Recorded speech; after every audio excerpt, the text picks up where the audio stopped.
Terus dia masuk ke komen bahwa oh ada baju bapak palsu di sana. Seakan-akan ngajak nonton ya, tambah rame lah dia. Gitu. makanya saya lihat tweet dia, misalnya ada komen 50-an tuh, rata-rata muslim ya, memang isi komennya menyanjung Bang Juma gitu kan, istilahnya hidup Bang Juma kayak gitu-gitu, tapi ngangkat PT-nya dia secara Dia ngangkat lah. Ya memang orang ini supaya banyak penonton dia harus berbohong. Gitu. Teman-teman muslim berhasil terprovokasi, tertipu gitu. Ya minimal kan dia penipu tuh. 378 lah kena lah, jadi kalau ngomong kayak gitu. Nah, itu salahnya.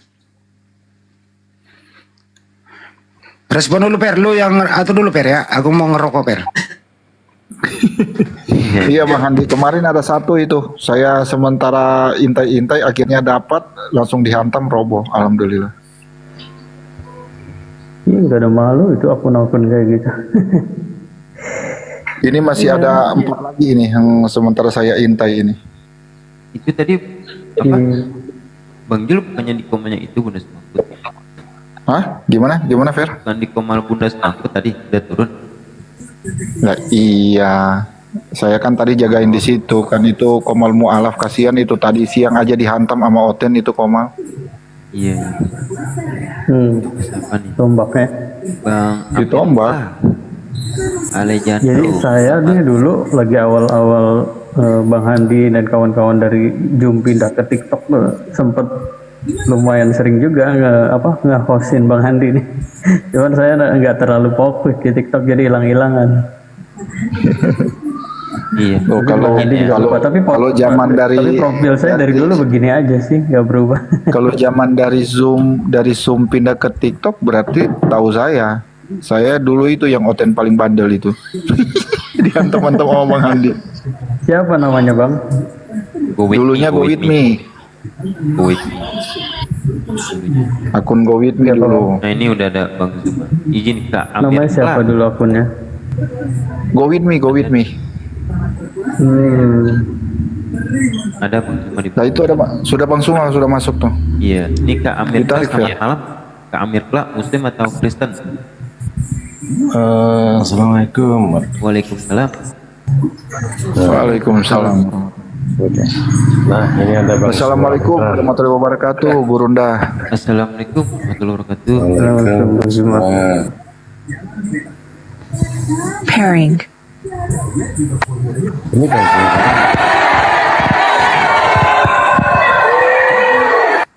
Assalamualaikum warahmatullahi wabarakatuh. Waalaikumsalam warahmatullahi wabarakatuh. Alhamdulillah teman-teman sekalian, jumpa lagi kita pada malam hari ini. Apa kabar semuanya? Alhamdulillah sehat. Udah pada buka belum nih? Udah buka celana, buka baju, semua udah dibuka ini. Tinggal nyelam dibaptis. Tinggal nyelam di drum ya, di drum. Betul. Masya Allah. Iya. Nah, kalau berlaku. Ini di gunung ki apa di rumah? Di rumah ini. Pantasan signal bagus. Hai. Alhamdulillah. Tapi kolam renang itu sudah apa ya namanya ya? Sudah bertahap hotel bintang 5 itu strukturnya. Alhamdulillah. Mantap itu. Iya Bang Handi, Masya Allah. Alhamdulillahirabbil alamin. Ayo Per, undang Oten Per. Undang Oten naik diskusi tanya jawab lah. Soalnya ini loh. Ya. Akun-akun Akang habis semua gitu loh. Halo. Ini Amerika kenapa sih?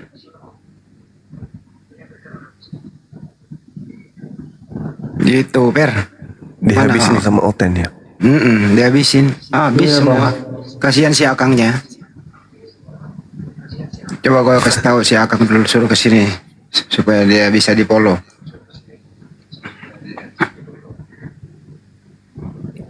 Lu, Per, kalau ada Bang Juma kenapa sih lu malu? Ngomong aja. Ini takut banget dia sama Bang Juma si Per ini. Per yang mana? Itu sahabat. Oh, Masya Allah.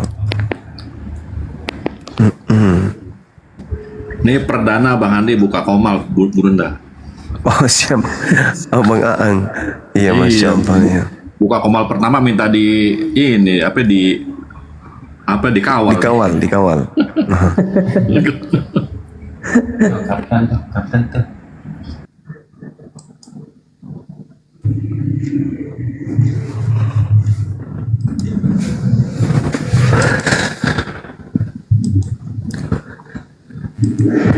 Selamat malam Kapten Dian.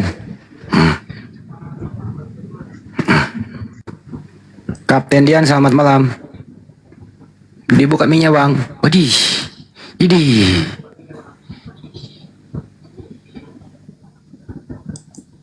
Aku telepon pendeta siapa ya? Tunggu ya, aku cari pendeta ya. Pendeta Rudi. Enggak, gua banyak kok. Ini nih. Direspon dulu itu, Per. Iya. La Ucuda. Muslim atau Kristen Bang? La Ucuda. Selamat malam dulu, Fer. Bunda Nora biasa teman Oten banyak. Bunda Nora naik Bun. Gurunda, apa kabar Gurunda? Baik, Alhamdulillah, Masya Allah. Terima kasih. Antum gimana, sehat? Alhamdulillah. Saya go with me Gurunda, yang dulu go with me. Oh. Iya. Alhamdulillah, istiqomah ya. Insya Allah ya. Alhamdulillah Gurunda. Alhamdulillah.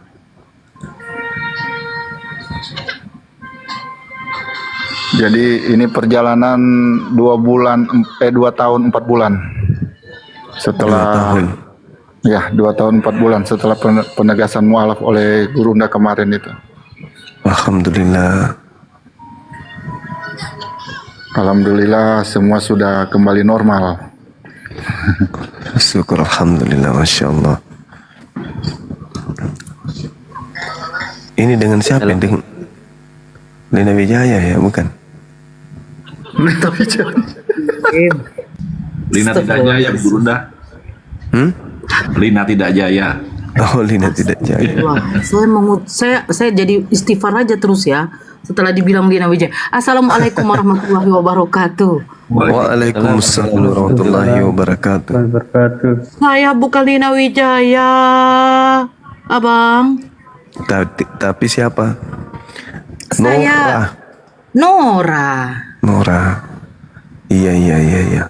Bang, nanti izin ya Bang, kalau udah sampai 1K saya izin mau apa nanti. Boleh ya Bang, tapi saya di sini standby dulu, saya mute. Boleh Bang, izin? Oke. Oke. Ya, lanjut. Masih di Dubai Bang? Sudah di Indonesia ini. Oh, udah di Indonesia, Masya Allah. Iya. Baru aja nyampe besok. Baru nyampe besok. Iya. Oh, semenjak di Dubai agak memang begini bahasanya ya Bang ya. Baru nyampe besok. Baru ini nyampe besok. Udah di Indonesia. Ya, paham saya Bang. Alhamdulillah. Banyak orang yang sudah paham. Iya, tapi guyonannya Bang Juma ini malah dianggap sama Oten serius. Iya, sampai dikira 170 km ya Bang ya. Baru. Iya. Biasalah. Tidak mengherankan kalau mereka itu. Kita nggak heran. Kalau hal-hal yang sepele jadi hal besar. Hal besar bagi mereka justru jadi sepele gitu ya. Kebalik.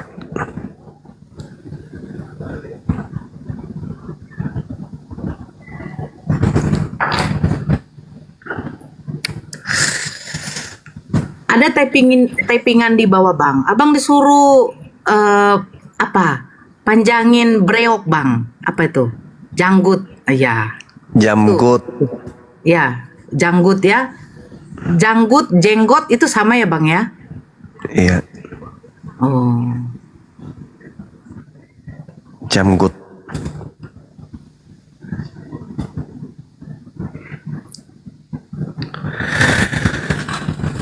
Bismillahirrahmanirrahim. Assalamualaikum warahmatullahi wabarakatuh. Waalaikumsalam warahmatullahi wabarakatuh. Alhamdulillahirrabbilalamin. Sahabat-sahabat sekalian, satu hal yang perlu kita tanamkan kepada generasi Islam berikutnya dari sejak adanya Apologet Islam Indonesia ini adalah pendalaman materi terkait dengan pencipta langit dan bumi yang menyatakan diri kepada Nabi Musa alaihissalam, lalu menyatakan diri kepada Nabi Isa alaihissalam, lalu seterusnya menuju kepada Rasulullah wa khataman nabiyyin, baginda Rasulullah Muhammad sallallahu alaihi wasallam. Jadi jika hari ini kemudian para aktivis dari dialog lintas agama, dari kita Islam, dari pihak Islam, dari para apologet Islam, ditanya kenapa kemudian Al-Quranul Karim, dalam hal ini imannya umat Islam dengan kitabnya Al-Quran, membawa-bawa nabi-nabi terdahulu. Jawaban sederhananya adalah itu dikarenakan Islam datang dari pencipta yang mewahyukan juga ajaran kepada Nabi Musa, Nabi Isa, dan nabi-nabi yang lain. Sumbernya sama, yang memberitakan juga sama, pelaku yang diceritakan di dalamnya juga sama. Jadi ketika Al-Quranul Karim ada kesamaan dengan kitab-kitab sebelumnya, jawabannya itu karena Al-Quran diwahyukan oleh hakikat yang sama, yaitu pencipta langit dan bumi yang sejatinya sebagai entitas tunggal yang absolut. Justru mereka yang harus kita pertanyakan. Kalau kemudian Nabi Musa alaihi salam menerima Taurat, lalu Nabi Isa alaihi salam menerima Injil, lalu Nabi Muhammad sallallahu alaihi wasallam menerima Al-Quran, maka Nabi mana kemudian yang menerima kitab Lukas? Nabi mana yang menerima kitab Yohanes? Nabi mana yang menerima Markus? Nabi mana yang menerima kemudian kitab Matius? Begitu juga kitab Roma, Galatia, Filipi, dan seterusnya. Dan yang lebih harus dipertanyakan lagi adalah kenapa ajaran dari kitab-kitab mereka ini kemudian bertolak belakang dengan kitab para nabi. Nabi Muhammad sallallahu alaihi wasallam menerima Al-Quranul Karim, mendudukkan Nabi Musa sebagai penerima Taurat. Al-Quran menjabarkan, A'udzubillahi minasyaitonir rajim. Qala ya Musa, inni istafaituka 'alan nasi bi risalati wa bi kalami. Fakhuz ma ataituka wa kum minasyakirin. Allah yang berfirman kepada Nabi Muhammad sebelumnya berfirman kepada Nabi Musa alaihi salam, wahai Musa, sesungguhnya aku memilih melebihkan engkau dari manusia yang lain daripada masamu untuk membawa risalahku dan membawa firmanku. Sebab itu berpegang teguhlah kepada apa yang aku berikan kepadamu, dan hendaklah engkau termasuk orang-orang yang bersyukur. Kaidah ini tidak melanggar kemudian misi kedatangan Nabi Musa mengajarkan hukum, memiliki risalah, memiliki firman Tuhan yang harus dijabarkan kepada kaumnya, yaitu Bani Israel. Sahabat Kenso, syukran. Lalu sahabat-sahabat sekalian, wa katabna lahu fil alwah min kulli syai' mau'idatan wa tafsila likulli syai' fahusha biquwwah wa'mur qaumaka ya'khuzu bi ahsaniha sa'urikum daral fasiqin.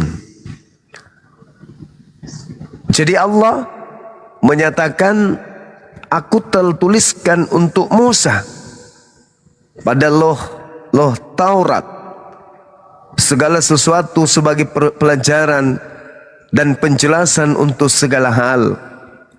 Maka kami berfirman, berpegang teguhlah kepadanya dan suruhlah kaummu berpegang kepadanya sebaik-baiknya. Al-Quran mendudukkan risalah dan firman Tuhan yang datang kepada Nabi Musa harus diteguhkan kemudian oleh kaumnya, yaitu Bani Israel, dan diminta kepada mereka kemudian untuk meneguhkan, berpegang teguh, dan secara risalah Nabi Musa menjalankan ini sebaik-baiknya. Islam dalam hal ini Al-Quran menguatkan posisi tersebut. Lalu bagaimana dengan yang mereka sebut Rasul? Justru mengatakan bahwa apa yang mereka harus pegang teguh itu dianggap sampah, skubalon, dianggap sampah, dianggap tinja, sesuatu yang merugikan kemudian.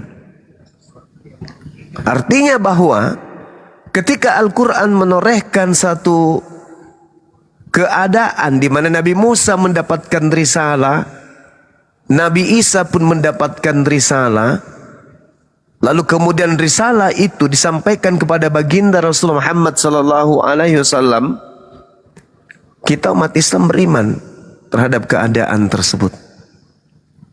Tidak menganggap bahwa risalah firman yang datang kepada Nabi Musa, yang datang kepada Nabi Isa itu adalah kotoran yang harus ditinggalkan, lalu kemudian harus beralih kepada Al-Quranul Karim. Tidak. Tapi semata-mata Al-Quran itu kemudian mengajarkan kita bahwa apa yang Allah berikan kepada Nabi Musa dan juga kepada Nabi Isa alaihissalam itu telah disempurnakan kemudian di dalam Al-Quranul Karim. Nah itu sahabat-sahabat yang dirahmati oleh Allah. Jadi kita beriman kepada apa yang diwahyukan oleh Allah kepada Nabi Musa, kita beriman kepada apa yang diturunkan oleh Allah kepada Nabi Isa alaihissalam, tanpa mengganggu gugat. Ajaran tersebut adalah sesuatu yang mutlak diberikan kepada Bani Israel. Kita tak mengganggu gugat itu. Hanya saja Al-Quran kemudian datang menyampaikan bahwasanya di kalangan mereka ada yang mencampur adukkan, ada yang merubah-rubah. Bahkan di dalam Al-Quran itu sangat valid diberitakan bahwa Allah tadinya memilih mereka dan Allah bersama dengan mereka. Walaqad akhazallahu mitsaqa bani Israil wa ba'atsna minhum 12 naqiban wa qala Allahu inni ma'akum. Tetapi kemudian mereka dikutuk oleh Allah disebabkan karena mereka selalu melanggar janji-janji mereka. Wa bima naqdihim mitsaqahum la'annahum wa ja'alna qulubahum qasiyah. Jadi Allah membuat hati mereka keras membatu. Nah, ini yang terjadi kemudian. Lalu Allah memaafkan.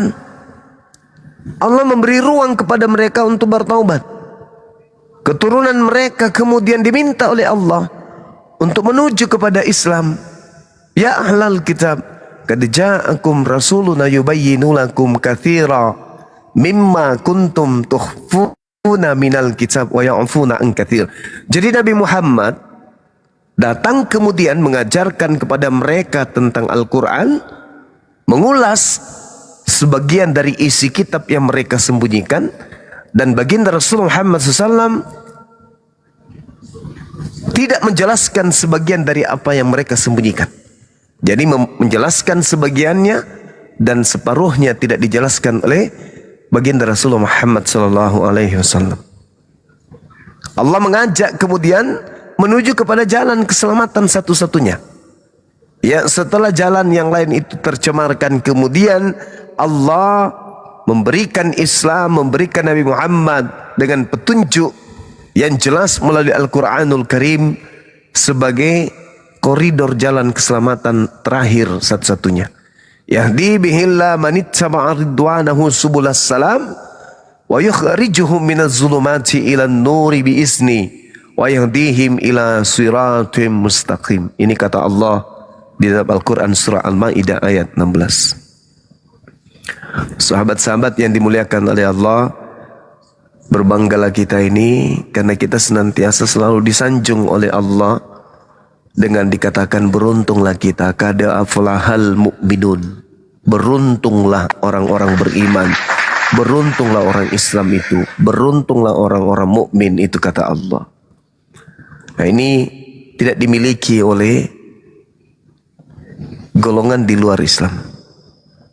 Tak ada sanjungan keberuntungan kemudian ya selain daripada Allah memilih mereka, tapi ujung-ujungnya dikutuki oleh mereka, dikutuki oleh Allah. Mereka ini dikutuki oleh Allah.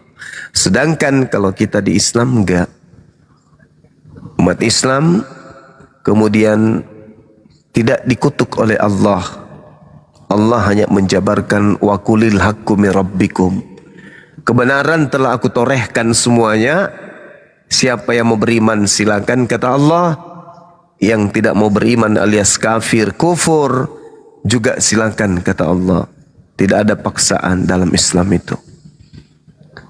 Saya kira begitu teman-teman, sebagai pengantar materi kita pada malam hari ini.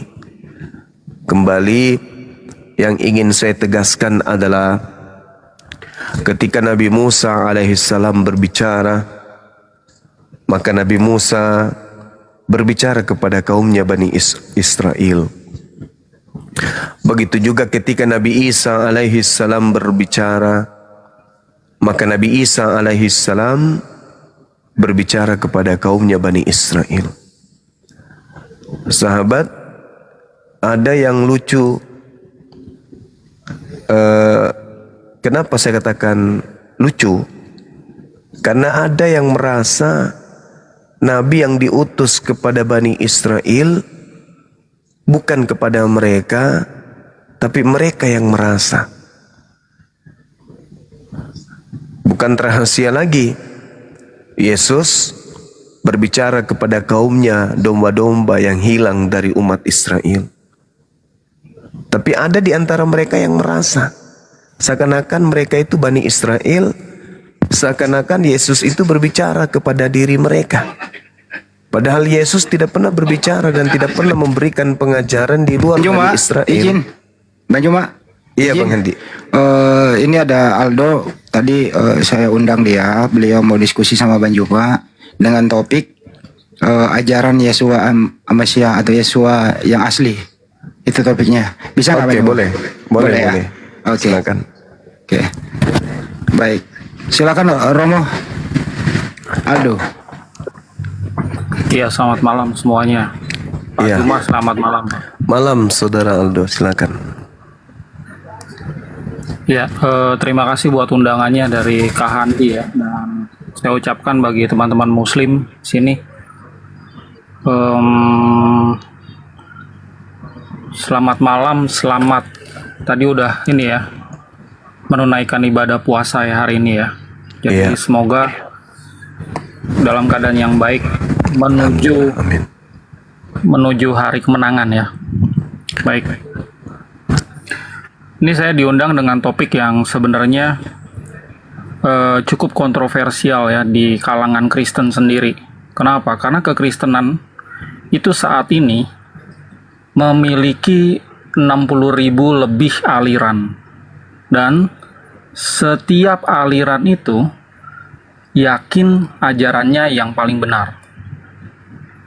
Saya pikir teman-teman udah tahu lah ya, kalau di Indonesia sendiri aliran kekristenan itu bertumbuh sangat pesat ya. Kalau data dari Bimas atau Depak ya, tahun 2013 saya datang ke sana, kekristenan dibagi dua kan, Katolik sama Protestan di Indonesia. Nah, aliran-aliran yang ada di Protestan itu mencapai 243 aliran. Dan itu harus di stop. Kalau tidak, itu bisa ribuan. Itu harus di stop, kata Bimas Kristen. Nah, itu muncul aja setiap tahunnya orang yang datang ke sana ingin membuat sinode atau aliran baru. Dengan kata lain, ajarannya berbeda dari yang lain. Jadi dengan beragamnya aliran yang ada, semua klaim yang paling benar di dalam kekristenan sendiri itu terjadi dispute.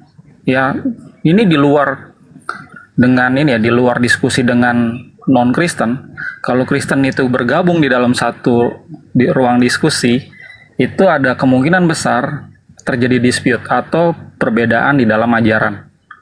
Nah, yang jadi pertanyaan penting adalah yang mana yang ajaran Yesua asli? Karena semuanya klaim yang asli.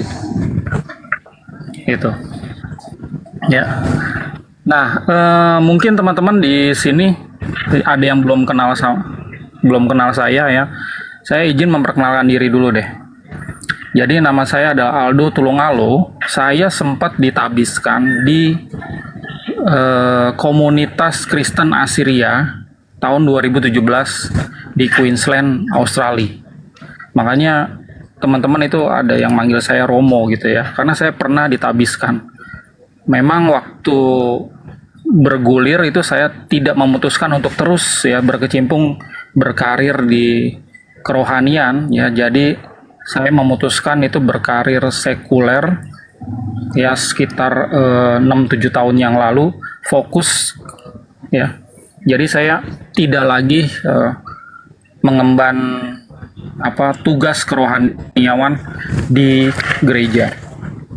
Nah, tapi ya dari saya berkecimpung di komunitas Kristen kuno ini, saya tuh tahu dari banyaknya aliran Kristen ini ya, semua klaim yang paling benar, tapi tidak bisa klaim ya setiap gereja itu yang membuat kitab suci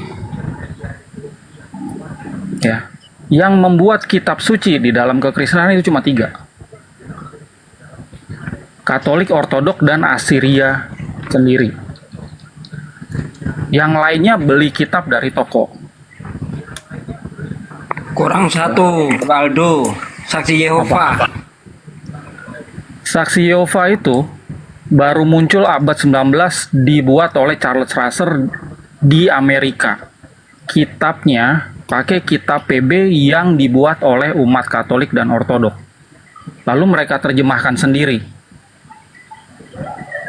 Ya, mereka tidak mereka tidak buat kitabnya, mereka tidak punya naskahnya, mereka beli dari toko.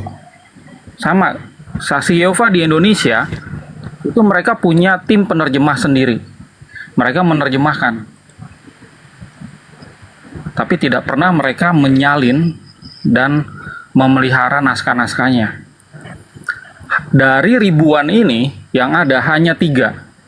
Jadi kalau teman-teman Muslim ingin tahu Kristen kuno, Kristen yang membuat kitab, catat aja, ini ada 3 komunitas ini.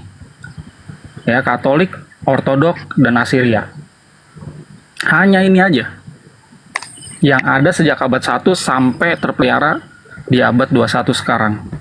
Dan uniknya, ya, Yesua itu kan, atau teman-teman Muslim itu bilangnya Isa ya, itu berbahasa Aramaik pada saat mengajar sehari-hari. Nah, hanya Assyria yang memelihara bahasanya Yeshua Aramaik ini di dalam kitab suci, di dalam peribadatan, dan di dalam ajaran.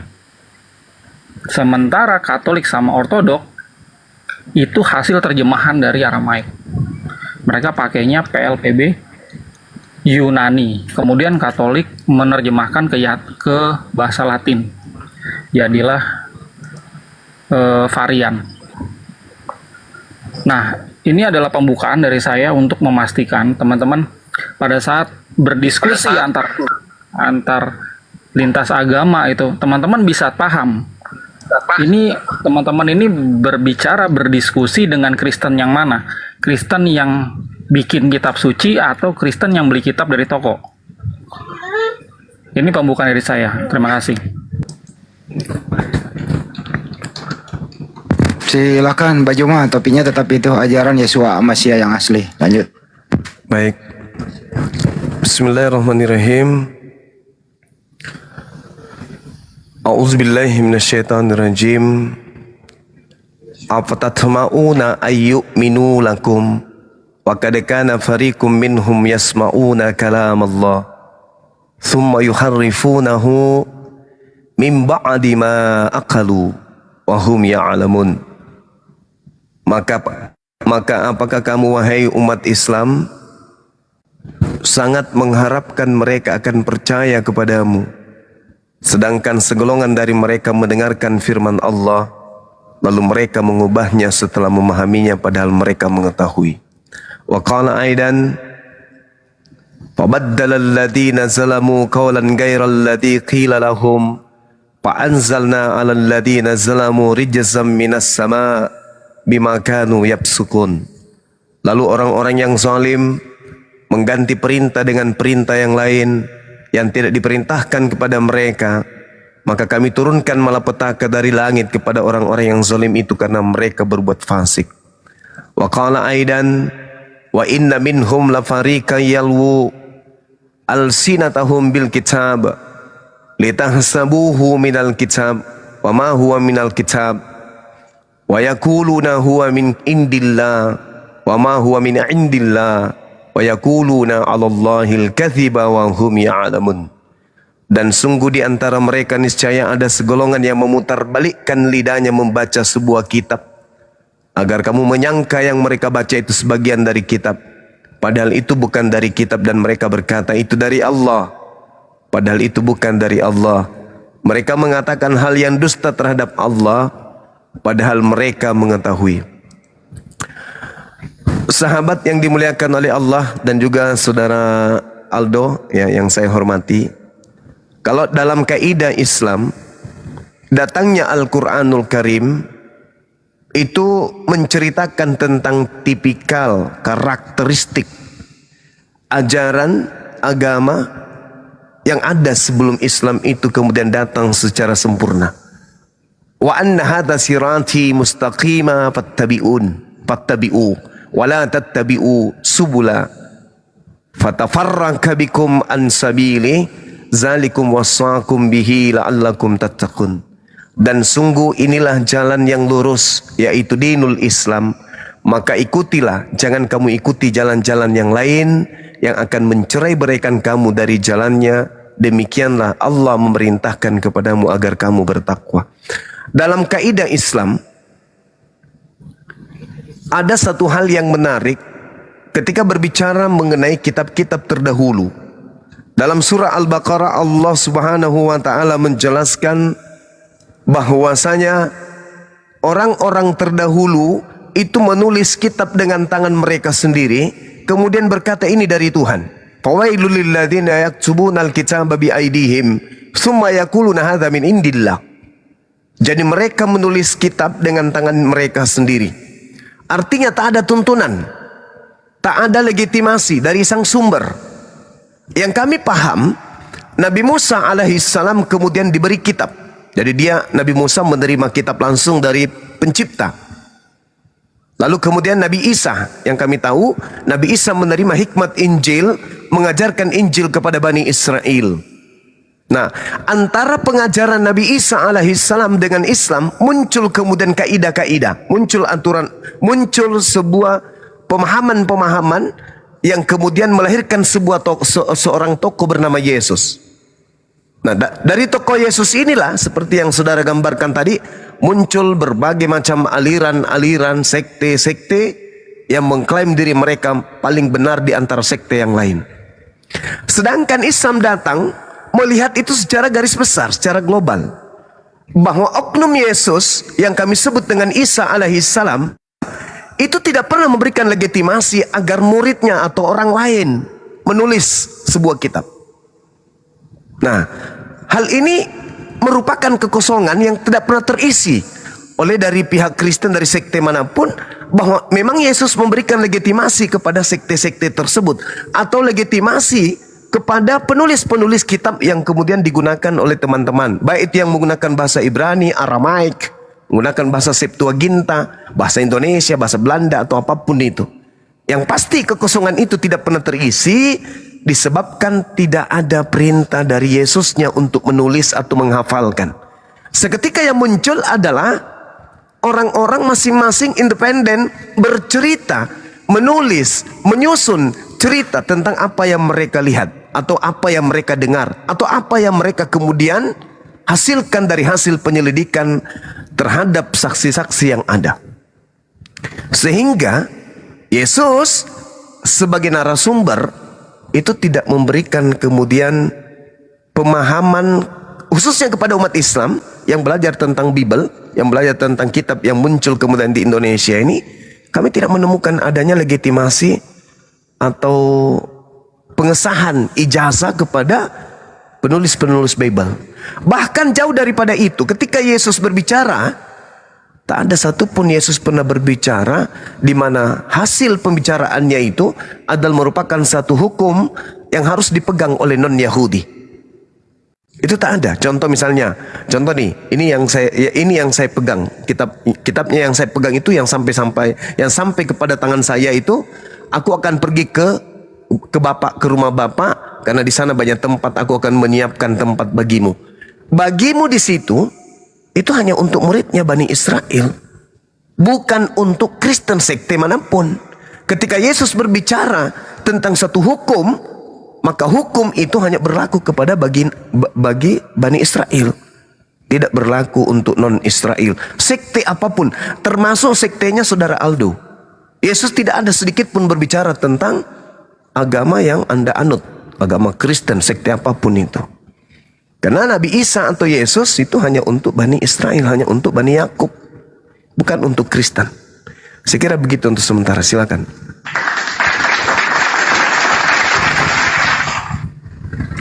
Aldo, silakan bro. Kutip berapa kali nama Yesus. Kami tidak mengenal ada sosok bernama Yesus. Di dalam naskah kitab kami itu yang ada adalah Yeshua. Ya, nama Yesus itu adalah nama KW atau nama Helenisasi dari Yeshua. Kenapa? Karena murid-muridnya Yeshua itu banyak dari kalangan non-Yahudi.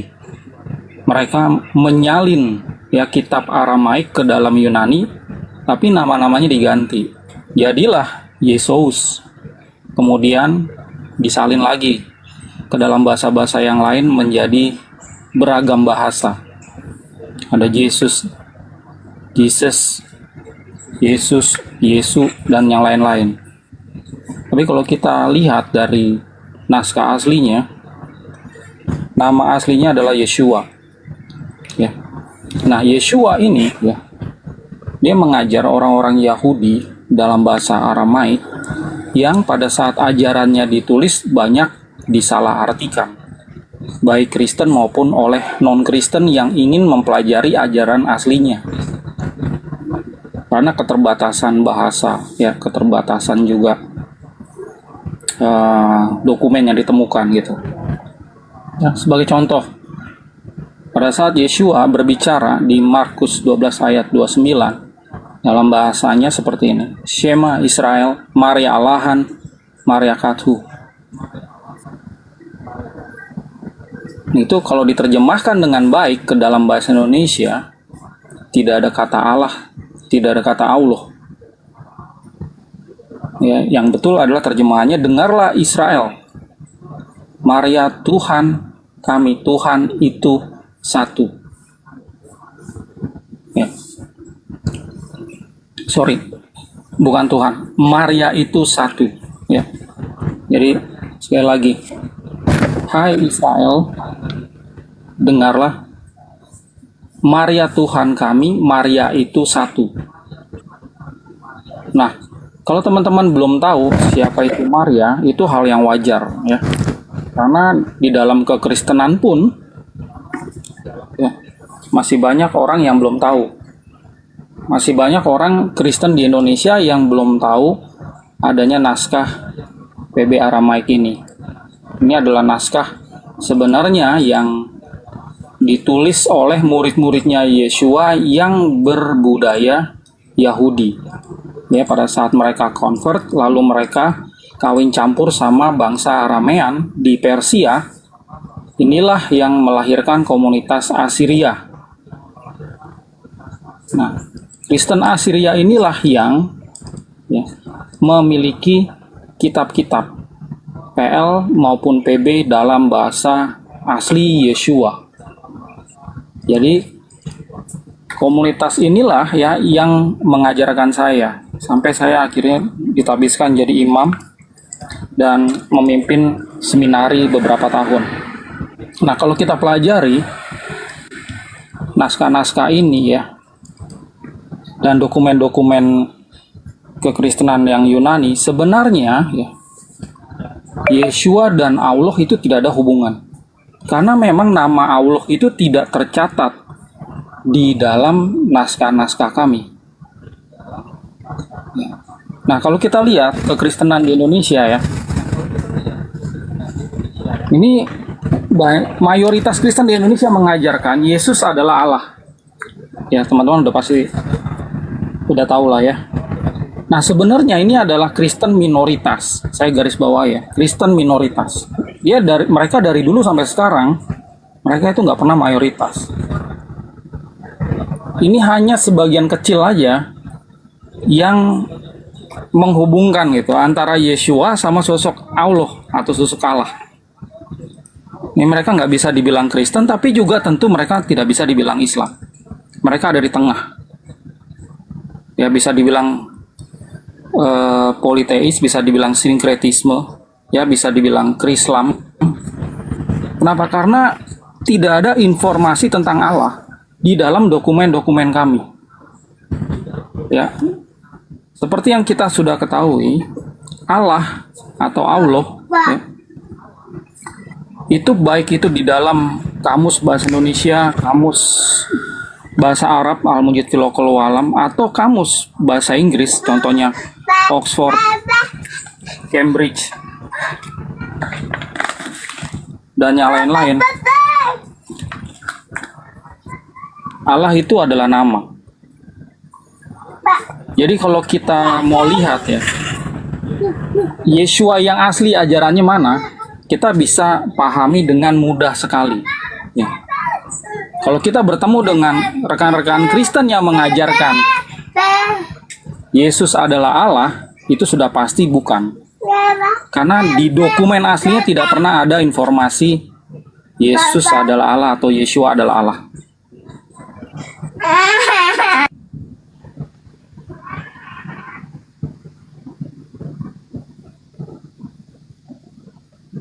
Ya, mungkin Romo Aldo terganggu dengan suara anak kecil, host Ustadz Handi.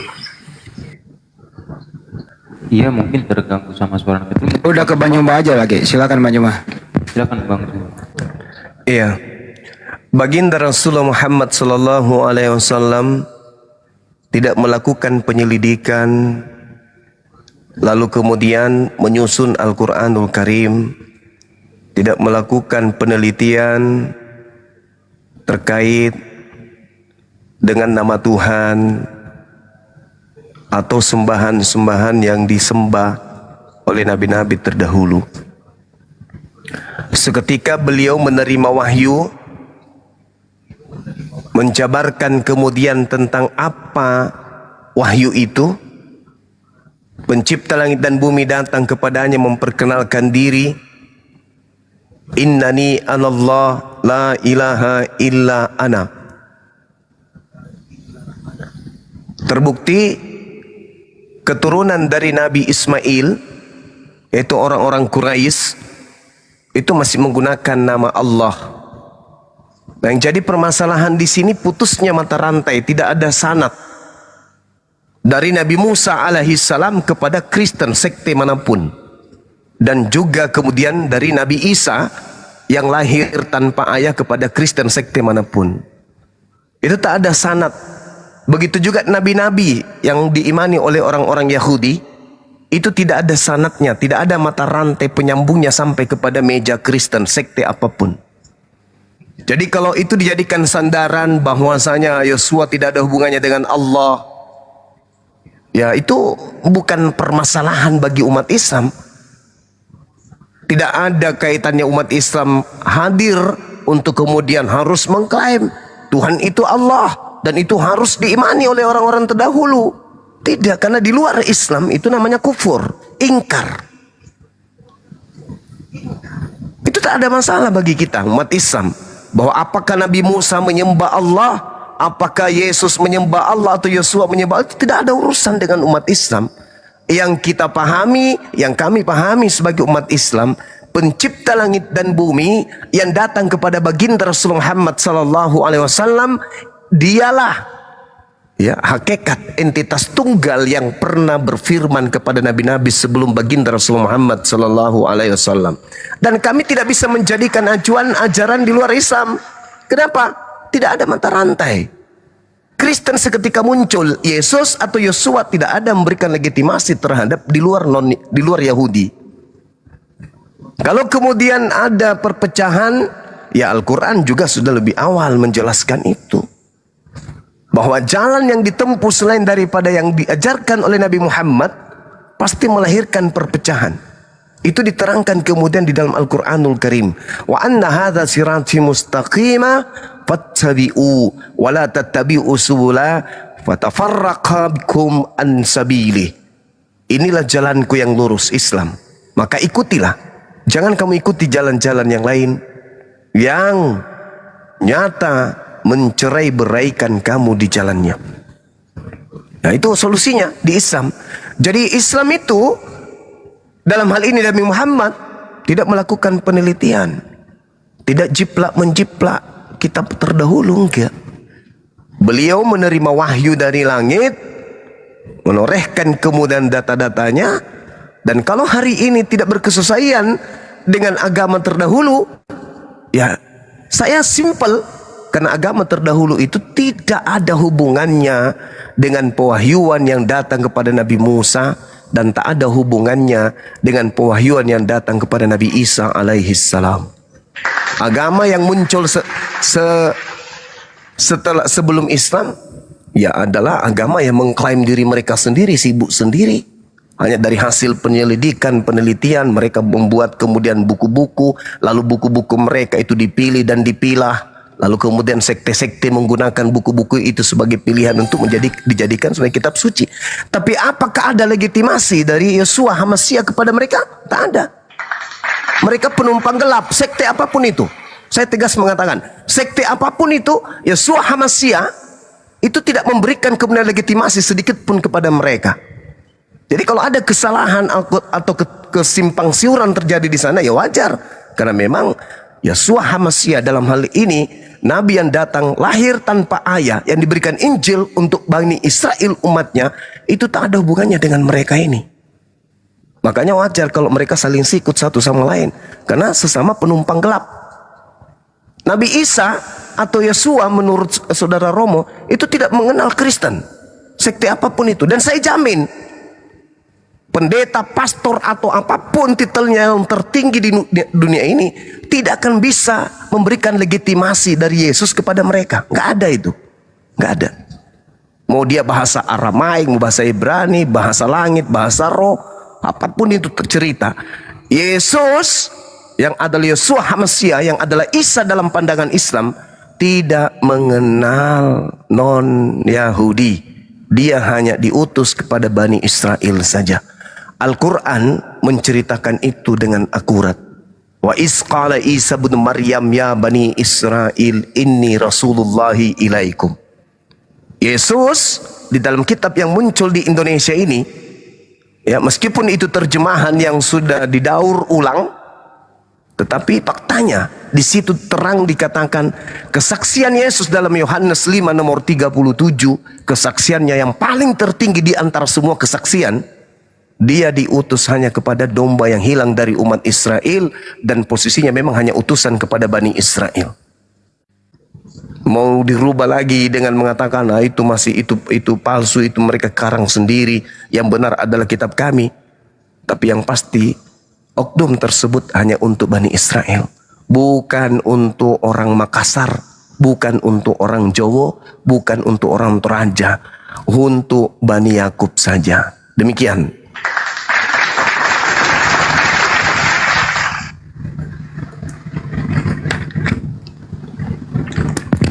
Aldo di sana udah kondusif? Ya, sudah. Ya, silakan. Ya, agak kepotong. Ya, apa yang disampaikan Pak Juma tadi ada yang perlu kita pahami itu sebagai suatu yang betul ya, fakta. Antara Islam sama Kristen itu tidak nyambung. Sebenarnya nggak nyambung. Ya, karena nama Tuhannya aja berbeda. Di dalam kekristenan, naskah-naskah kami itu ada banyak ya, teman-teman. Ada ratusan dokumen. Nah, manuskripnya itu ada ribuan. Di dalamnya tidak ada satupun nama Allah. Tidak ada. Yeshua tidak pernah menyebut Allah. Jadi yang Yeshua sebutkan itu adalah Allah. Allah itu kalau diterjemahkan ke bahasa Arab jadinya ilah. Diterjemahkan ke dalam bahasa Indonesia jadinya Tuhan. Bukan Allah, bukan Allah. Nah, ini ada kesalahan di dalam penerjemahan yang dilakukan oleh teman-teman LAI, sehingga memasukkan terus nama Tuhan Islam ke dalam terjemahan bahasa Indonesia. Nah, kalau kita merujuk kepada aslinya, sama sekali tidak ada. Jadi betul, antara Kristen dan Islam itu memang berbeda ajaran, karena ini beda agama. Tuhannya sendiri berbeda.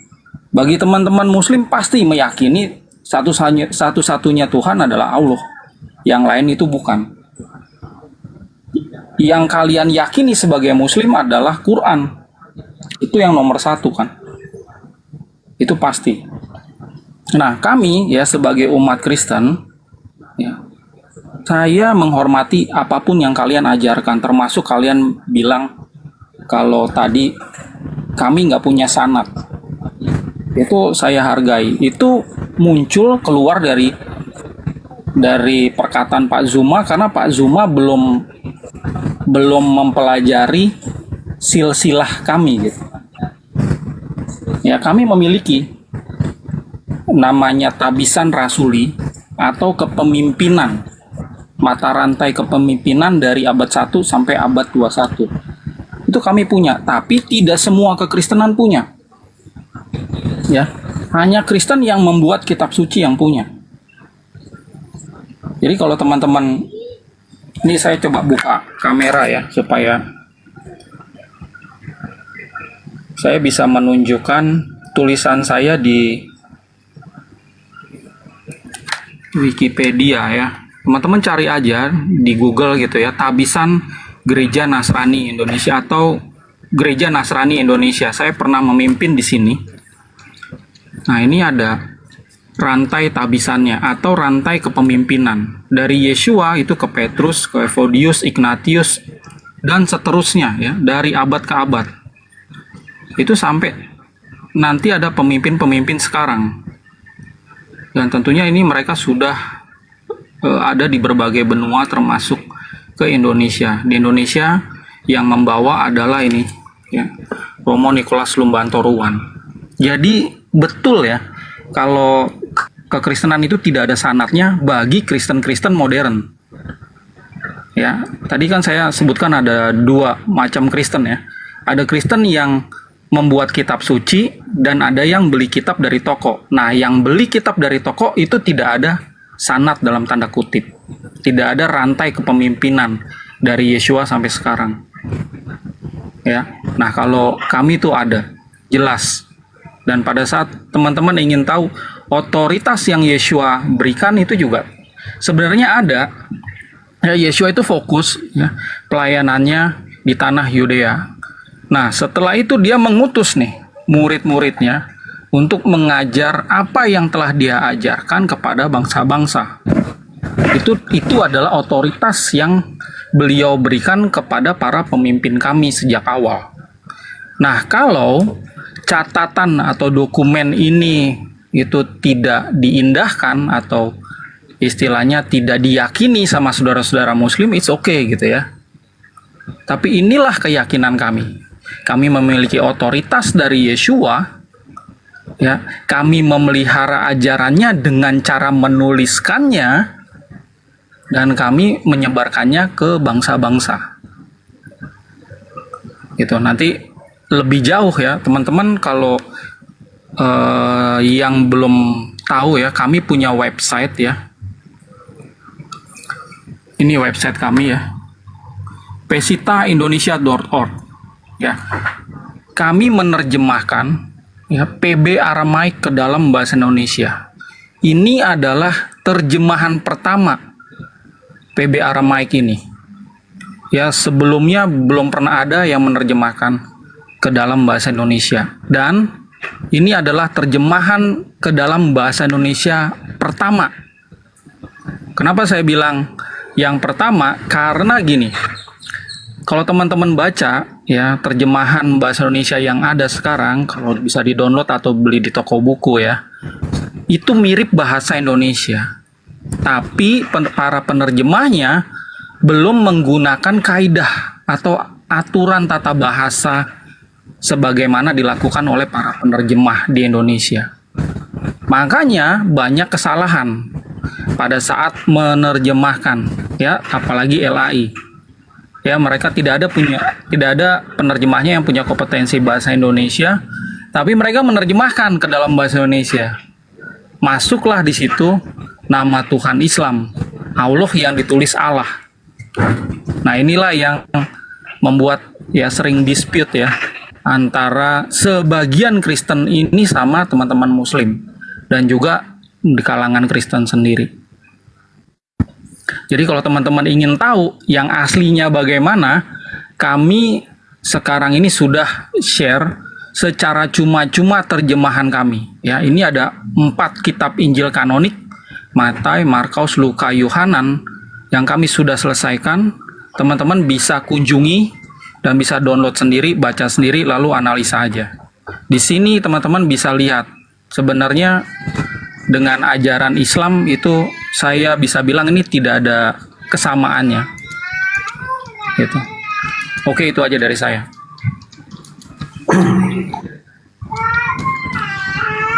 Assalamualaikum warahmatullahi wabarakatuh semuanya.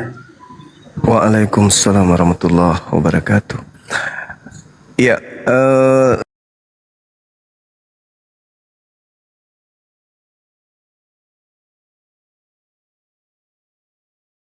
Nah, Ramadan kali ini Mobile Legends Yang masih bingung milih-milih mikrofon apa yang enak buat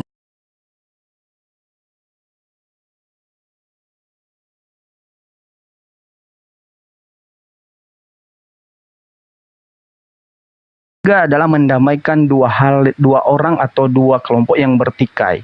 Contohnya ini ada kesalahpahaman.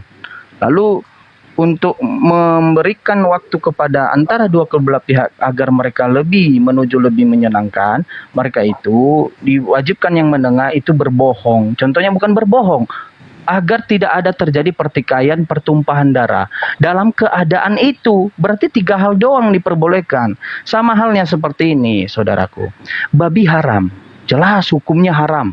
Di dalam Bible haram hukumnya, tidak bisa ditawar-tawar. Tetapi ke dalam Al-Quran babi haram itu ada solusinya. Tidak mendapatkan dosa, tidak juga mendapatkan pahala. Ketika Anda terdesak di suatu keadaan di hutan, Anda bisa memakannya untuk menyelamatkan hidupmu, agar kamu tidak mati. Sama halnya seperti hal demikian.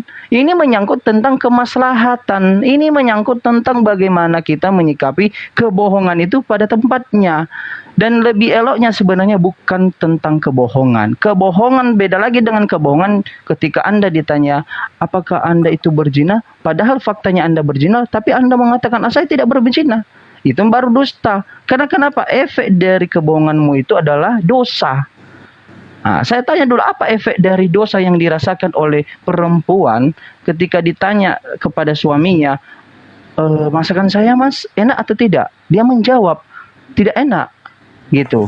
Nah, atau enak, dia jawab dia enak, padahal faktanya tidak enak. Apa efek dosa? Apa efek dosa yang bisa dirasakan orang? Tidak ada. Ini masakan, ini adalah masakan yang paling gak enak selama hidup saya. Ini adalah masakan yang paling buruk yang pernah saya temui. Waduh, itu kalau jujur. Dan itu menyakiti hati kayak gitu. Iya. Justru kalau Anda menyakitkan. Jadi gini. Jadi kesimpulannya saudaraku, ada pada tempatnya. Dusta yang dimaksud itu, bohong yang dimaksud itu, bukan dusta, bohong yang dimaksudkan itu bukan bohong dalam kategori berat.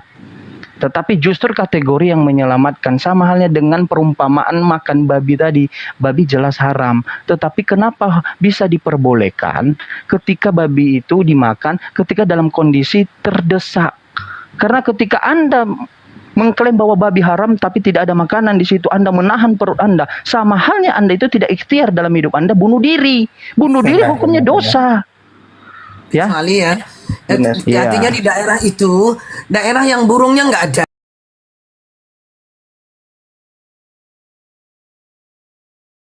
Kamu sangka pakai data. Ya. Nah, kalau dia itu memang tahu, apalagi Tuhan dirinya menebus dosa, ya seharusnya rela. Karena kami melihat Nabi kami, yaitu Nabi Muhammad, apapun dia lakukan untuk umatnya. Yesus aneh, udah tahu. Nabi Muhammad tuh pingin umatnya masuk surga semua. Andaikan beliau yang diperintah, wahai Muhammad, engkau harus meninggal ya untuk menebus dosa umatmu. Senang beliau. Apa kalau Yesus coba melarikan diri, marah-marah dia. Bahkan Petrus saja dimarah. Petrus berjaga-jaga. Ya kan tidak mungkin. Jadi nyata kata Yesus itu atas keinginan iblis memang. Ya Yohanes 8 ayat. Oh ya, gitu berarti izinnya berarti izinnya Pak. Enggak. Anda ada pakai data, nanti sangka pakai data juga, gantian kita. Terus kata Yesus menebus dosa tidak ada dengan darah manusia, tapi Yesus memberitakan dengan cara bertobat. Matius 4:17. Sejak waktu itulah Yesus memberitakan, bertobatlah sebab kerajaan surga sudah dekat. Matius 18 ayat 3-8. Lalu berkata, aku berkata kepadamu, sesungguhnya jika kamu tidak bertobat dan menjadi seperti anak kecil ini, kamu tidak akan masuk ke dalam kerajaan surga. Bagaimana caranya bertobat? Istighfar, minta ampun. Lukas 11 ayat 4. Ya Tuhan, ampunilah dosa kami. Itu caranya. Umat Islam juga gitu. Kalau kita berdosa, maka harus minta ampun kepada Allah. Karena Allah, innallaha yaghfiru dzunuba jami'a, maha pemaaf. Begitu juga kata Yesus, kalau kamu berdosa, minta maaflah kepada Allah. Karena Allah maha pemaaf. 1 Yohanes 1 ayat 9. Sama, gak ada. Ingat ya, kalau kamu berdosa, tenang, bunuh aku nanti. Dengan darahku ditebus. Gak ada. Justru kata Yesus, iblislah bapakmu. Karena kalian ingin membunuhku. Karena membunuh manusia dosa besar. Gitu. Jadi kalian ini nggak ngerti Bible kalian. Ayo. Enggak Pak, kita tuh ngerti Alkitab kita. Kita ngerti kok. Ya udah, sangga pakai data. Ini data yang Bapak ambil itu dari Arab ya? Loh, saya coba kamu satu-satu ya, satu-satu. Kamu enggak, saya cuma mau nanya, Bapak ambil data itu yang dari Arab. Saya pakai Markus, Matius, Lukas, Yohanes, tetap itu dari tadi kok. Mau ya scan udah ditaruhnya ke sana. Gitu terus saya mau tanya lagi ya, kalau yang Muslim, yang Muhammad asalnya ibunya Muhammad dan bapaknya Muhammad, Pak Tata tahu? Iya, kenapa? Oh, berarti waktu pada saat itu Pak Tata juga hadir ya, begitu? Mengetahui Nah, ya semua. tahu, kamu kan nanya siapa orang tuanya Nabi Muhammad? Ya kami tahu lah. Abdullah, Siti Aminah, terus kan apa? Terus waktu endingnya Muhammad mati juga ya? Tuhannya ini ya. Semua para nabi itu ya wafat kalau tugasnya selesai. Muhammad Tuhannya enak Kecuali aja. Yesus, karena Yesus ini gagal, dia diutus kepada Israel untuk menyelamatkan Israel dari penjajah Romawi. Kalau Oh, Musa jadi Muhammad juga mati gitu. Ya, tenang, gantian gini lah ya.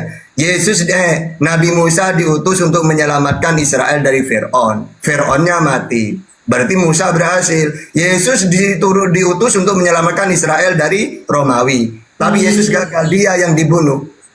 Tapi Gitu. Musa mati, bangkai kuburannya ada nggak sampai sekarang? Beda masalah para nabi itu ya. Dia sukses atau tidaknya, lihat dulu ajarannya ada pengikutnya enggak. Nah, jadi harus lihat yang ada pengikutnya. Tunggu. Tapi enggak, udah tahu kuburannya Musa enggak? Tunggu dulu gini deh ya. Kalian kalau ingin tahu utusan itu sukses atau tidaknya, lihat pengikutnya. Tunggu dulu. Lihat pengikutnya. Ada nggak ajaran yang diteruskan oleh Musa? Ada. Setelah Musa tidak ada, orang Israel mentuhankan Elohim yang dikenalkan oleh Musa. Terus orang-orang Israel memakai kitab Taurat yang dibawa oleh Musa. Nah, kalau Yesus gagal, karena Yesus memperkenalkan Tuhan itu Allah, malah Yesus yang dituhankan, gagal berarti Yesus. Terus Yesus mengaku dirinya utusan, malah dia yang dituhankan. Berarti Yesus ini gagal dua-duanya. Coba di mana? Apa keberhasilannya Yesus? Gak ada. Dan Kristen, ingat ya, Kristen kalau saya teliti pakai Bible, bukan pengikut Yesus, tapi perusak ajaran Yesus. Kita buktikan satu-satu.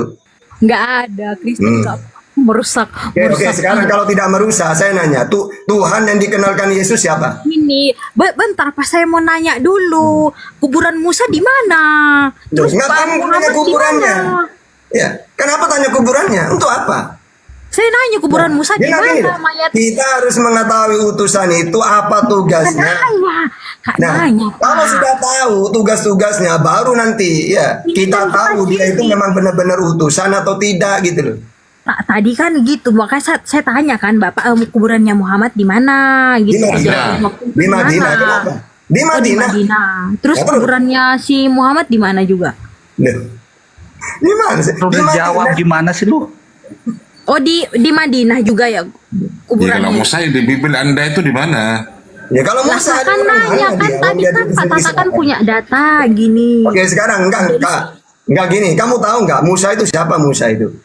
Kan tadi kan kata Bapak kan Musa diutus ya untuk menyelamatkan itu.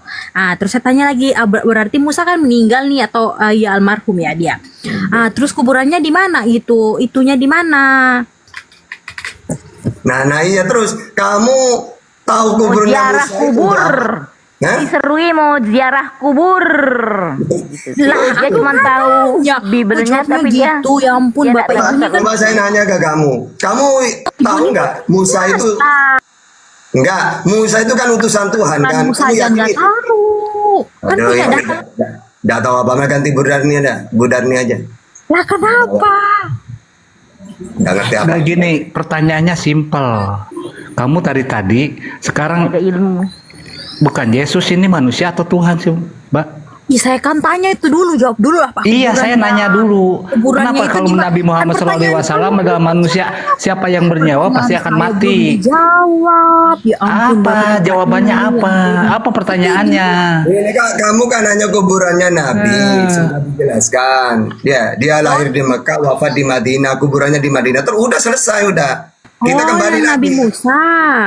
Nah, untuk apa Nabi Musa? Kamu tahu Nabi Musa di mana kuburannya?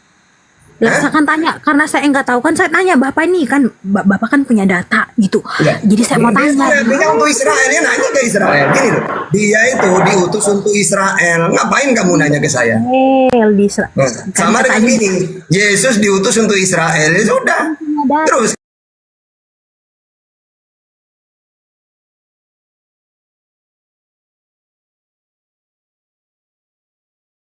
lagi, ayo. Apa lagi Nah, di antara? gini loh Pak, kan tadi saya kan pengen tahu juga, siapa tahu besok-besok. Oh, saya mau ke Islam nih, karena Ini pengen. ya, ini ya. Saya enggak Nggak butuh. usah. konten ya. Nah, udah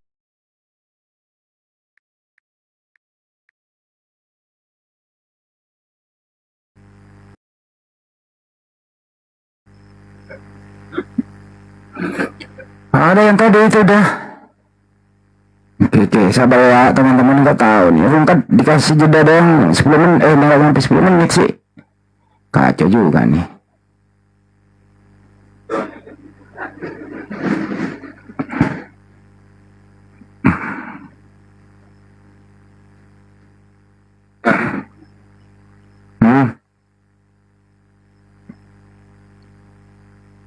Ya lu yang ngatur ya, senang ya.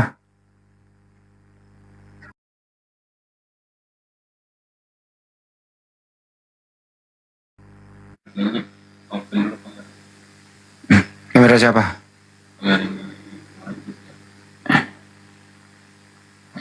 Cek, sabar dulu ya. Tunggu. Assalamualaikum warahmatullahi wabarakatuh, teman. Waalaikumsalam warahmatullahi wabarakatuh, yang baru bergabung. Naikin lagi, Fir. Iya, tadi rungkat, teman-teman. Tahu tuh. Makanya jangan buka cam yang ada bendera PPL-nya itu loh. Oh iya. Nggak boleh, bendera PPL itu.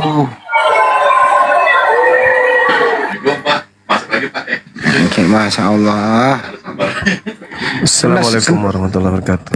Waalaikumsalam warahmatullahi wabarakatuh. Kenal, cuman peringatan 8 menit doang Bang Jawa.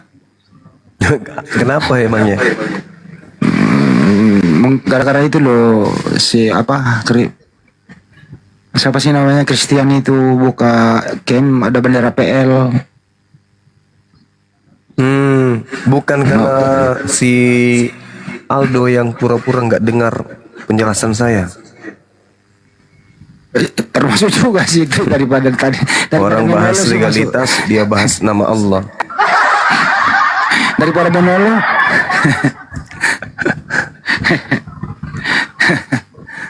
Daripada monolog kan. Iya, itu dia makanya. Ada lagi Pak Jaksa ngasih apa namanya itu, nyawer, terus berubah tampilannya, larinya ke Aldo. Bilang gak apa-apa, ikhlaskan aja lah. Aku telepon Brother Jia ini, mana singanya? Nggak, belum diangkat. Tunggu ya, aku telepon dulu. Bang Hadi lanjut yang ada di bawah. Bang Guldian. Waalaikumsalam warahmatullahi wabarakatuh. Gimana Gurunda sama sang Spigoders? Jangan sampai dia ini terkenal jadi pembohong, kan dia sudah pernah proklamirkan dirinya nggak mau lagi debat. Lah ya, tiba-tiba habis debat sama aku dia nantang, jadiin aku sama Gurundamu itu gitu. Terus hamba sampaikan kepada Gurunda, ya emang mereka gitulah, takiah terus Gurunda. Dulu dia hapus YouTube-nya, dia hapus semua akunnya, nggak mau lagi berdebat katanya. Malah sang debaters itu dihapus menjadi penginjil. Sekarang ngotot-ngototan lagi. Sampaikan aja, Bang Suma sampai malam takbir masih buka sayembara yang sanggup menjelaskan dan membuktikan bahwa yang datang kepada Paulus itu adalah Yesus anak Maria. Itu berhadiah 20 juta. Udah saya sampaikan Gurunda. Dia pengen buktiin besok. Ya, semoga aja. Siap. Begoders nih emang kalau bilang apa yang dilakuin apa, astaga gak jadi surga apa-apa. Kita ganti surga dulu teman-teman, biar enak.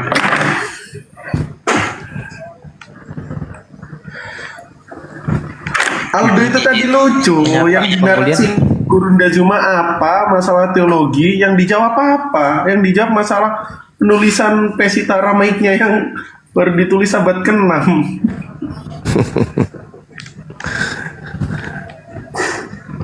Itu dia makanya. Iya, silakan. Loh. Bang Hellboy, selamat malam. Muslim atau Kristen, Bang?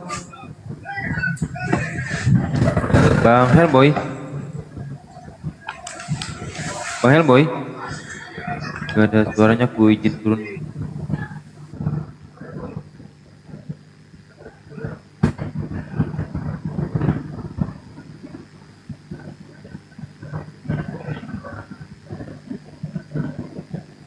Assalamualaikum Bang Sdetoyer. Bang Zuma ini, betul Bang Sdetoyer ini. Terus saya jangan ngomong dulu. Dia nih, Pak. Siapa namanya? Pak Farhad. Assalamualaikum Bang Farhad. Waalaikumsalam warahmatullahi wabarakatuh, Bang. Masya Allah Bang Farhad ini seorang lawyer juga Bang Juma. Beliau pernah satu sekolah sama Dosma ya Bang ya? Ya betul. Oke. Udah beres urusan dengan dia. Ya. Maunya sih baik-baik aja berteman kita Bang. Oh iyalah. Assalamualaikum Pak Farhad. Ya, Ang, apa kabar? Ya, sehat. Nah, ini gurunda kita nih. Ya. Kapan kita ketemu Bang Zuma nih? Iya, alhamdulillah ya. Iya Bang, salam kenal Bang. Salam. Insyaallah. Saya pendiri IKAMI, Ikatan Advokat Muslim Indonesia, dengan Juju dan beberapa orang lah. Allahu Akbar. Nge-backup apabila terjadi sesuatu hal, teman-teman kita ada persoalan hukum ya bisa didiskusikan dengan kita. Iya Bang, iya Bang. Terima kasih, nih udah semakin banyak kita punya teman, khususnya kenal langsung dengan Bang Zuma. Iya Bang, makasih Bang. Bang Zuma banyak di Jakarta atau di Makassar? Banyak di Makassar Bang. Makassar ya. Siap. Iya, dulu saya punya sahabat juga tuh di Makassar tuh. Dia penggiat anti korupsi tuh. Hasbi namanya. Hasbi. Hasbi itu apa, Sekjen Laki Laskar Anti Korupsi Indonesia. Poskonya di Makassar. Iya. Kalau ke Jakarta nanti ke tempat kita. Kapan rencana Bang Zuma habis Lebaran mungkin ke Jakarta? Iya, rencana Bang, insyaallah. Nanti berkabar-kabar aja kita dengan Bang Handi Kita bisa jumpa, bisa diskusi. Siap. Ya, lanjut dengan yang lain. Terima kasih. Umar makasih juga ya. Aang makasih juga ya. Pak. Assalamualaikum. Waalaikumsalam warahmatullahi wabarakatuh. Waalaikumsalam warahmatullahi Bang Juma. Siap. Iya Bang. Bang Farhad ini temennya Dosma. Oh iya. Iya. Oh ya, maaf nih. Halo. Iya Bang, silakan Bang. Mungkin ada yang mau disampaikan. Ya, saya dengan Dosma tuh satu bangku tuh waktu ngambil S2. Dan sekitar tahun 2012 lah. Nah, jadi nggak berhenti di kampus saja, di luar kampus juga kita satu organisasi. Jadi saya dulu tahun 2015 tuh bikin Bandung Lawyer Club. Di antaranya ya ada Dosma kita, pokoknya lawyer-lawyer sejauh barat lah. Iya. Nah di situ juga ada grup-grup, grup-grup yang debat masalah akidah, ya kan? Dia punya grup-grup itulah. Nah saya nggak masuk lah di grup itu karena mayoritas kan kalau advokat dikuasai oleh mereka gitu. Oh, jadi dia juga ada grup debat lintas agama juga dari dulu. Dosma ini kan mau menunjukkan di antara advokat-advokat lain, dia yang mau counterback dengan Bang Zuma gitu. Kenapa nggak sekalian aja dia naik jadi lawan debat saya Bang? Bisa nggak dihubungi beliau? Gampang diskusi dengan saya gitu lintas agama. Bisa aja, nanti saya telepon dia. Iya. Kita mau bikin filmnya aja, kalian berdua duduk situ, berani nggak? Iya. Kita diskusi lintas agama kan beliau itu ternyata aktivis gereja juga ternyata. Betul. Dulu kan Ya tahun 2000 kalau nggak salah tahun 2000-an ya. Iyalah saya tuh ketemu sama Diki Chandra itu kan. Nah, Diki Chandra tuh saya bawa. Memang saya 98 itu udah gabung dengan FPI lah sebagai tim tinkernya. Nah ketemu Diki kan kerjanya bikin diskusi itu antara pendeta dengan ustadz tuh kan. Pakai video VCD lah. Ya itulah sejak tahun 2000 lah saya mengenal Arimatea itu. Lagi sekarang nih ketemu Iwan, ada Umar, ya syukurlah masih pada sehat, masih diberi kesempatan untuk mengabdi kepada agama. Kalau boleh tahu Dosme ini tahun berapa itu Bang dia aktif untuk debat-debat di agama itu?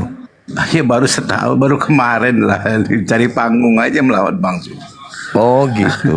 Melawan Bang Zuma kan mencari panggung gitu ya. Habis yang lain nggak ada yang berani, dia coba-coba berani, ilmunya sih nggak ada Bang. Nggak ada ilmunya sih nol. Saya tahu persis. Jangan Gurunda, Ferdinand Hutahian aja udah mencret lawan Gurunda. Oh iya. Hilang entah kemana bapak itu ya. Nah, iya. Tiba-tiba politisi datang menghadapi Gurunda mencret. Nggak ada lagi kabarnya. Pokoknya saya nobatkan Bang Zuma tuh Ahmad Didat from Celebes.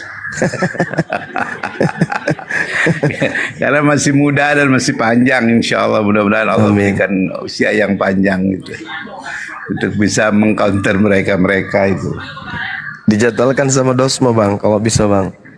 Boleh, nanti aku telepon aja. Iya. Aku mau dengar reaksinya. Masya Allah. Kabar burung katanya mau kau udah jadi pendeta atau Dos? Tahu dari mana? Ya suka debat-debat dengan. Nah di BLC itu memang saya jabat direktur keagamaan, jadi semua agama. Ya karena kita mayoritas kan tentunya saya yang jabat gitu. Kebetulan saya kan juga pengacara Dewan Dakwah Islamiyah Jawa Barat, jadi suka ngambil ustadz-ustadz dari mereka kalau acara buka puasa bersama, lebih halal, kita kan manggil-manggil dari kalangan muslim gitu. Kalau Natal bersama apa ya, Dosma itu. Jadi kalau acara yang Kristen, Dosma yang mimpin. Kalau Islam, saya yang bikin acaranya lah, ketua panitianya, panpelnya. Oh, pantasan. Kadang-kadang pantasan dia panas Bang.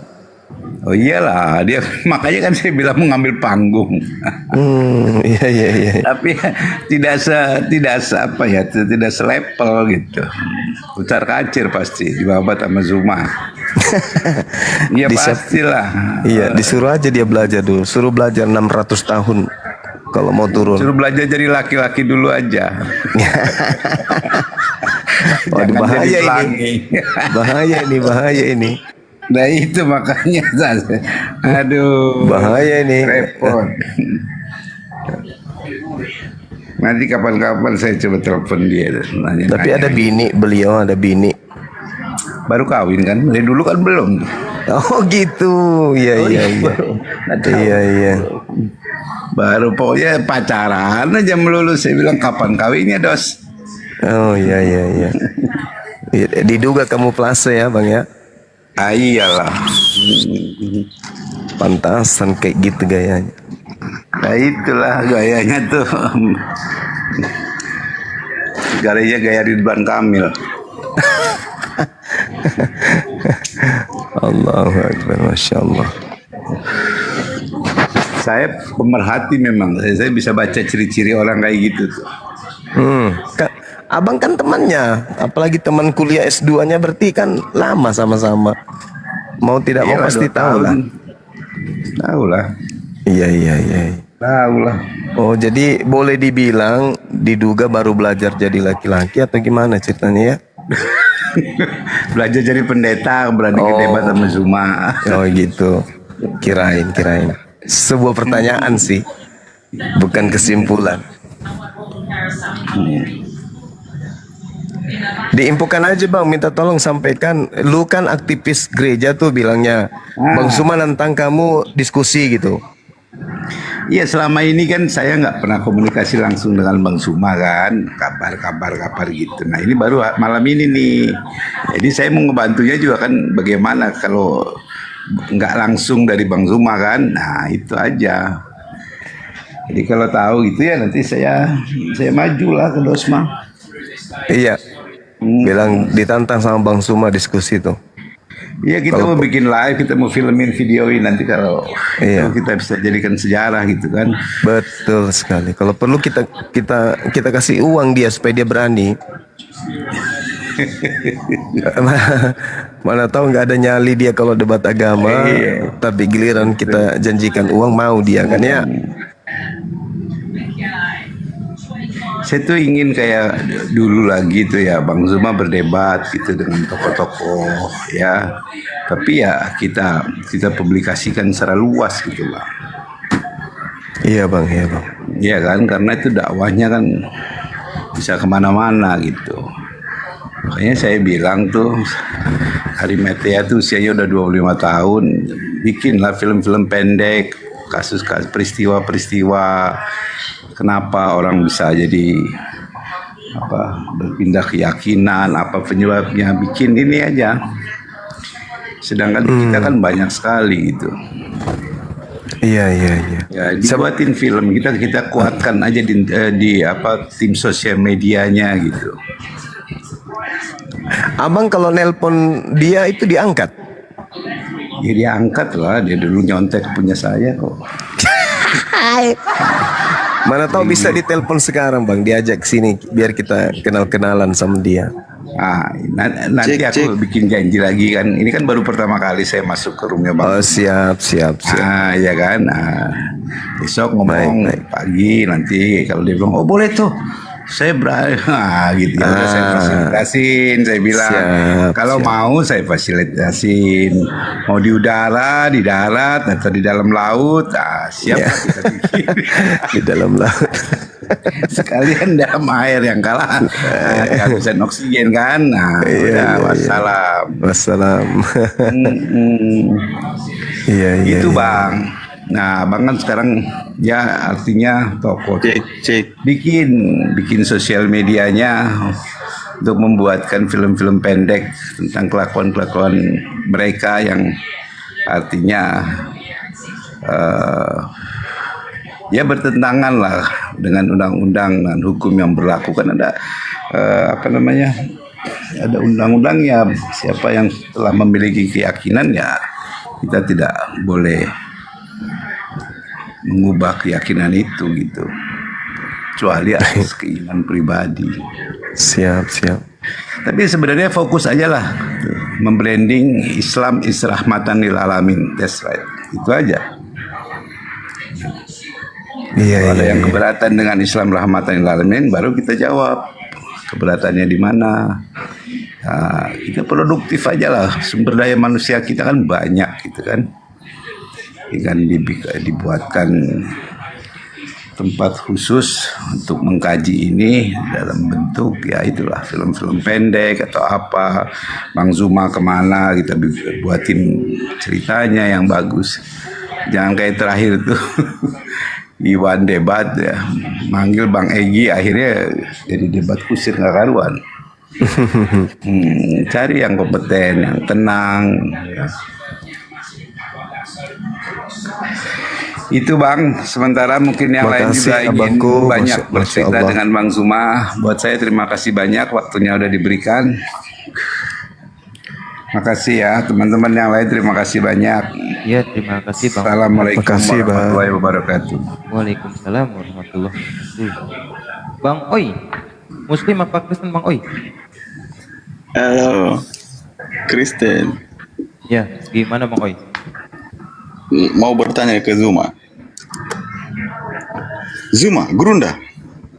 Iya. Halo Gurunda. Iya. Gurunda, saya mau bertanya Gurunda. Bolehkah? Iya. Silakan. Gurunda, apakah Muhammad ini betul-betul buta huruf dan tidak bisa Nabi Muhammad itu disebutkan buta huruf dikarenakan beliau buta terhadap kitab sebelumnya. Gak bisa Ibrani, gak bisa Aramaik, gak bisa Yunani. Dia tidak mengerti tentang kitab suci, gitu loh. Jadi dikatakan dalam Al-Quran, beliau nabi yang ummi, kemudian beliau adalah orang yang tidak pernah membaca kitab sebelum Al-Quranul Karim. Tetapi setelah beliau menerima wahyu, beliau adalah manusia terpintar dan tercerdas di jagat raya ini dan belum ada saingannya sampai hari ini.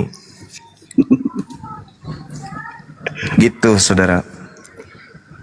Oh, berarti buta huruf itu tidak betul ya? Itu sudah betul, tadi kan sudah saya jawab. Oh, buta huruf ke kitab-kitab sebelumnya begitu? Iya, beliau buta terhadap kitab-kitab sebelumnya. Di mana dalilnya itu? Di mana dalil? Tadi saya sudah mengatakan kepada saudara, Al-Quran surah Al-Ankabut ayat 48. Iya, coba dibacakan. Memang bisa. Memang ngerti kalau saya baca. Bisa bang kalau saya baca bang. Maknanya saja langsung ke. Oh, berarti Anda lebih buta huruf lagi berarti. A'udzubillahi minasyaitonirrajim.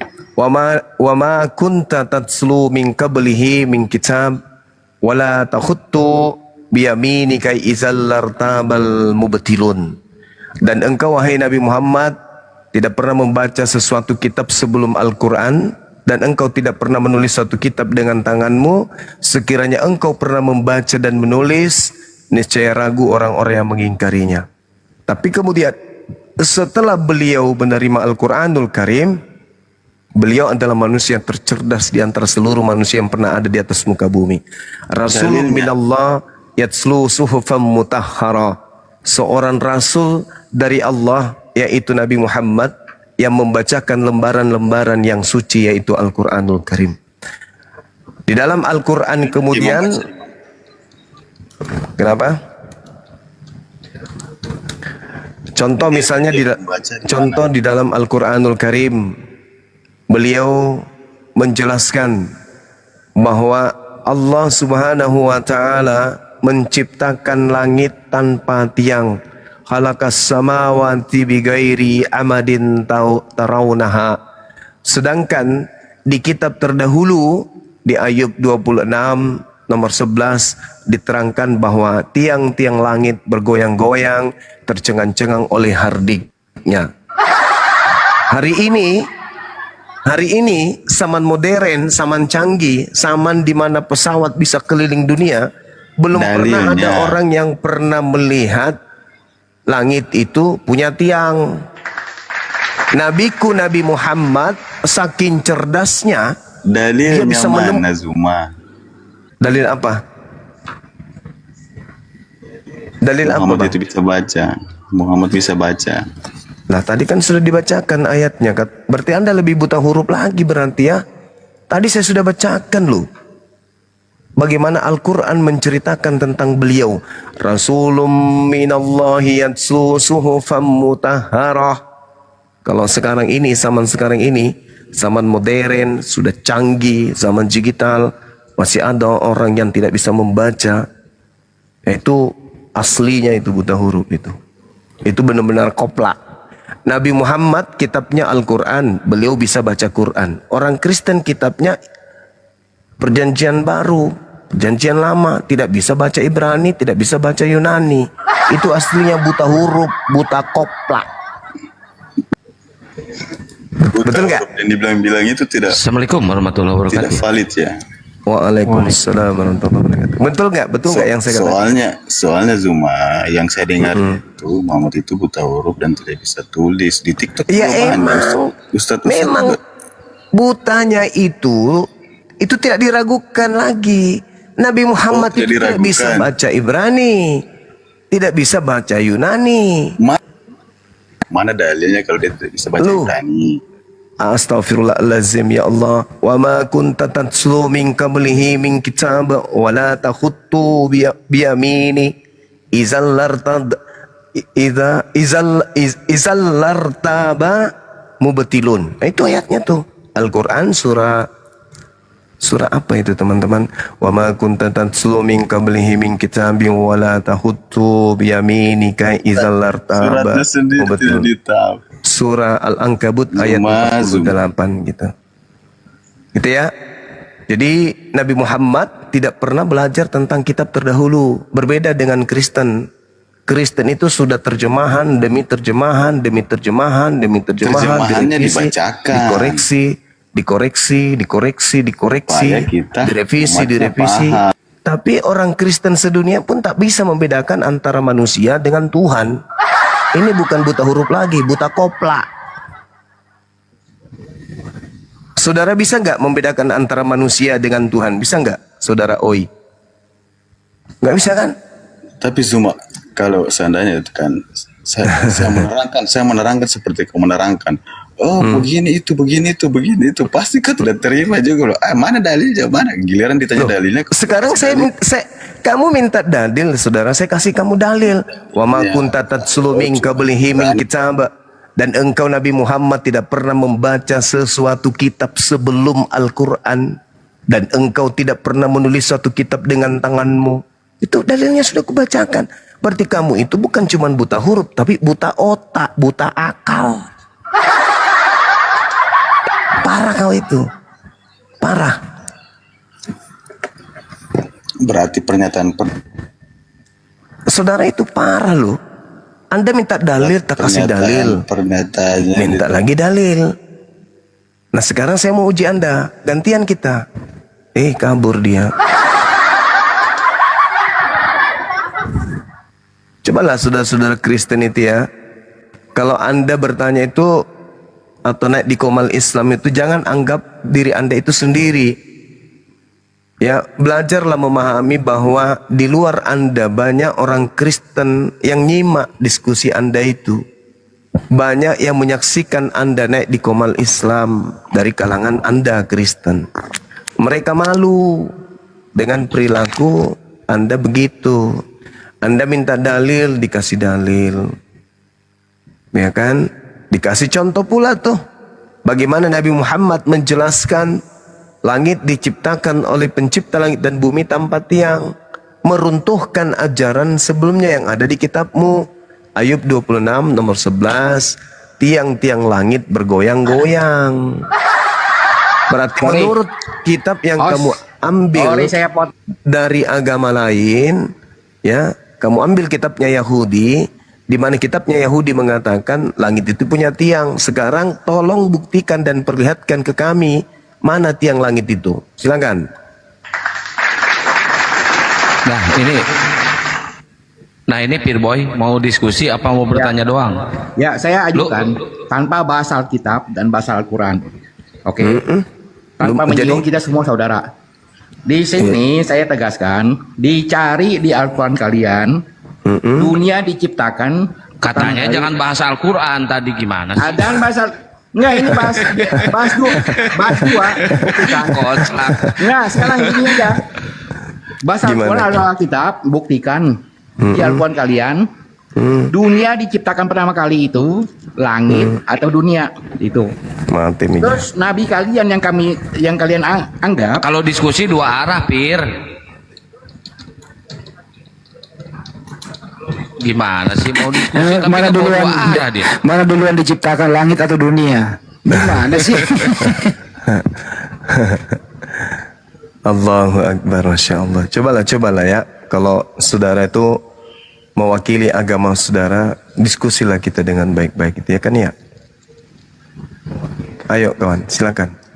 Ya, kalau mau diskusi baik-baik silakan deh. Doga cingcalang. Dibuka mic-nya. Ayo. Ya, pahamin dulu kitab kalian, baru bisa kalian bahas kitab kami. Kitab kami itu ada duluan. Terbalik. Kitab kami ada duluan dibanding kitab kalian. Kalian juga ngakuin kitab kami. Iya. Betul, di Al-Quran kalian juga ngakuin kitab kami. Iya, betul.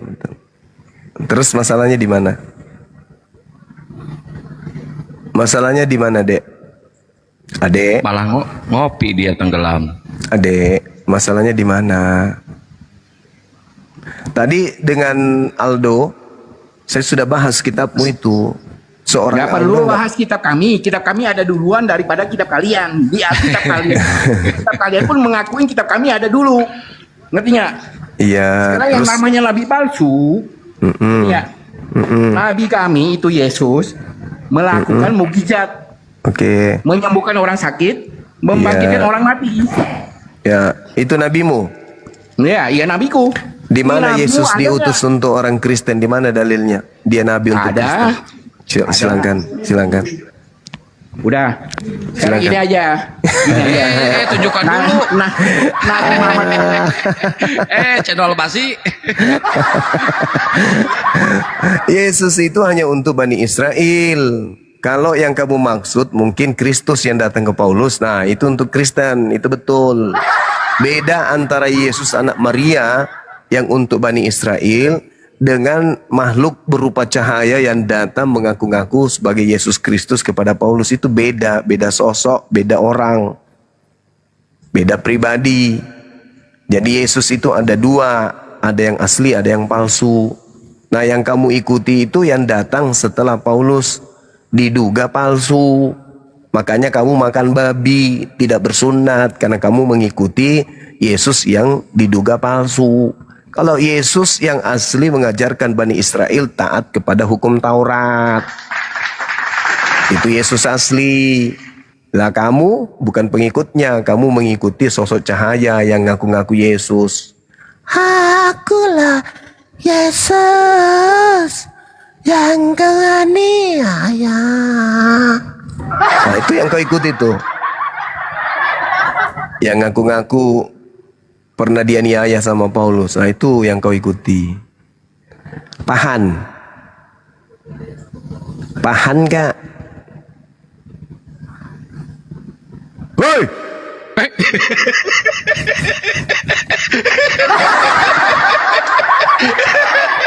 Kaget. Halo. Silakan kalian ketawa. Intinya di Al-Quran Kamu ditanya tadi, kamu ditanya. Iya. Kawan, tadi kamu mengiyakan ada ayatnya. Mana? Tunjukkan. Kau cuma mau naik sini menyek-menyek ngapain, Bang? Menyek-menyek apa, Bang? Dalilnya kalau Yesus diutus untuk kepada orang Kristen itu mana dalilnya?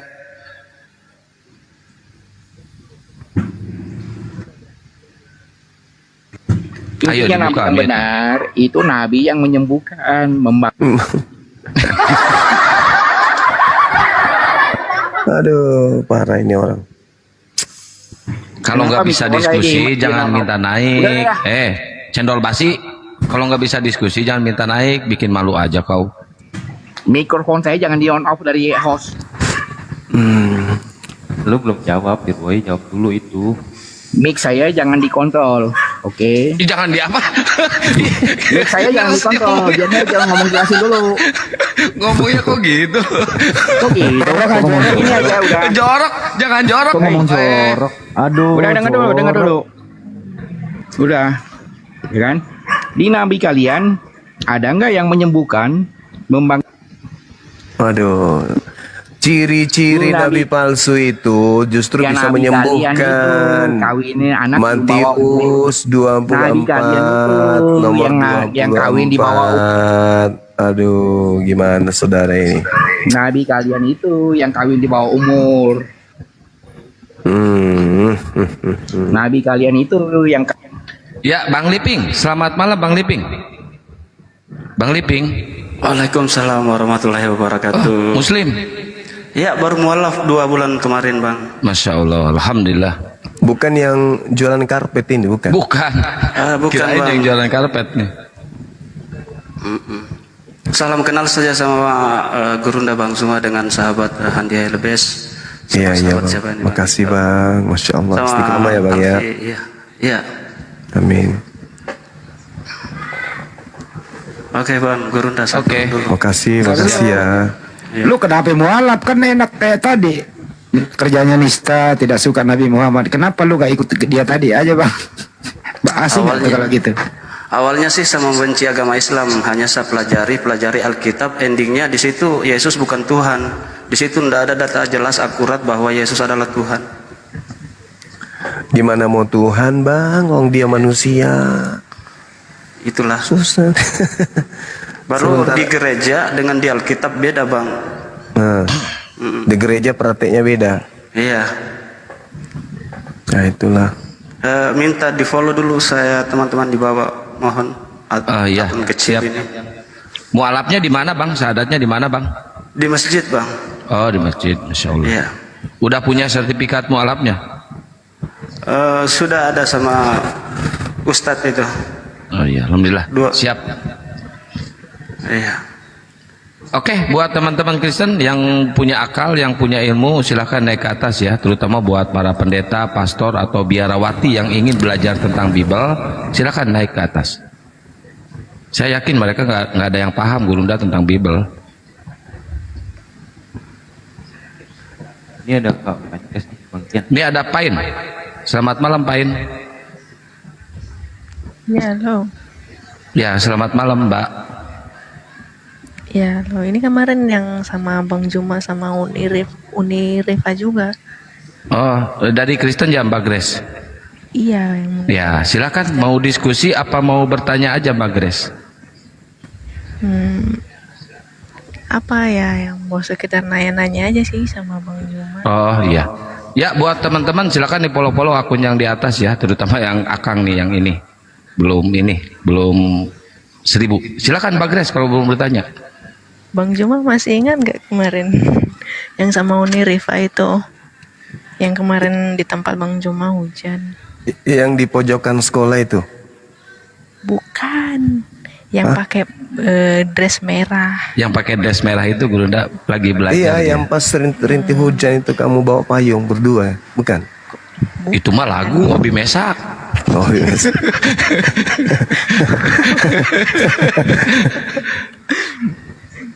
Bukan.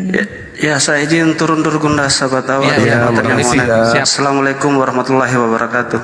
Waalaikumsalam warahmatullahi wabarakatuh. Silakan Mbak Grace kalau mau bertanya silakan. Oh ya, gini tuh Bang Juma, bukan mau nanya-nanya sih, mau nanya-nanya memang mau belajar gitu kan, cuman sekedar mencari tahu. Itu Bang Juma, Grace kan posisinya lagi belajar nih,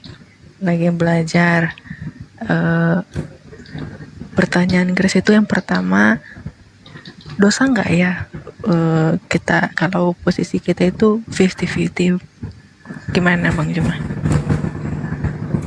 Percaya Kristen iya, percaya Islam juga iya, sama-sama ada benarnya. Iya. Jadi kalau di Islam tuh ya, yang hak itu pasti hak, batil pasti batil. Iya sih. Iya, tapi karena status saudari ini lagi taraf pencarian, ya itu wajar itu terjadi. Iya, Bahkan terkadang itu dosa nggak ya gitu, yang kayak gitu ya. Kalau statusnya masih dalam taraf pencarian, istilahnya belum pernah syahadat, ya tidak ada dosa. Kemudian bagi orang kafir ketika melanggar satu hukum itu bukan dikatakan berdosa. Memang mereka tidak dikategorikan ada perintah, tapi jatuh kepada kekafiran. Kalau kafir itu bukan dosa lagi, tapi memang sudah stempel sebagai penghuni neraka. Kecuali mereka melembutkan hati, lalu kemudian meninggalkan kekafiran tersebut. Jadi hanya ada dua hukum tuh. Hukum untuk yang muslim, dan kemudian hukum untuk yang kafir. Ada kafir, ada muslim. Kalau mau mengikuti aturan-aturan Tuhan, jadi muslim. Kalau tidak mau mengikuti aturan Tuhan, jadi kafir, kufur. Artinya sudah bersaudara dengan iblis, karena ingkar terhadap pencipta. Nah, beda dengan saudari ini dalam tataran sedang mencari kebenaran. Kan gitu. Iya benar. Silakan aja. Iya, masih belum ke titik-titiknya aja. Ini Iya, masih kayak betul. kulit-kulitnya aja, nggak apa-apa ya Bang Juma ya. Iya, nggak Nanya-nanyanya gitu kan. Siap. Memang posisi saya memang lagi sedang belajar. Ya, Memang mencari gitu kan. Soalnya kan di sini ada benernya, di sini juga ada benernya. Jadi iya. yang benar itu yang mana gitu. Pertanyaan besar itu dalam hidup saya. Yang benar itu yang mana gitu kan. Kemarin saya dari ngikutinnya juga dari kemarin. Ini ada kutipan yang saya lihat di beberapa akun kan. Ini ada katanya apa dasar dia yang membuat dia ingin masuk Islam gitu kan. Pernah nggak Bang Jum membaca Yohanes 14:15 itu? Pernah terkait dengan penghibur. Iya betul, dengan penghibur. Ya, pernah. Bahkan itu sering saya ulas. Jikalau kamu mengasihi aku, kamu menuruti segala Iya perintahku. betul. Kan gitu. Pertanyaan juga itu, kok dia ngomongnya seperti itu ya? Kok dia merintahnya kayak seperti itu ya gitu kan? Berarti selama ini siapa dia? Jadi bapaknya lagi siapa gitu? Jadi gini, kalau di dalam Al-Quran dikatakan atiullah wa atiur rasul, bertakwalah kepada Allah dan taatlah kepada Rasul. Nah, Yesus datang kepada muridnya, memerintahkan muridnya percaya dirinya sebagai utusan Tuhan. Tapi anehnya dituhankan. Nah, itu dikarenakan yang menuhankan itu bukan muridnya. Kan dikatakan dalam Yohanes 17 nomor 3, hidup kekal itu adalah mereka mengenal Engkau satu-satunya Tuhan dan mengenal Yesus Kristus yang Engkau utus. Berarti orang bisa hidup kekal apabila mengenal Tuhan yang diajarkan Yesus sebagai satu-satunya Tuhan dan mengenal Yesus sebagai utusan Tuhan. Dalam Islam, la ilaha illa huwa wa Isa wa Yesus Rasulullah. Itu di Islam. Jadi Tuhan yang datang menyatakan diri kemudian melalui mujizat sehingga lahirlah Yesus tanpa ayah adalah satu-satunya Tuhan. Dan Yesus yang mengajarkan Bani Israel kembali kepada hukum Taurat adalah utusan Tuhan. Dan ingat, kenapa Yesus menekankan dirinya agar diimani sebagai utusan Tuhan? Karena dia diutus kepada Bani Israel dan Bani Israel menolaknya. Maka Yesus menerangkan, jika Bani Israel menerimaku sebagai utusan Tuhan, maka mereka mendapatkan hidup yang kekal. Jadi bukan menerimanya sebagai Tuhan. Adapun Kristen yang menuhankan Yesus, diduga Kristen ini pengikut Yesus palsu. Gitu, Mbak. Iya. Karena memang ada Yesus palsu. Waspadalah kepada penyesat yang datang kepadamu dengan memakai namaku, Yesus, dan berkata, akulah Kristus. Dia akan menyesatkan banyak orang. Nah, jadi Yesus berpesan kepada Bani Israel agar waspada kepada penyesat bernama Yesus Kristus. Dan Yesus Kristus ini akan menyesatkan banyak orang. Makanya Yesus menjelaskan, ya, apabila aku yang datang, bukan yang palsu, maka akan disertai tanda-tanda. Apa tanda-tandanya? Matahari menjadi gelap, bulan tidak bercahaya, bintang-bintang berjatuhan, kuasa langit berguncang, dan Yesus akan nampak di tengah langit, dan seluruh manusia di bumi akan melihatnya. Itu kalau Yesus yang asli datang. Yesus yang palsu, kata Yesus, apabila ada orang berkata ada Yesus di sini, ada Yesus di sana, jangan kau percaya. Sebab Kristus palsu, Yesus palsu, dan juga nabi-nabi palsu, rasul-rasul palsu akan datang dan melakukan banyak mujizat sekiranya mungkin dia menyesatkan orang-orang pilihan juga. Itu tertulis dalam Matius 24 nomor 23, 24, 25, 26. Maka Kristen ini terindikasi diduga mengikuti si palsu itu. Makanya antara Yahudi dan Kristen berbeda. Padahal Palsu itu siapa? yang datang kepada Paulus, yang diikuti oleh orang Kristen hari ini. Jadi si palsu itu datang ke Paulus, lalu Paulus menyebarkan berita.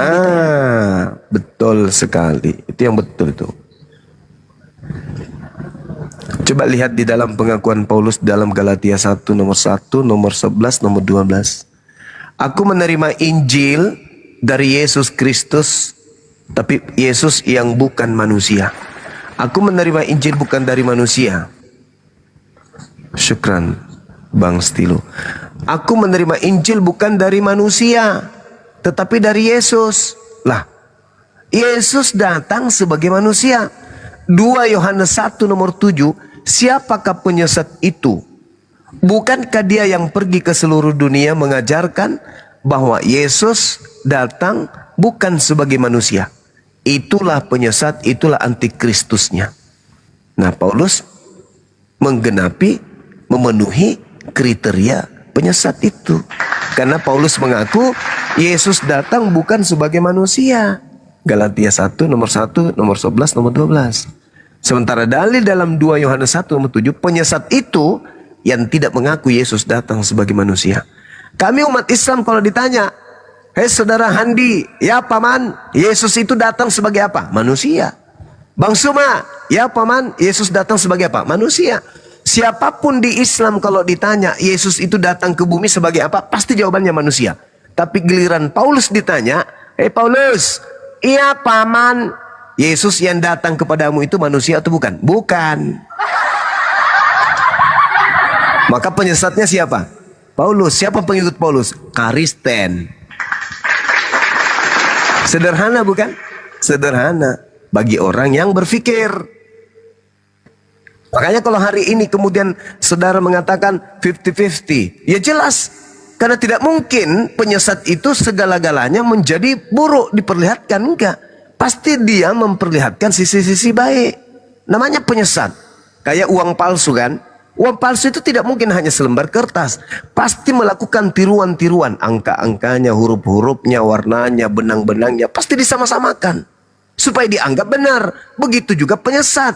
Maka nilai 50% yang Anda katakan itu adalah nilai yang dipakai untuk mendompleng kesesatan itu untuk nampak seperti kebenaran. Karena kalau tidak dibarengi dengan domplengan kebenaran terhadap kesesatan, ya mutlak murni terlihat kesesatan. Tetapi karena supaya dianggap kebenaran, maka kesesatan itu dianggap sebagai kebenaran. Itulah yang Anda temui. 50% juga benar, di Islam juga 50% benar. Sekarang permasalahannya adalah, adakah kemudian Yesus mengindikasikan penyesat itu bernama Sallallahu Alaihi Wasallam? Atau penyesat itu bernama Kristus? Ternyata di Bible saudara kita Kristen sendiri, Matius 24 nomor 4 nomor 5, waspadalah kepada penyesat yang datang kepadamu dengan memakai namaku. Siapa namaku? Yesus. Berarti penyesatnya menggunakan nama siapa? Yesus. Dan berkata, akulah Kristus. Berarti penyesatnya itu bernama apa? Bernama siapa? Yesus Kristus. Dia akan menyesatkan banyak orang. Kalau Yesus seorang pembohong, bisa jadi tidak ada penyesat dan bisa jadi tidak ada banyak orang yang disesatkan. Tapi kalau Anda percaya Yesus orang benar, dia tidak pernah membohong, maka Anda harus mencari orang banyak yang disesatkan oleh Yesus Kristus itu mana hari ini. Harus ada. Karena Yesus sendiri mengatakan akan menyesatkan banyak orang. Nah, kami nih melihat dari kacamata luar bahwa satu-satunya kandidat pengikut Kristus hanya Kristen. Tak ada yang lain. Permasalahannya ketika ditarik benang merahnya, Kristen menyembah Yesus, Kristen makan babi, Kristen tidak sunat, Kristen menyembah kemudian 3 pribadi Tuhan, Kristen kemudian ibadah minggu, Kristen ibadah di gereja, Kristen tidak sujud dalam ibadah. Tarik benang merahnya sampai kepada para nabi, tidak akan ketemu. Berarti siapa yang mengajarkan Kristen ini tidak sujud dalam ibadah? Siapa yang mengajarkan Kristen ini kemudian membantah semua firman Tuhan di dalam kitabnya orang Yahudi? Jangan ada ilah lain, bikin ilah baru bernama Roh Kudus, burung merpati, Yesus anak orang. Jangan makan babi, makan babi. Kuduskan hari Sabtu, jadi hari Minggu.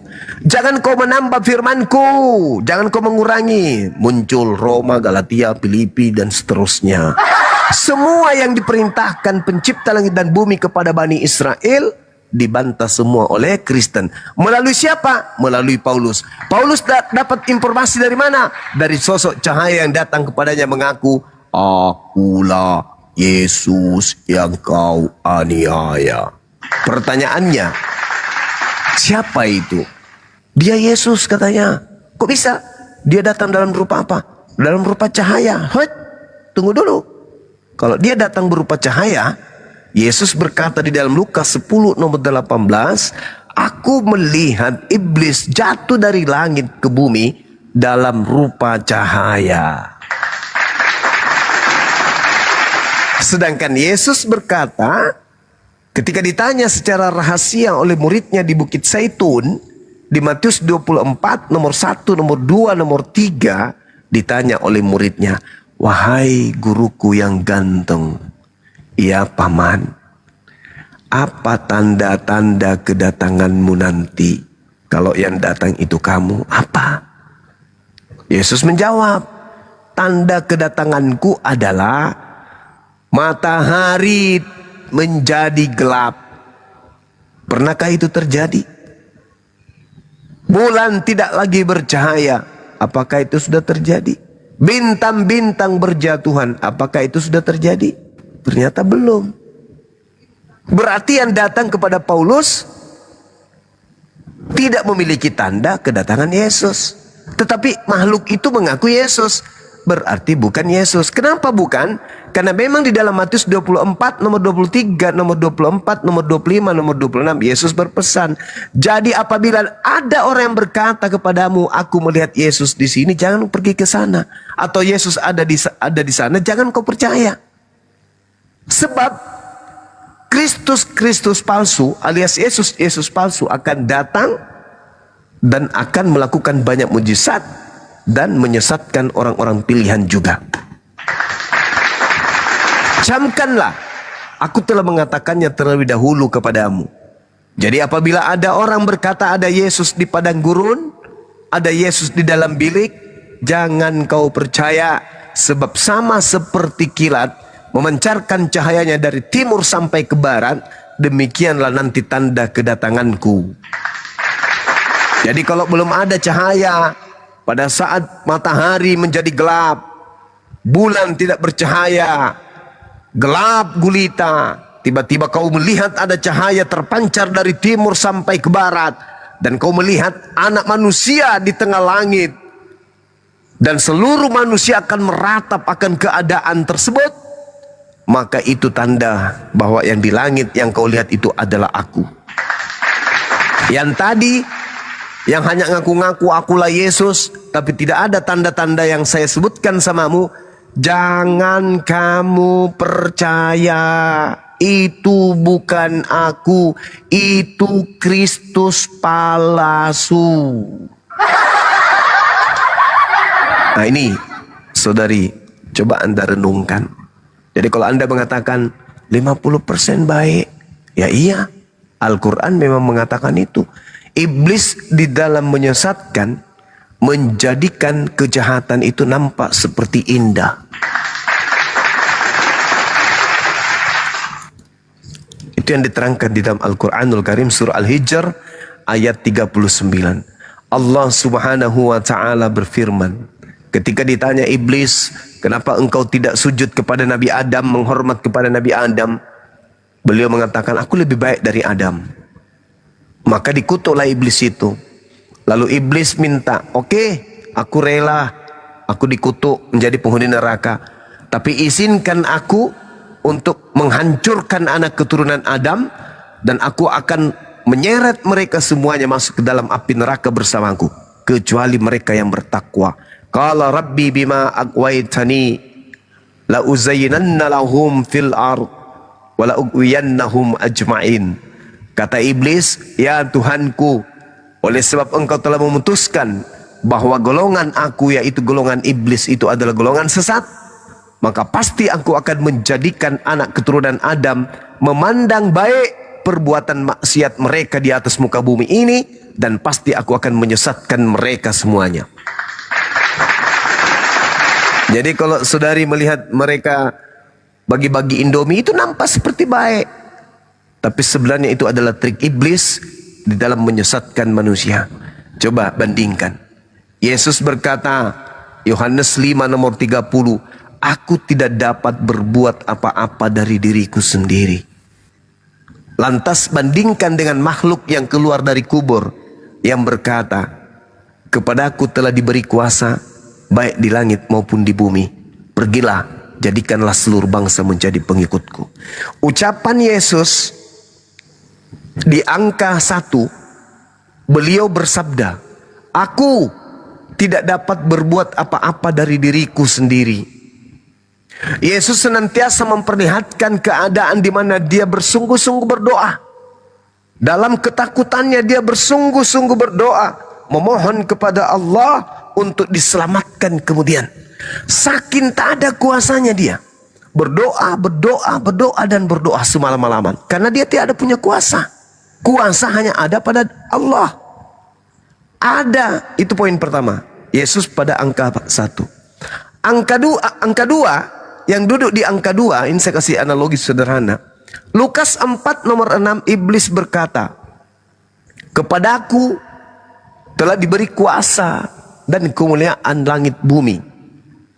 Barang siapa yang menyembah aku berhak dan berkuasa memberikan kuasa bumi ini kepadanya. Aku berkuasa memberikan segala kemegahan dan segala kemuliaan dan segala kuasa di bumi kepadanya, siapapun yang menyembah aku. Itu kata iblis, kepada aku telah diberi kuasa dan aku berhak memberikan kepada siapapun yang aku mau. Itu kata iblis. Nah, ada makhluk yang keluar dari goa kubur berkata, kepada aku telah diberi kuasa, pergilah, jadikanlah seluruh bangsa menjadi muridku. Pertanyaannya, orang yang keluar dari kubur ini lebih pas dengan angka 2 di mana iblis berkata kepada aku diberi kuasa, atau ke angka 1 tadi di mana Yesus berkata, aku tidak dapat berbuat apa-apa dari diriku sendiri. Kira-kira yang keluar dari kubur ini cocoknya kepada Yesus atau cocoknya kepada iblis? Coba yang di bawah juga ketik, yang di YouTube juga ketik. Yesus berkata, aku tidak dapat berbuat apa-apa dari diriku sendiri. Iblis berkata, kepada aku telah diberi kuasa dan aku berhak memberikan kepada siapapun yang aku kehendaki. Ada oknum yang keluar dari kubur berkata, kepada aku telah diberi kuasa, pergilah ke seluruh bangsa, jadikanlah seluruh bangsa menjadi muridku. Ini yang keluar dari kubur ini cocoknya, pasnya itu cocoknya kepada Yesus atau cocoknya kepada iblis? Coba teman-teman ketik yang di YouTube dan yang di TikTok. Yesus tidak dapat berbuat apa-apa dari dirinya. Iblis, kepadaku telah diberi kuasa, segala kemegahan dunia akan kuberikan kepadamu apabila engkau menyembahku, sebab segala kuasa telah diberikan kepada aku. Keluarlah makhluk dari kubur yang dalam Al-Quran dikatakan bahwa itu bukan Nabi Isa. Dan di dalam Bible juga dikatakan tanda angkatan jahat adalah bangkitnya anak manusia dari kubur. Dan Yesus berkata dalam Yohanes 12 nomor 31, apa kata Yesus? Iblis telah dilemparkan keluar. Keluar dari mana? Sedangkan dalam Yesaya 14 nomor 15, iblis dilemparkan masuk ke dalam kubur. Nah, ada yang keluar dari kubur mengaku dirinya kemudian berkuasa, lalu memerintahkan ke seluruh dunia menjadikan manusia menjadi pengikutnya. Itu siapa? Sedangkan Yesus yang asli berkata di dalam kitab Anda sendiri, apa kata Yesus? Matius 15 nomor 24, aku diutus hanya kepada domba yang hilang dari umat Israel. Kok tiba-tiba pergilah ke seluruh dunia, jadikanlah seluruh manusia jadi pengikutku? Kok bisa berubah kayak gitu? Yesus berpesan kepada ke-12 muridnya di dalam Matius 10 nomor 5 nomor 6. Yesus berpesan kepada ke-12 muridnya agar jangan ke bangsa lain, tapi pergilah kepada domba yang hilang dari umat Israel. Matius 10, nomor 5, nomor 6. Kemudian ada juga Yesus, pergilah kepada seluruh dunia. Loh, tadi katanya jangan keluar dari Bani Israel. Ini sekarang pergi ke seluruh dunia. Hanya pemisahnya adalah salib dan bangkit dari kubur. Ini siapa ini yang keluar dari kubur ini? Kok tiba-tiba berubah? Nah, untuk menjawab itu siapa? Tanya Markus. Loh, kok bisa tanya Markus? Yes, karena Markus telah menuliskan di dalam Markus 16 nomor 12. Yesus menampakkan diri kepada kedua muridnya dalam rupa yang lain. Pertanyaannya tanya ke Markus. Markus, kau sini dulu Markus. Aku mau tanya kau. Ya paman. Dari mana kau tahu bahwa itu adalah Yesus yang muncul dalam rupa lain? Dari mana kamu tahu? Emang kamu pernah lihat Yesus sebelumnya? Dalam rupa yang lain juga. Tiba-tiba kau katakan inilah Yesus tapi mukanya lain. Dengan mengatakan demikian maka benarlah kata Al-Quran. Di mana Al-Quran menjabarkan kemudian bahwa yang mereka salib, yang mereka bunuh itu bukan Nabi Isa. Wa qaulihim inna qatalnal Masiha Isa bin Maryam Rasulullah wa ma qatalu wa ma salabu walakin subbiha lahum wa innal ladzina ikhtalafu fi lafi syakkim minhu. Apa kata Quran? Kami hukum mereka karena ucapan mereka yang berbunyi, sesungguhnya kami telah membunuh Al-Masih Isa putra Maryam, yang mereka ejek-ejek dengan menamainya dengan Rasulullah, padahal mereka tidak beriman kepadanya. Mereka mengatakan telah membunuhnya, padahal mereka tidak membunuhnya dan tidak pula menyalibnya, tetapi diserupakan kemudian bagi mereka orang yang dibunuh itu dengan Nabi Isa. Sesungguhnya mereka yang berselisih pendapat tentangnya, yakni tentang Nabi Isa alaihissalam, benar-benar dalam keraguan-raguan tentang hal pembunuhan tersebut. Kalau sekiranya Markus ada duduk di depan Bang Suma hari ini, maka saya akan tanya dia, Markus, ya paman, dari mana kau tahu bahwa yang muncul itu adalah Yesus anak Maria dalam rupa yang lain? Kira-kira Markus bisa jawab apa dia? Dari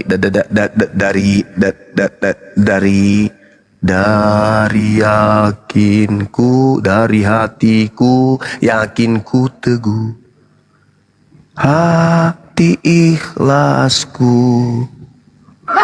penuh. Ragu pasti dia. Dia mau bilang apa coba? Pasti ragu. Maka benarlah kata Al-Quran, wa innal ladzina ikhtalafu fihi lafi syakkim minhu ma lahum bihi min ilmi illa tiba'azzan wa ma kataluhu yaqina. Pasti itu jawabannya. Ragu dia. Itu jelas teman-teman sekalian. Saya kira begitu saudari siapa namanya, Grace, maaf kepanjangan, silakan. Makasih Iwan Priyadi. Agak kepanjangan ya Bang Juma. Iya panjang. Tapi, bagus kalau panjang itu bisa dipahami. iya tapi kan cuman masih sedikit bingung gitu kan. Nah tapi kembali ke topik awal aja tadi ya, kayak gitu kan. Iya. Silakan. Lalu kalau memang itu salah, kenapa ya Yesus itu membiarkan Paulus gitu memberitakan itu atau menegur atau murka kepada umat-umatnya atau jemaatnya begitu kan? Kalau itu salah, kenapa malah mengikuti ajaran sesatnya si Paulus tadi? Nah, Yesus pada saat itu kan udah terangkat ke langit. Paulus menuliskan tulisannya itu di tahun 52 mulai. Diindikasikan Paulus menulis surat-suratnya itu di tahun 52. Yesus sudah tak ada di bumi. Makanya coba Anda lihat di dalam Yohanes 14 nomor 30. Apa kata Yesus di sana? Ketika kemudian Yesus menceritakan bahwasanya dia harus pergi. Tidak banyak lagi aku berkata-kata denganmu, sebab penguasa dunia ini datang. Siapa itu penguasa dunia? Iblis. Tidak banyak lagi aku berkata-kata dengan kamu, sebab penguasa ini datang, dan penguasa dunia ini tidak berkuasa sedikit pun atas diriku. Maksudnya iblisnya sudah datang, makanya Yesus harus pergi. Pada saat kemudian Yesus pergi, penguasa dunia ini kemudian leluasa menyesatkan. Makanya sebelum dia terangkat, dia nasihati muridnya. Waspadalah kepada penyesat yang datang kepadamu dengan memakai namaku dan berkata, akulah Kristus. Waspada kepada itu. Jadi kalau muridnya kemudian tidak waspada, ya salah sendiri. Karena Yesus sudah menasihatkan. Bahkan Yesus mengatakan apa? Dia akan menyesatkan banyak orang. Justru dengan kebenaran ucapan Yesus, harus banyak orang yang sesat, pengikut Yesus Kristus palsu. Dan di dalam Matius 24, nomor 24 dikatakan bahwa penyesat ini, Kristus palsu ini, akan menyesatkan orang-orang pilihan juga. Berarti menyesatkan murid-murid Yesus juga. Karena murid Yesus ini adalah orang-orang pilihan. Yohanes 6 nomor 70. Bukankah aku yang memilih engkau yang 12? Dan satu di antaramu adalah iblis. Nah, berarti murid-murid Yesus adalah orang-orang pilihan. Matius 24 nomor 24. Yesus palsu akan menyesatkan murid-murid Yesus juga. Jadi wajar, karena Yesus sudah terangkat ke langit, muridnya berkhianat. Nah, Yesus sudah menyampaikan akan kesesatan itu. Jadi kalau tadi saudara Aldo mengatakan bahwa kami bersanad dari Petrus, tunggu dulu. Sejak bersama dengan Yesus aja, Petrus digelari iblis oleh Yesus. Apalagi setelahnya. Lagian Paulus juga mengatakan dalam Galatia 2 nomor 8. Petrus diutus hanya pada orang Yahudi saja. Loh, kok tiba-tiba ada Petrus yang diutus kepada kepada Aldo? Berarti kalau dia Petrus asli, berarti betul dia berhasil disesatkan. Karena Yesus memang menubuatkan bahwa murid-muridnya juga akan disesatkan oleh Yesus palsu. Dalilnya ada. Seperti itu, Saudari Grace, silakan. Oh, jadi Paulus itu memberitakan itu ke umat-umat yang lain itu setelah Yesus terangkat ya berarti ya?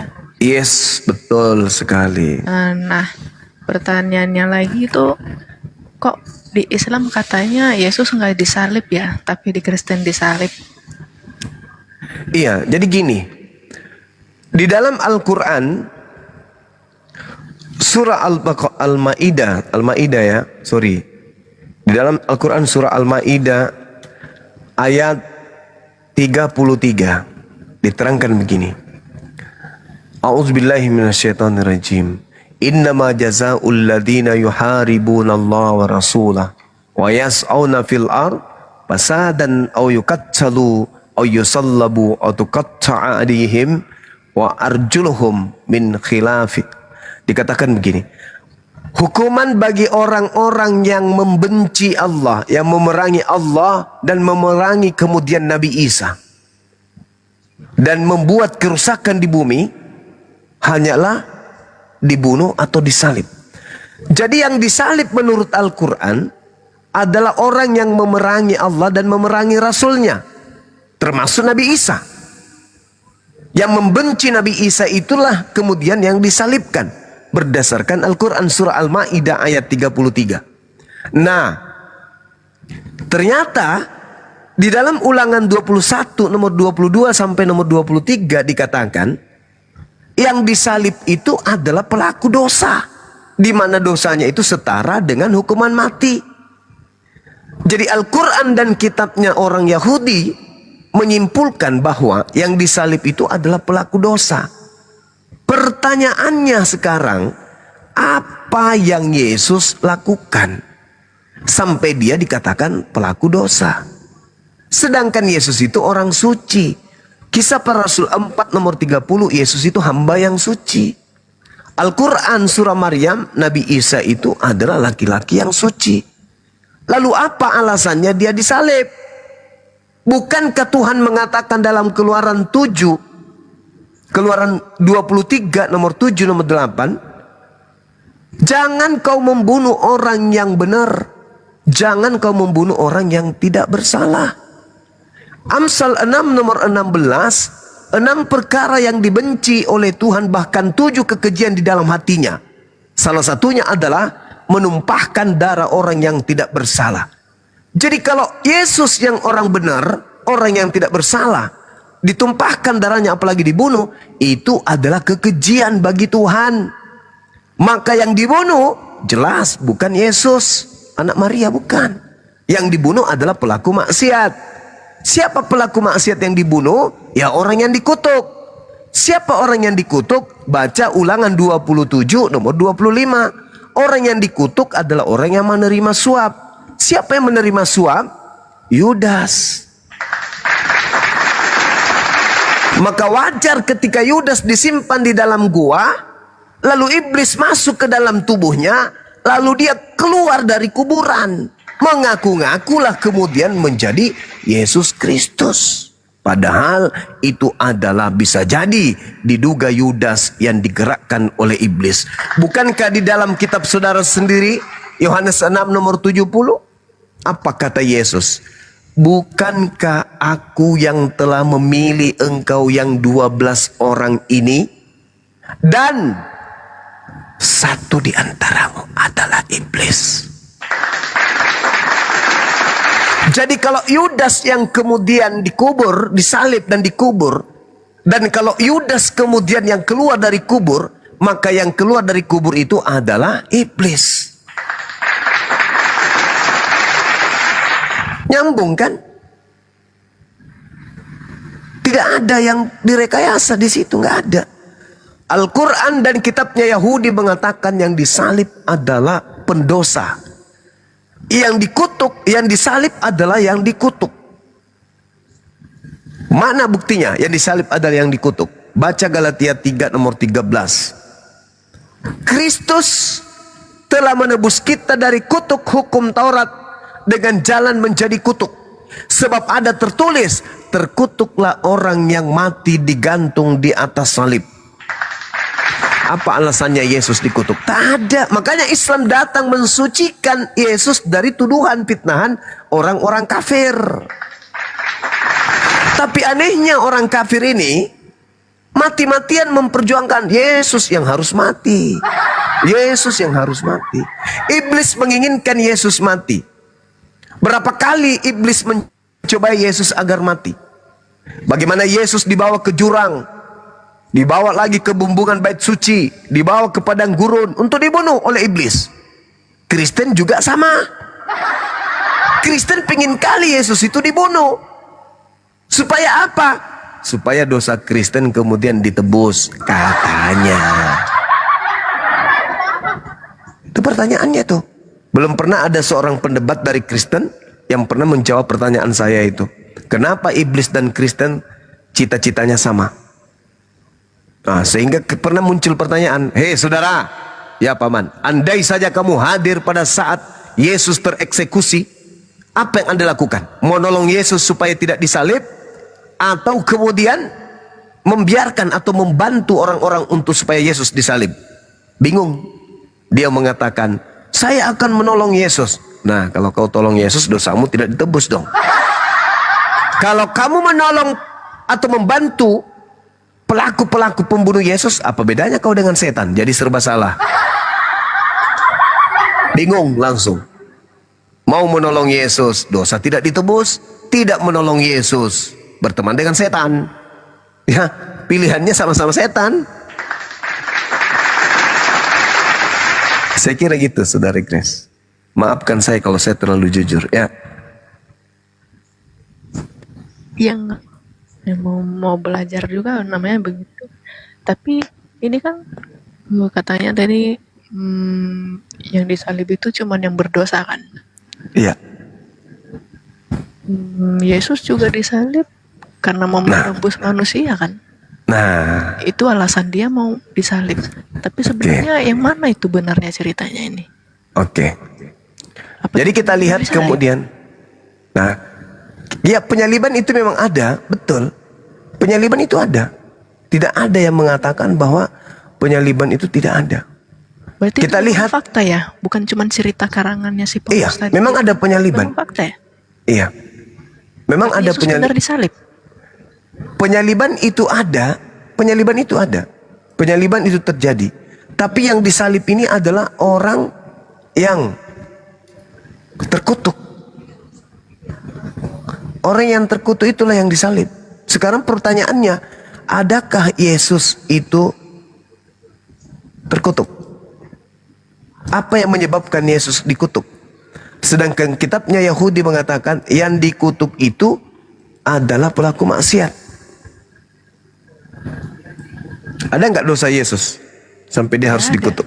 Nggak ada. Nggak ada. Tapi kan itu demi umatnya kan. Jadi dia kasihan. Jadi dia menggantikan dirinya. Jadi sehingga dia yang harus dihukum. Oh, nggak bisa. Nggak boleh kayak gitu.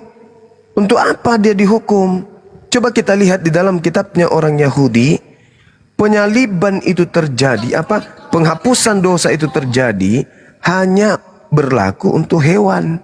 Imamat 1 nomor 2. Katakanlah kepada orang-orang Israel, apabila mereka hendak mempersembahkan kurban persembahan penebus salah, penebus dosa, maka hendaklah mereka kemudian mempersembahkan hewan ternak, kambing, domba, apalagi sapi lembu, gitu. Jadi tidak ada itu manusia. Malah di dalam Imamat 18:21, jangan kau mempersembahkan anak manusia kepada dewa Molok. Tuhan tidak mau. Tidak ada tradisi di dalam agama terdahulu, agama Samawi, itu mempersembahkan korban berupa manusia. Nggak ada. Makanya supaya Yesus ini dianggap korban, maka Yesus digelar Kristen, anak domba. Kenapa bisa dijadikan Yesus anak domba? Karena memang Tuhan hanya menerima persembahan berupa domba. Nah, kalau dikatakan sebagai penebus dosa, itu juga bullshit. Coba dengarkan saya. Di dalam kitabnya orang Yahudi, 2 Tawarik 7 nomor berapa itu? Nomor 14. Kalau kita lihat di dalam kitab Tawarik 7 nomor 14, itu tidak akan mungkin ada penebusan dosa, apalagi yang lakukan itu adalah Yesus. Kita lihat. Dan umatku yang atas namaku disebut merendahkan diri, berdoa dan mencari wajahku, lalu berbalik dari jalan-jalannya yang jahat, maka aku akan mendengar dari surga dan mengampuni dosa mereka serta memulihkan negeri mereka. Jadi buat apa penyaliban nebus dosa itu apa? Kata Tuhan, umatku yang atas namaku disebut merendahkan diri, berdoa dan mencari wajahku, lalu berbalik dari jalan-jalannya yang berdosa, maka aku akan mendengar dari surga dan mengampuni dosa mereka juga dari surga. Ngapain turun ke bumi jadi bayi lalu dibunuh jadi korban, sementara Tuhan dari surga bisa mengampuni dosa? Itu dalilnya. Makanya Kristen ditertawakan sama orang Yahudi. Kristen dianggap Abu Dazarah, ya, kaum goyim, orang sesat, bidat, karena mengikuti ajaran paganisme, penyembah manusia, mempersembahkan manusia kepada dewa. Coba lihat dalam Matius 8 nomor 4. Apa kata Yesus? Perlihatkanlah dirimu kepada imam, lakukanlah persembahan seperti yang diperintahkan oleh Nabi Musa kepadamu. Nabi Musa memerintahkan apa? Ya, Imamat 1 nomor 2. Hewan korban, domba, sapi, lembu, kambing. Bukan manusia. Itu konsep yang muncul belakangan itu, yang diusung kemudian Paulus dan teman-temannya. Inilah yang harus diwaspadai ajaran itu. Begitu, Saudari Grace, silakan. Oh, berarti Yesus disalib ini berarti nggak ada lah ya itu ceritanya sebenarnya ya? Nggak ada. Izinkan saya. Kayak gitu? Gimana? Nggak ada Alkitab sih ini. Cuman kan di Alkitab itu seolah-olah itu fakta gitu kan kalau Yesus tuh disalibkan gitu. Kalau nggak salah itu ceritanya tuh di Yohanes lah kalau nggak salah itu ya. Coba kita lihat. Nggak tahu. Jadi seakan-akan fakta, memang penyaliban itu terjadi. Tapi yang disalib itu bukan orang benar. Yang disalib itu adalah orang yang sesat, pelaku maksiat. Coba, apa yang dikatakan di dalam Amsal 21? Amsal 21 menceritakan di data nomor 18-nya bahwasanya orang fasik dipakai sebagai tebusan bagi orang benar dan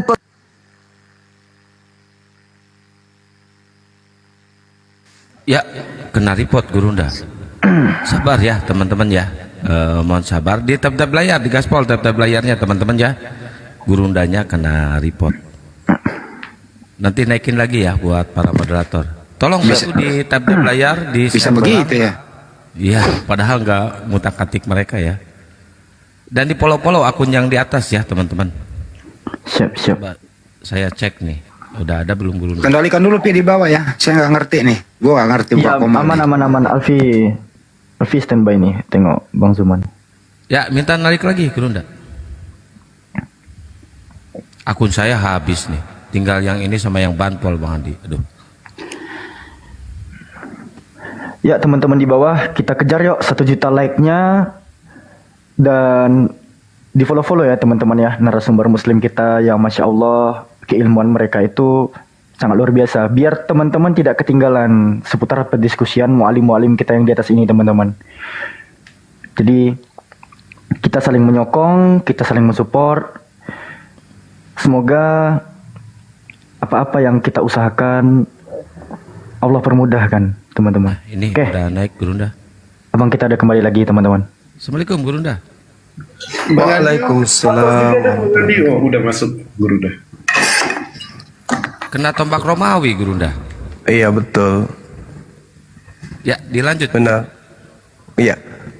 Jadi kita lihat di dalam Amsal 21:18 kan Yesus berkata tuh di dalam Lukas 24 nomor 44 bahwa harus tergenapi tentang aku yang tertulis di dalam kitab nabi-nabi.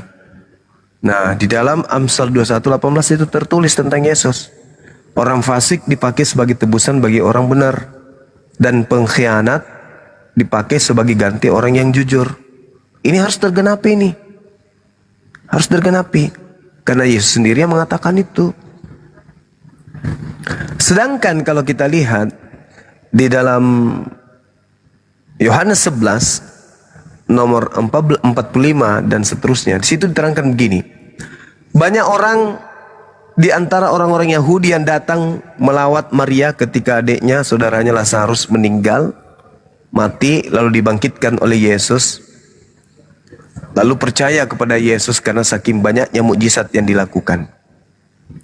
Tetapi di antara orang Yahudi ini, ada yang melapor kepada orang Farisi dan menceritakan kepada mereka apa yang telah dibuat oleh Yesus, yaitu mukjizat membangkitkan Lazarus.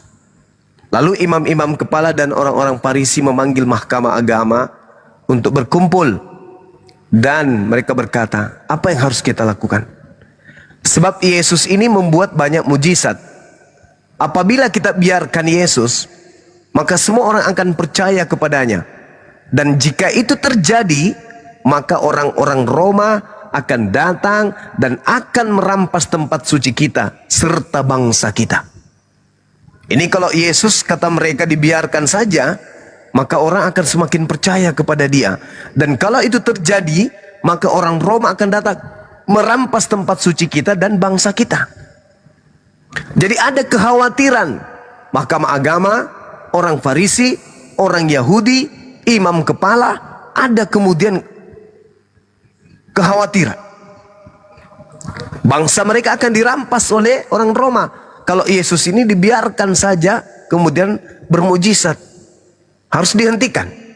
Nah, dikatakan di data nomor 49, tetapi seorang di antara mereka yaitu Kayafas, imam besar pada tahun itu, berkata kepada mereka, kamu tidak tahu apa-apa dan kamu tidak insaf, bahwa lebih berguna bagimu jika satu orang mati, yaitu Yesus, mati untuk bangsa kita daripada seluruh bangsa kita ini binasa. Lebih baik satu orang Yesus mati daripada seluruh bangsa kita ini binasa karena dirampas oleh Romawi. Hal itu dikatakannya bukan dari dirinya sendiri, tetapi sebagai imam besar. Jadi ini sudah imam besar nih yang berkata. Jadi tak ada apa-apanya pastor, tak ada apa-apanya kemudian pendeta.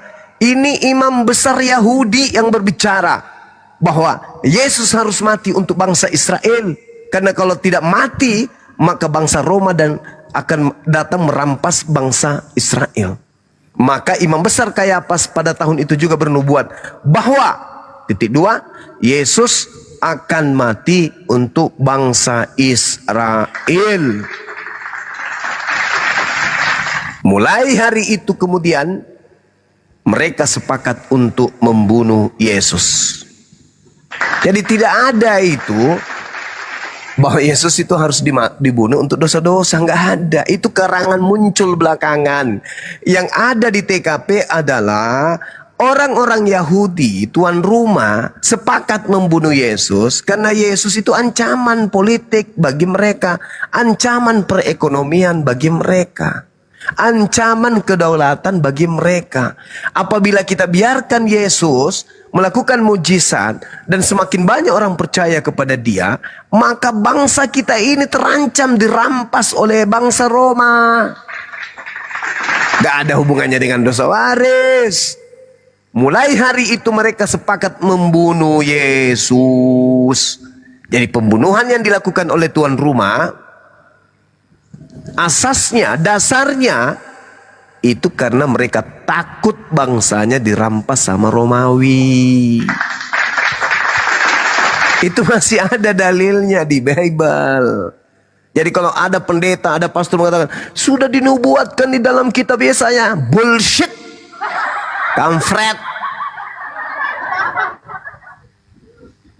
Itu penipuan itu. Tak ada itu nubuat. Faktanya imam kepala kurang apa lagi, coy? Imam kepala yang sah, ahli Taurat yang sah, baru tahun itu juga bernubuat. Tidak dia mengatakan, oh ini sudah ada nubuatan di kitab kita bahwa Tuhan akan datang berinkarnasi menjadi bayi lalu mati untuk dosa. Nggak ada itu, nggak ada. Mereka sepakat membunuh Yesus karena mereka takut bangsa mereka dirampas oleh orang Roma. Makanya sepakat membuat kemudian kesaksian-kesaksian palsu. Markus 14, Markus 1 nomor 14. Markus 14 nomor 1. Mereka sepakat membuat tipu muslihat untuk menjerat Yesus. Matius 26 nomor 59. Mereka melakukan kesaksian-kesaksian palsu untuk menangkap, untuk mengadili Yesus. Matius 27 nomor 18. Gubernur Pilatus tahu bahwa mereka orang-orang Yahudi menyerahkan Yesus untuk dibunuh karena dengki. Bukan karena dosa waris, bukan karena nubuatan. Jadi pendeta dan pastor itu bullshit. Dia tidak mau mengungkap rahasia yang muncul yang ada di dalam Bible mereka sendiri. Bagaimana orang-orang pada saat itu melakukan sidang hanya untuk melenyapkan Yesus yang ada di tengah-tengah mereka. Karena mereka takut bangsa mereka dirampas oleh penjajah kala itu. Ini fakta real. Makanya Yesus mengatakan waspada kepada penyesat. Karena semua akan digoreng, semua akan di-framing. Dosa waris lah, dosa kutuk lah, Adam mewariskan dosa lah dari surga. Entah apa-apanya dibawa-bawa. Padahal itu semua adalah karangan. Yang benar itu yang menceritakan Yohanes 11 nomor 45 sampai nomor 57. Karena itu Yesus tidak lagi tampil di muka umum di antara orang-orang Yahudi. Yesus berangkat dari situ ke daerah dekat padang gurun di sebuah kota bernama Efraim, dan di situ ia tinggal bersama dengan murid-muridnya. Yesus lari sembunyi. Kalau ada kemudian nubuat, tidak perlu sembunyi. Yesus yang akan mengumumkan, wahai saudara-saudara, orang-orang Yahudi, orang-orang Farisi, mahkamah agama, mari berkumpul. Nubuat yang ada di dalam kitab kalian segera akan digenapi. Persiapkan balok, persiapkan paku, persiapkan palu-palu dan tali, persiapkan kemudian salib, persiapkan algojo yang mengeksekusi. Aku siap menghapuskan dosa-dosa kalian dengan cara aku bunuh diri di atas tali pohon. Begitu. Itu kalau betul nubuatan-nubuatan itu bullshit, itu obat kuping dari para penyesat-penyesat titisan daripada Yesus Kristus yang diduga Yesus Kristus itu. Dalil ini sendiri yang mengatakan itu. Bible sendiri yang mengatakan itu.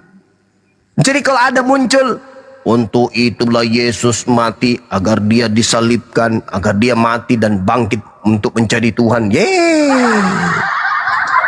Bagi orang-orang yang suka makan babi dan suka tidak bersunat, dikasih dalil-dalil itu ya manggut-manggut aja. Karena mereka memang tidak suka diatur sama Tuhan. Tapi orang yang punya Tuhan, orang yang bertuhan kepada yang benar, datang ke rumah kotok-kotok, kotok-kotok. Ya, selamat pagi Bu. Pagi Pak. Mau ngapain? Kami dari anak-anak Tuhan. Waduh, anak-anak Tuhan. Anak-anak Tuhan pakai sandal jepit. Ya, mau ngapain Bu? Ini kami datang memberitakan kabar duka cita. Kabar duka cita? Siapa yang meninggal? Tuhan kami meninggal abad pertama. Innalillahi wa inna ilaihi rajiun. Kenapa rupanya? Apa yang kena? Keselak biji nangka? Enggak, dia mati untuk dosa-dosa ibu dan bapak-bapak satu rumah. Aneh, ada sales datang menjual Tuhan. Jadi tak ada cerita itu, nggak ada. Cerita itu didukung kemudian muncul belakangan. Makanya Yesus berkata, hati-hati lu akan muncul penyesat-penyesat mengatasnamakan namaku dan berkata dia Kristus. Waspadalah, jangan kau percaya, jangan kau ikuti. Itu fakta real. Ya, tapi sekali lagi la ikraha fiddin, tak ada paksaan di dalam beragama. Saya hanya sekedar membacakan dalil. Kalau dalil Bible pun itu ditolak, ya saya bingung lagi. Surah kabar mana lagi yang harus saya gunakan untuk menyadarkan? Karena kalau saya pakai wahyu Allah Al-Quranul Karim, ya saudara-saudara kita. Duh, kena lagi Yurunda. Aduh, Ten, jangan main tombak dong, Ten. Aduh, gimana sih? Udah dikipasin juga masih panas mereka. Aduh, dikencengin terus tap-tap layarnya sampai 1M, teman-teman ya, biar komalnya kuat nih. Ini angker juga nih komal nih. Komal siapa sih nih? Parah nih komal nih.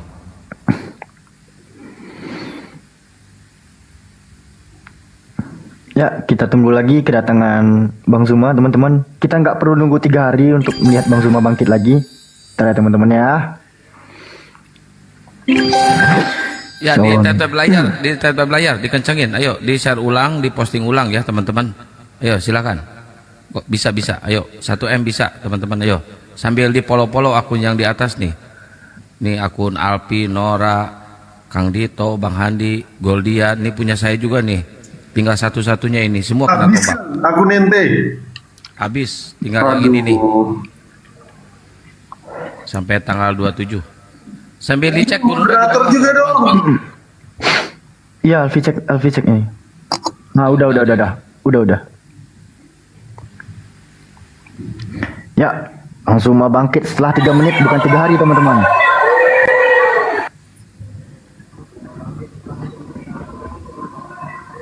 Untung cadangan akunnya ada 999.000 nih Gurunda.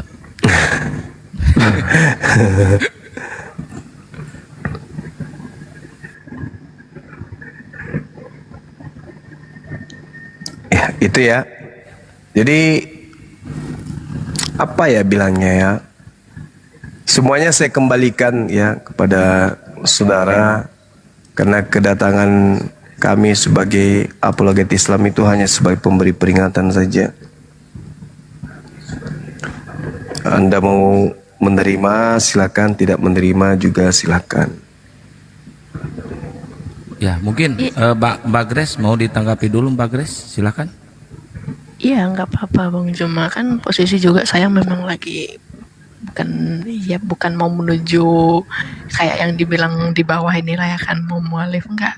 Mungkin tahapnya pasti ada, belajar lu mencari tahu gitu kan, di pertimbangan Bang Juma.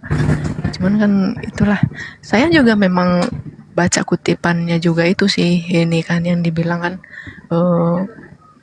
Yesus sendiri, ia tidak pernah menyebut dirinya Kristus. Pernah, ini lagi baca ini juga. Bang ambilnya dari kutipannya dari Google ini. Tapi nggak tahu ini benar apa nggak. Tapi di sini dikatakan bahwa Yesus itu nggak pernah menyebut dirinya itu Kristus. Iya. Lantas kan kalau memang di Islam itu benar, lantas kenapa ya Kristen itu dulu ada gitu kan? Kenapa nggak cuma Islam aja di dunia ini? Kalau memang Islam yang benar, kenapa itu harus saya itu lahirnya di Kristen gitu? Kalau memang yang di Islam yang benar. Iya. Kadang berpikir kayak gitu Bang Juma. Kalau memang Islam yang benar, kenapa Kristen itu dulu ada? Kalau memang Islam yang benar, kenapa dulu Grace nggak lahirnya di Islam? Iya. Jadi gini, kenapa kemudian Islam itu datang belakangan, enggak pada saat itu aja sekalian? Ketika kemudian Nabi Isa tiba-tiba didatangkan Islam. Jadi prosesnya ketika kemudian para nabi datang, Islam sebagai penutup para nabi, dan setelahnya tak ada lagi nabi. Nabi Musa alaihi salam membebaskan mereka dari perbudakan Mesir. Bukan hanya itu, memperlihatkan banyak mukjizat di tengah-tengah mereka. Apa yang mereka inginkan seketika kemudian dikabulkan. Bahkan minta makanan dari langit pun segera didatangkan oleh Allah. Tapi apakah kemudian mereka taat? Tidak. Bahkan Nabi Musa mengatakan apa dalam Al-Quran? Wa is qala Musa liqaumihi ya qaumi lima tu'zunani wa qad ta'lamuna anni rasulullahi ilaikum. Wahai kaumku, mengapa kamu selalu menyakitiku padahal kamu sungguh mengetahui bahwa sesungguhnya aku ini adalah utusan Allah kepadamu. Mengapa kau selalu menyakiti aku? Padahal kau tahu aku ini adalah utusan Tuhan. Tapi kamu senantiasa menyakiti aku. Aku telah membebaskan kalian dari perbudakan. Kalian tersiksa, dihinakan, direndahkan oleh Firaun. Aku datang diutus sebagai juru selamat bagimu. Tapi bukannya kau berterima kasih, malah kau menghinakan dan kau menyakiti aku. Itu yang terjadi. Karena Bani Israel ini adalah kaum pembangkang. Kemudian datang Nabi Isa. Nabi Isa mengajak mereka, kemudian mana tahu sisa-sisa pembangkang itu kemudian sudah mati semua. Nabi Isa datang mengajak mereka kembali kepada hukum Taurat. Apa yang terjadi? Bukannya kembali, malah Nabi Isa direncanakan untuk dibunuh. Maka Allah menghukum mereka. Makanya tadi kita membacakan Al-Quran, wa qaulihim inna qatalnal masiha Isa bin Maryam. Aku Allah hukum mereka karena ucapan mereka. Jadi karena mereka mengatakan Nabi Isa dibunuh, dihukum mereka. Ya hukumannya itu, mereka tidak dipertemukan dengan dinul Islam. Setelah mereka keturunannya udah mulai sedikit-sedikit berkurang dari pelaku utama, yaitu Bani Israel penolak Nabi Isa. Kalau Kristen ini kan cuma korban, bukan pelaku utama terhadap pembangkangan kepada Nabi Isa. Kristen ini hanya korban dari penyesat-penyesat yang muncul di tengah-tengah Bani Israel, yaitu orang-orang zalim. Nah, Allah menghukum sehingga Islam itu datang kemudian di abad ke-7 untuk kemudian menjauhkan dari orang-orang yang dikutuk tadi, supaya dia tidak berusaha dan berupaya untuk memperlakukan Nabi Muhammad sama seperti memperlakukan Nabi Musa dan Nabi Isa alaihissalam. Kenapa? Karena ajaran yang dibawa oleh Nabi Muhammad harus betul-betul sampai pada titik hari terakhir kehidupan dunia, yaitu kiamat. Karena tak ada lagi Nabi setelahnya, gak ada lagi kitab suci setelahnya. Maka kitab suci dan Nabi ini harus betul-betul selesai misinya, baru kemudian dia meninggalkan dunia. Harus betul-betul manusia setelahnya memahami, mengambil, menggali, dan juga menjabarkan Al-Quran itu kepada manusia-manusia sampai hari kiamat. Tak boleh lagi orang-orang selempel Yahudi Bani Israel ini hidup berdampingan bersama dengan Nabi Muhammad dengan kekerasan-kekerasan mereka punya terhadap Nabi Musa dan terhadap Nabi Isa alaihissalam. Itu hikmahnya. Lalu yang kedua, saudara Grace, ketika kemudian saudara mengatakan, kenapa saya dilahirkan dalam keadaan non-muslim? Kenapa saya tidak lahir dari kalangan umat Islam aja? Justru saudara Grace, kalau Anda menggunakan akal sehat, tak ada artinya orang yang lahir dalam keadaan Islam itu dibandingkan Anda yang menggunakan akal. Coba Anda lihat dan Anda bandingkan. Ketika Bang Suma lahir dalam keadaan Muslim, dalam keadaan Islam, tetapi dalam kehidupan saya terjadi kemaksiatan kemudian yang pernah terjadi dalam kehidupan saya, maka itu dihitung dosa oleh Allah. Sama seperti saudara Grace lahir dalam keadaan dalam keadaan Muslim, lalu dibesarkan dalam situasi kekufuran, maka tentu amalan-amalannya tidak diterima oleh Allah. Apapun itu, dosa-dosanya menumpuk kemudian, dosa kekafirannya maksudnya. Lalu tiba-tiba di 2025 bertaubat. Apa kata Allah? Qul lil ladzina kafaru iyantahu yughfar lahum ma qad salaf wa in ya'udu faqad madat sunnatul awwalin. Katakanlah kepada orang-orang kafir itu, jika mereka berhenti dari kekafirannya, mu'allab dia, maka niscaya Allah akan mengampuni dosa-dosa mereka yang telah lalu.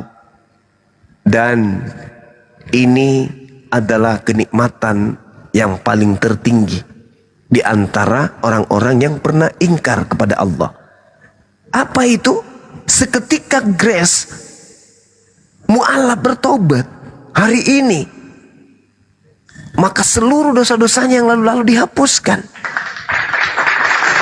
Dibandingkan kita yang Muslim dari lahir sampai hari ini, belum tentu bisa bersih dosa-dosanya, belum tentu. Itulah keutamaannya. Itulah kemudian pembandingnya. Allah itu maha adil. Kenapa? Karena masing-masing kita diberi akal. Makanya di Islam itu tidak mengenal konsep iman dulu baru akal atau akal dulu baru iman. Tidak. Di Islam itu boleh iman baru akal, boleh juga akal baru iman. Yang pasti akal iman tidak boleh dipisahkan satu sama yang lain. Harus seia sekata, seiring sejalan. Tidak boleh akal-akalan. Akal dan iman itu harus seia sekata, kompak.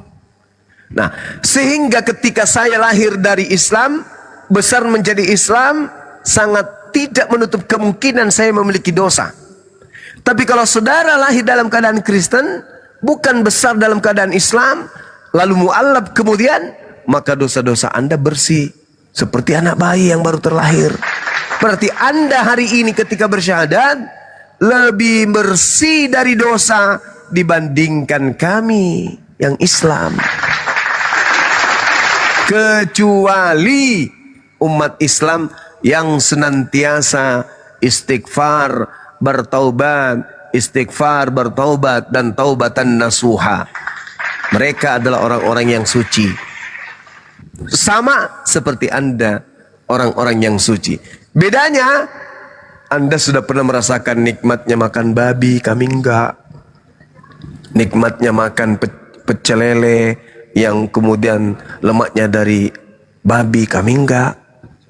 Minuman keras, kami enggak. Artinya Anda menang karena Anda sudah merasakan itu semua, sementara kami tidak. Tetapi setelahnya kemudian Anda menjadi suci bersih seibarat kertas yang putih. Itulah indahnya keadilan Allah. Seperti itu, Saudari Grace, silakan.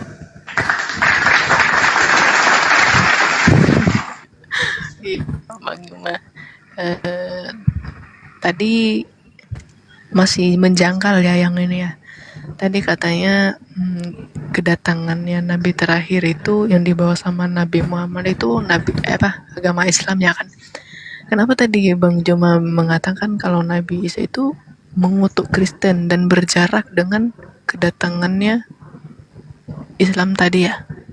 Dikutuk bagaimana itu ya Bang Juma? Kok berjarak gitu? Iya, baik. Jadi kurang paham di situ. Iya, baik. Jadi gini, kalau kita lihat ya, kesesatan anak keturunan Adam itu karena iblis, bukan? Maka Allah kemudian menorehkan sebuah pengajaran di dalam Al-Quranul Karim. Maukah aku tunjukkan, kata Allah, kepada siapa iblis itu turun? Allah mengatakan iblis itu turun kemudian kepada orang-orang yang gemar berdosa, gemar kemudian itu apa? Gemar kemudian berbohong. Nah, sedangkan kalau kita berbicara mengenai agama sebelum Islam, itu agama yang dibalut dengan kebohongan. Makanya Allah mengatakan, hal unabbiukum ala man tanazzalu syayatin. Maukah aku beritakan kepadamu kepada siapa setan-setan itu turun? Tanazzalu ala kulli afakin azim. Mereka turun, setan-setan itu turun kepada setiap pendusta yang banyak berdosa. Nah, setan berkuasa atas mereka orang-orang tersebut. Sehingga Allah menjauhkan kemudian pewahyuan Al-Quran dari mereka. Karena Al-Quran dan para pendusta itu tidak bisa satu kelompok, satu golongan. Maka Al-Quran datang, Islam datang kepada bangsa di luar para pembohong ini. Yaitu dari Bani Ismail alaihissalam. Sekali lagi saya katakan bahwa Al-Quran saya mengatakan, maukah engkau aku kabarkan kepada siapa iblis itu turun? Iblis turun kepada mereka yang gemar berdusta. Coba, mohon maaf nih, saya bukan mau menggurui, tidak. Tapi kalau kita tanya orang-orang Kristen dari zaman dahulu sampai hari ini, mereka akan mengatakan bahwa yang dilahirkan oleh Maria itu adalah manusia. Tapi itu bohong. Kenapa bohong? Karena ada tapinya. Tapi dia juga 100% Tuhan. Bohong. Bagaimana mungkin Al-Quran mau diwahyukan kepada para pembohong? Maka Allah menjauhkan itu kemudian. Allah menjauhkan dari orang-orang ini. Sehingga Al-Quran itu diwahyukan ke keturunan Nabi Ismail. Bukan diturunkan kepada keturunan Nabi Ishak. Dijauhkan kemudian. Kenapa? Karena Yesus sendiri yang berkata di dalam Yohanes 7 bahwasanya orang-orang banyak ini yang mengelilingi aku yang tidak mengenal Taurat, terkutuklah mereka. Bagaimana mungkin kemudian Al-Quran mau datang kepada orang-orang yang terkutuk? Mereka yang menggantikan Tuhan dengan makhluk. Mereka yang berusaha dan upayanya selalu berhasil membunuh nabi-nabi. Jadi Al-Quran datang kemudian dijauhkan dari mereka. Karena Al-Quran diturunkan kepada orang-orang yang menggunakan akal. Nah, di mana bukti bahwa mereka adalah pembohong itu tadi? Apakah Yesus itu manusia? Manusia. Apakah dia Tuhan? Tuhan. Apakah kalian menyembah manusia? Tidak. Apakah Yesus itu manusia? Iya. Apakah kalian menyembah Tuhan? Iya. Apakah kalian menyembah anak Maria? Iya. Apakah Maria melahirkan Tuhan? Tidak. Apakah Maria melahirkan manusia? Iya. Apakah kalian menyembah Yesus? Yes. Apakah kalian menyembah Tuhan? Iya. Apakah Yesus nama anak Maria? Iya. Apakah Maria melahirkan Tuhan? Tidak. Apakah Maria melahirkan Yesus? Iya. Apakah kalian menyembah manusia? Tidak. Apakah kalian menyembah Yesus? Iya. Apakah anak Maria itu manusia? Iya. Apakah nama anak Maria itu Yesus? Iya. Apakah kalian menyembah Tuhan? Iya. Apakah manusia? Bukan. Siapa namanya? Yesus. Siapa nama anak Maria? Yesus. Apakah Maria melahirkan manusia? Ya. Itu kan pembohong, pendusta. Al-Quran dijauhkan dari mereka. Maka kemudian itulah yang terjadi. Makanya Yesus mengatakan, masih banyak lagi hal yang ingin aku ajarkan kepadamu, tapi kamu belum sanggup untuk menanggungnya. Tapi ketika ia datang, yaitu roh kebenaran, dia yang akan mengajarkan kamu, membimbing kamu ke dalam setiap kebenaran. Tentang keadilan, tentang kebenaran, tentang pengisapan dunia akan dosa. Seperti itu, Saudari Grace. Silakan. Nah kan kalau yang Islam itu yang agama terakhir datang, kenapa dari yang agama-agama sebelumnya itu dialihkan ke Islam semua, ke yang terakhir ini gitu kan? Karena kan udah ini yang benar dan benar-benar yang terakhir. Kenapa nggak mau agama itu nggak dialihkan ke situ? Iya.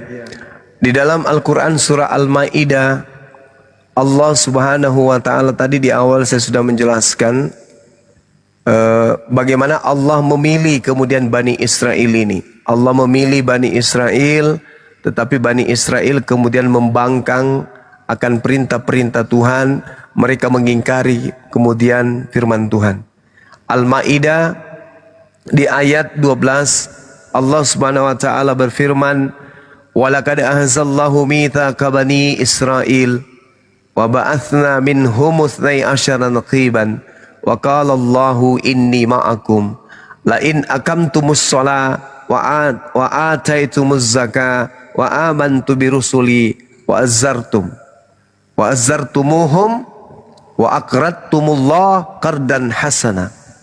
Dan sungguh aku Allah telah mengambil perjanjian bagi Bani Israel, dan aku telah mengangkat 12 orang pemimpin di antara mereka.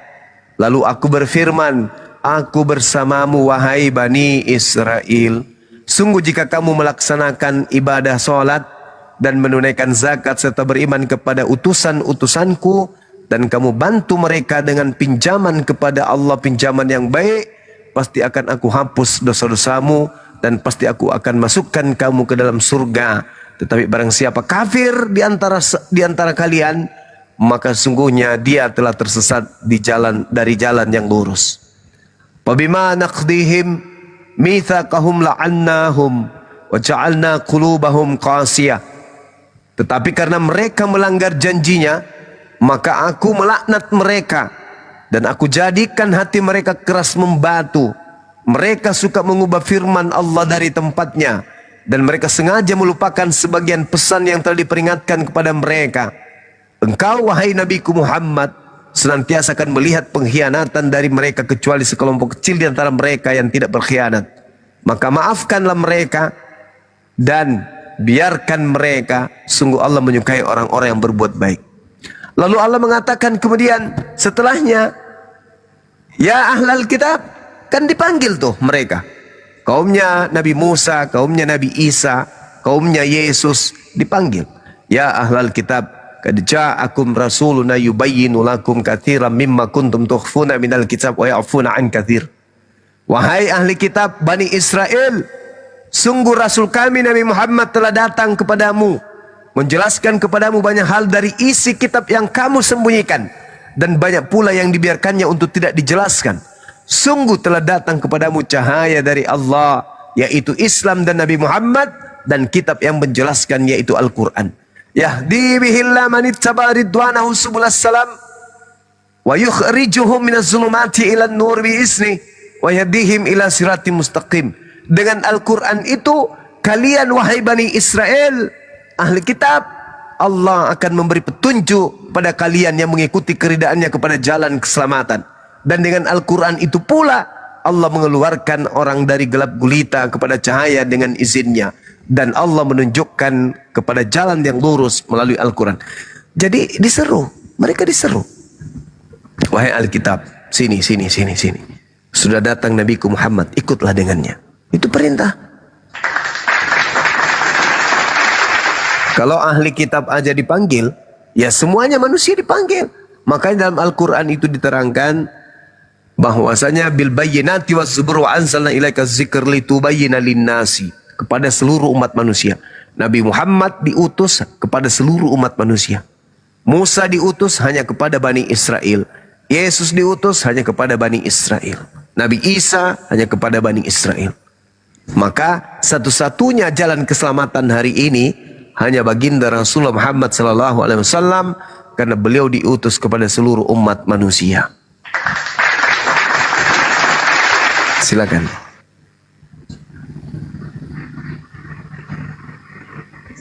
Ya, agak banyak ya Bang Juma ya. Iya. Ya sih masih gimana ya? Masih bingung ya. Iya, nggak apa-apa. Tapi nggak apa-apa Bang Juma. Mungkin kan kapan-kapan kalau ada masih yang Grace mau tanyakan tiba-tiba ingat gitu kan, bisa lah kapan-kapan lagi nanya Bang Juma. Tapi kan sebenarnya benar-benar bingung Bang Juma. Iya, itu tanda-tanda itu. Kalau ada orang yang menyembah makhluk tapi tidak bingung, itu bahaya. Tapi kalau ada orang menyembah makhluk dan dia sudah mulai bingung dengan kondisi itu artinya tanda-tanda bahwa orang ini sudah mulai ada cahaya dalam hatinya. Yang tadinya gelap sama sekali, sudah mulai ada secerca cahaya yang menerangi sehingga nampak respon akalnya terhadap keadaan imannya itu sudah ada. Kenapa? Karena sudah ada cahaya yang masuk. Ya, saya berharap cahaya itu jangan dipadamkan. Terus belajar dengan niatan ingin mencari kebenaran. Insya Allah akan ketemu. Ya sebab itu dari kemarin sebenarnya udah bukan dari kemarin, udah cukup lama kan ngikutin Bang Juma itu kan. Cuman sempat naik dan kadang minta naik nggak dinaikin gitu kan. Ngikutin dan ya dengar gitu kan, kadang sempat dengar lagi kan. Kemarin pernah Bang Juma berkata kan, kalian itu menghina Yesus, menyembah Yesus atau menghina Yesus. Kok gitu ya? Kadang berpikir sendiri kan, kok Bang Juma ngomong gitu ya, Kristen itu menyembah Yesus atau menghina gitu kan. Itu kok dulu Bang Juma bilang kayak gitu ya? Ya jadi gini, Saudari Grace, masih ingat nggak kan Bang Juma itu pernah bilang kayak gitu? Yes, itu dan itu sering saya katakan itu. Jadi gini, ketika kemudian wakil presiden mendarat di Bandara Soekarno-Hatta, mendarat di Makassar Sultan Hasanuddin, disambutlah dia kan ya, disambut dengan meriah, lalu diumumkan oleh MC. Alhamdulillah, adalah satu kebanggaan bagi kita warga Sulawesi Selatan, karena pada hari ini kita dikunjungi oleh yang terhormat Bapak Presiden Republik Indonesia, yaitu Bapak Gibran. Itu penghinaan atau penghormatan? Wapres. Ya, enggak, dia bilangnya presiden. MC-nya bilang presiden. Itu penghinaan atau itu penghargaan? Penghinaan enggak itu? Lah, wapres dibilang presiden. Penghinaan itu. Itu penghinaan, itu pelecehan itu. Begitulah Yesus. Makanya di dalam Matius 7 nomor 22-23, pada hari terakhir nanti banyak orang berseru kepadaku, Tuhan, Tuhan, bukankah kami bernubuat, mengusir setan, bermukjizat pakai namamu? Pada saat itulah aku Yesus akan berterus terang kepada mereka, enyahlah daripada aku, kalian semua adalah pembuat kejahatan, aku tidak mengenal kalian. Kalau Yesus itu Tuhan, harusnya senang. Dipanggil Tuhan ya memang karena dia Tuhan, senanglah dia. Namanya dipakai untuk bernubuat dan bermujizat mengusir setan, ya senanglah dia. Tapi karena dia bukan Tuhan, diperlakukan selayaknya Tuhan, maka dia mengusir. Inilah yang diterangkan di dalam Al-Quran. Wa idza khusiran nasu kanu lahum a'da wa kanu bi ibadatihim kafirin. Di hari penghimpunan nanti, di hari kiamat nanti, apa yang mereka sembah selain daripada Allah akan menjadi musuh bagi mereka penyembahnya, dan pemujaan-pemujaan yang mereka lakukan akan diingkari oleh yang mereka sembah. Matius 7 nomor 22, nomor 23 membuktikan kebenaran itu. Bukan setiap orang yang memanggil aku Tuhan akan masuk ke dalam kerajaan surga, melainkan dia melakukan kehendak Bapa. Nah, mana kehendak Bapa agar kita menyembah anaknya? Yesus ada? Enggak ada. Mana kehendak Bapa agar kita makan babi? Ada? Enggak ada. Mana kehendak Bapa agar kita merasulkan Paulus? Ada? Enggak ada. Mana kehendak Bapa agar kita menganggap surat-surat yang ditulis oleh orang-orang yang bukan nabi itu diimani sebagai firman Tuhan? Ada enggak? Enggak ada. Mana kehendak Bapa agar Taurat itu dianggap kutukan? Ada enggak? Enggak ada. Mana kehendak Bapa agar kita ke gereja, agar kita percaya kepada pastor dan pendeta? Ada enggak? Enggak ada. Jadi apa yang dilakoni hari ini oleh teman-teman Kristen itu bukan kehendak Bapa. Maka siapapun yang memanggil Yesus Tuhan tapi tidak melakukan kehendak Bapa, maka Yesus akan mengusirnya. Dan Yesus berkata, nyahlah daripadaku, aku tidak mengenal kalian semua adalah pembuat kejahatan. Ingat, Matius 13 nomor 50, pembuat kejahatan akan dilemparkan ke dalam api neraka. Jadi itu penghinaan itu. Ketika kemudian orang Kristen mengatakan, Yesus kami sedih, betapa besar perjuanganmu, engkau rela mati demi kami. Itu penghinaan. Yesus, betapa mulia dirimu, engkau rela teraniaya, ditampar, diludahin, diseret, ditonjok, ditelanjangin, digantung, ditombak, dibunuh untuk dosa-dosa kami. Itu penghinaan bagi Yesus.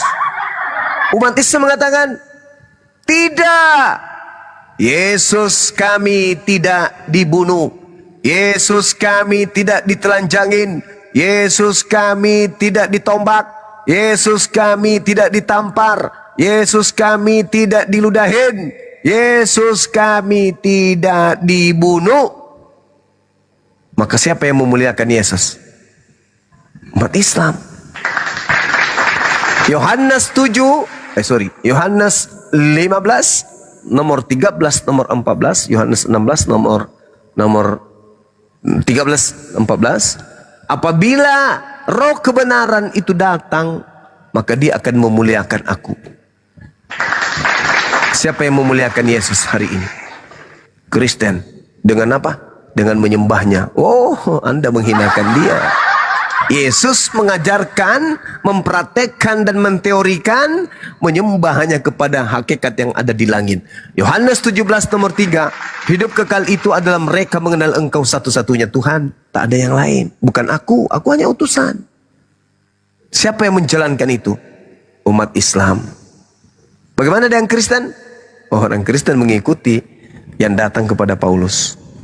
Bahwa Yesus yang mengaku dirinya sebagai Tuhan yang datang kepada Paulus, itu dilantiknya kemudian setara dengan pencipta langit dan bumi.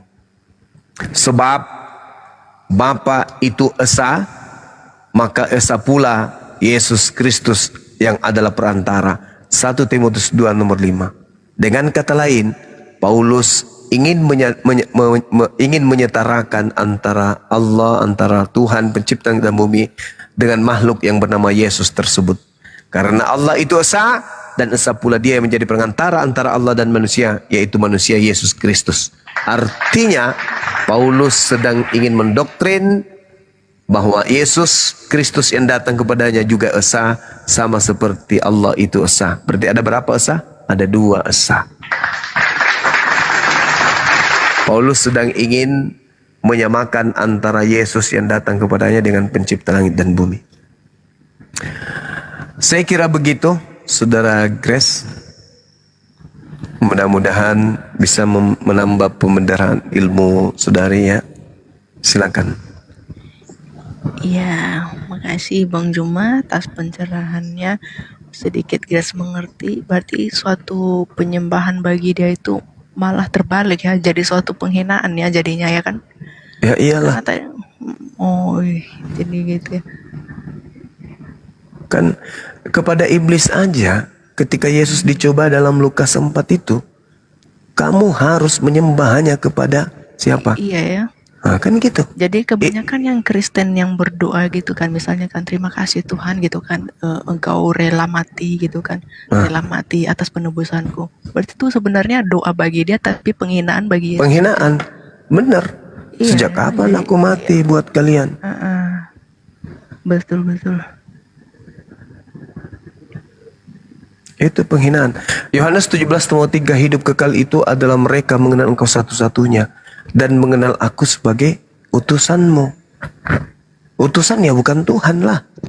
Kalau dia mati kemudian berarti yang mati manusia. Berarti orang Kristen ditebus dosanya oleh manusia. Waduh, bahaya itu. Sementara kesaksian Yesus dalam Yohanes 5 nomor 36, ada kesaksianku yang lebih penting dari kesaksian Yohanes Pembaptis, bahwa seluruh mukjizat yang aku kerjakan, semua pekerjaan yang kulakukan, pekerjaan itu yang kulakukan sekarang, dan pekerjaan itulah yang bersaksi bahwa Bapa yang telah mengutus aku. Yesus bersaksi kalau dirinya adalah utusan Bapa. Lalu kok utusan Bapa kok dibunuh? Sedangkan Yesus mengatakan orang-orang yang ingin membunuhnya adalah anak-anak iblis. Di mana itu tertulis? Dalam Yohanes 8. Mengapa kau ingin membunuhku? Karena kamu tidak memiliki firmanku di dalam dirimu. Sekiranya engkau menerima firmanku, engkau tidak akan membunuhku. Sebab aku ini adalah orang yang berkata menurut firman Tuhan. Aku yang menyampaikan firman Tuhan. Tapi kenapa kau ingin membunuhku? Iblislah yang menjadi bapakmu. Nah, itu kata Yesus. Berarti orang-orang yang ingin membunuh Yesus adalah orang-orang yang menuhankan iblis. Karena iblislah yang menginginkan kematian terhadap Yesus. Lukas 4, Matius 4, bagaimana iblis mencobai Yesus agar Yesus mati. Itu, iblis selalu mencobai Yesus supaya Yesus mati. Jadi yang ingin membunuh Yesus hanyalah iblis. Yesus dikhianati Yudas. Yudas berkhianat karena kerasukan setan. Iblisnya masuk ke Yudas sehingga Yudas berkhianat. Tujuannya apa? Supaya Yudas menyampaikan tempat persembunyiannya. Apa tujuannya? Supaya tentara menangkap Yesus. Apa tujuannya? Supaya Yesus dibunuh. Apa tujuannya? Kenapa iblis ingin membunuh Yesus? Kata Kristen, supaya menebus dosa kutuk dari Adam. Loh, bukannya yang terkutuk di Ganbi Eden itu iblis. Terkutuklah dengan perut engkau akan berjalan. Yang dikutuk di situ iblis. Ketika Adam kemudian jatuh dalam percobaan iblis, yang dikutuk oleh Tuhan itu iblis. Sedangkan Adam dan anak-anaknya itu diberkati. Berarti ketika Yesus dituduh sebagai penebus kutuk, maka yang ditebus siapa? Ya iblis. Karena yang dikutuk di situ iblis. Berarti Yesus mati melepaskan kutuk iblis. Wah, bahaya ini. Bahaya. Makanya Yesus mengatakan, iblislah yang menjadi bapakmu dan kamu ingin melakukan keinginan-keinginan bapakmu. Itu jelas itu. Jadi orang yang ingin membunuh Yesus adalah orang yang ingin mempraktekkan keinginan bapaknya, yaitu iblis. Dengan kata lain, orang yang mengimani pembunuhan terhadap Yesus adalah orang yang mengimani karya iblis. Siapa yang tepuk tangan ketika kemudian karyanya dijadikan sebagai simbol agama? Ya iblis lah. Coba. Siapa yang senang ketika kemudian karyanya itu dihargai, malah dijadikan sebagai sesuatu, sebagai landasan keselamatan. Kami selamat karena penyaliban terhadap Yesus. Kami selamat karena darah Yesus. Kami selamat karena Yesus disalib. Dengan kata lain, iblis adalah pahlawan sehingga mereka diselamatkan. Maka ucapkanlah terima kasih kepada iblis. Iblis, terima kasih ya, berkat kamu kemudian merasuki Yudas, merasuki imam kepala mahkamah agama, sehingga Tuhan kami berhasil dibunuh. Coba bukan kamu yang kemudian merasuki Yudas, manalah mungkin Yesus itu bisa disalibkan. Terima kasih ya iblis. Nah, sementara Tuhan mengatakan 6 perkara yang dibenci dan 7 kekejian dalam hatinya, yaitu menumpahkan darah orang yang tidak berdosa. Yesus ada dosa enggak? Enggak ada. Menumpahkan darahnya adalah kekejian bagi Tuhan. Keluaran 23 nomor 7 nomor 8, jangan kau membunuh orang yang benar. Ya itu perintah, jangan. Jadi kalau ada orang membunuh Yesus, dosa enggak? Dosa. Jadi penyaliban itu bukan nebus dosa, penyaliban itu menghadirkan dosa. Keluaran 23 nomor 7 nomor 8, jangan kau membunuh orang yang benar. Dengan kata lain, jangan kau bunuh Yesus. Ketika Yesus dibunuh, maka apa yang terjadi? Dosa membunuh Yesus. Berarti pembunuhan terhadap Yesus itu bukan nebus dosa, tetapi berdosa. Penyaliban adalah simbol dosa, bukan nebus dosa. Jadi salah ketika dikatakan salib adalah simbol penebusan dosa. Enggak. Salib itu simbol dosa. Pembangkangan, kan Tuhan mengatakan jangan kau membunuh orang yang benar. Itu larangan. Ketika dibunuh menggunakan salib, maka salib ini adalah simbol pembangkangan dan pelanggaran terhadap perintah Tuhan. Jadi salib bukan tanda keselamatan. Salib justru sebaliknya. Diduga sebaliknya. Kenapa? Karena Tuhan melarang membunuh Yesus. Yesus orang benar kan? Akulah jalan, akulah kebenaran, akulah hidup. Nah, barang siapa yang tidak melalui aku, dia tidak sampai kepada Bapa. Loh kok dibunuh? Yesus itu jalan menuju kepada Tuhan. Kenapa dibunuh? Artinya ibarat Yesus itu jembatan. Kenapa dihancurkan jembatannya? Dia harus dilestarikan, dipelihara, supaya seluruh ajaran-ajaran yang menyebabkan kita selamat dikeluarkan oleh dia. Jangan dibunuh. Biarkan dia mengajar, karena dia adalah juru selamat. Sebagai juru selamat, dia punya pengajaran, tapi dibalikkan. Oh, dia juru selamat dengan cara apa? Dengan mati di tiang salib. Alamak.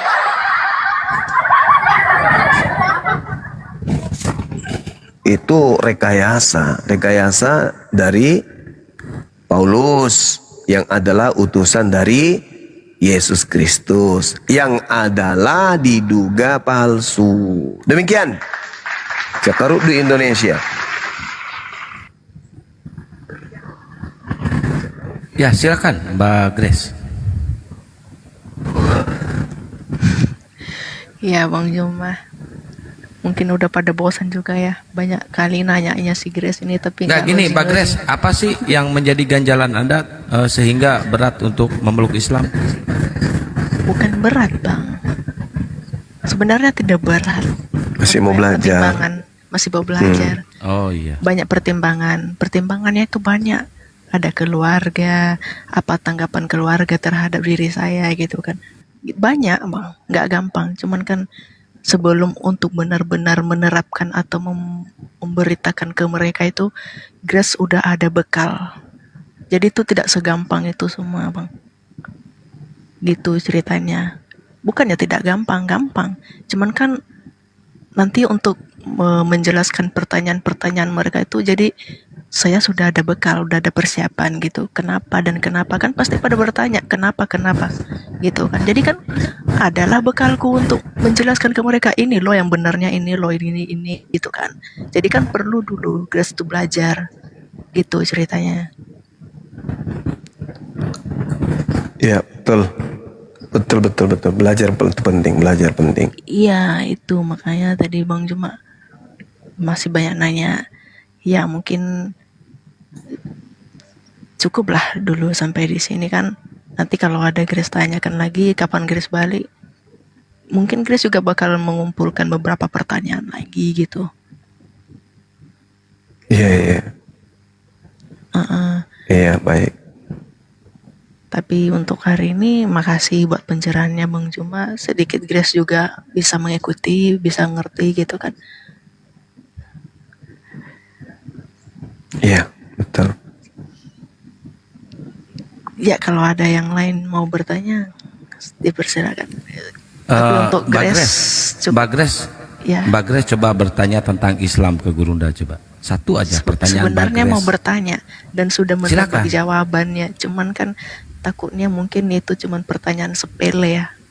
Nggak apa-apa, ditanya aja itu daripada jadi ganjalan. Sebenarnya ada satu Bang Juma. Ya, silakan. Iya. Allah itu kenapa ya nggak berwujud ya?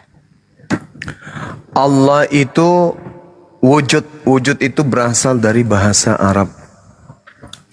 Jadi wujud bahasa Arab artinya ada.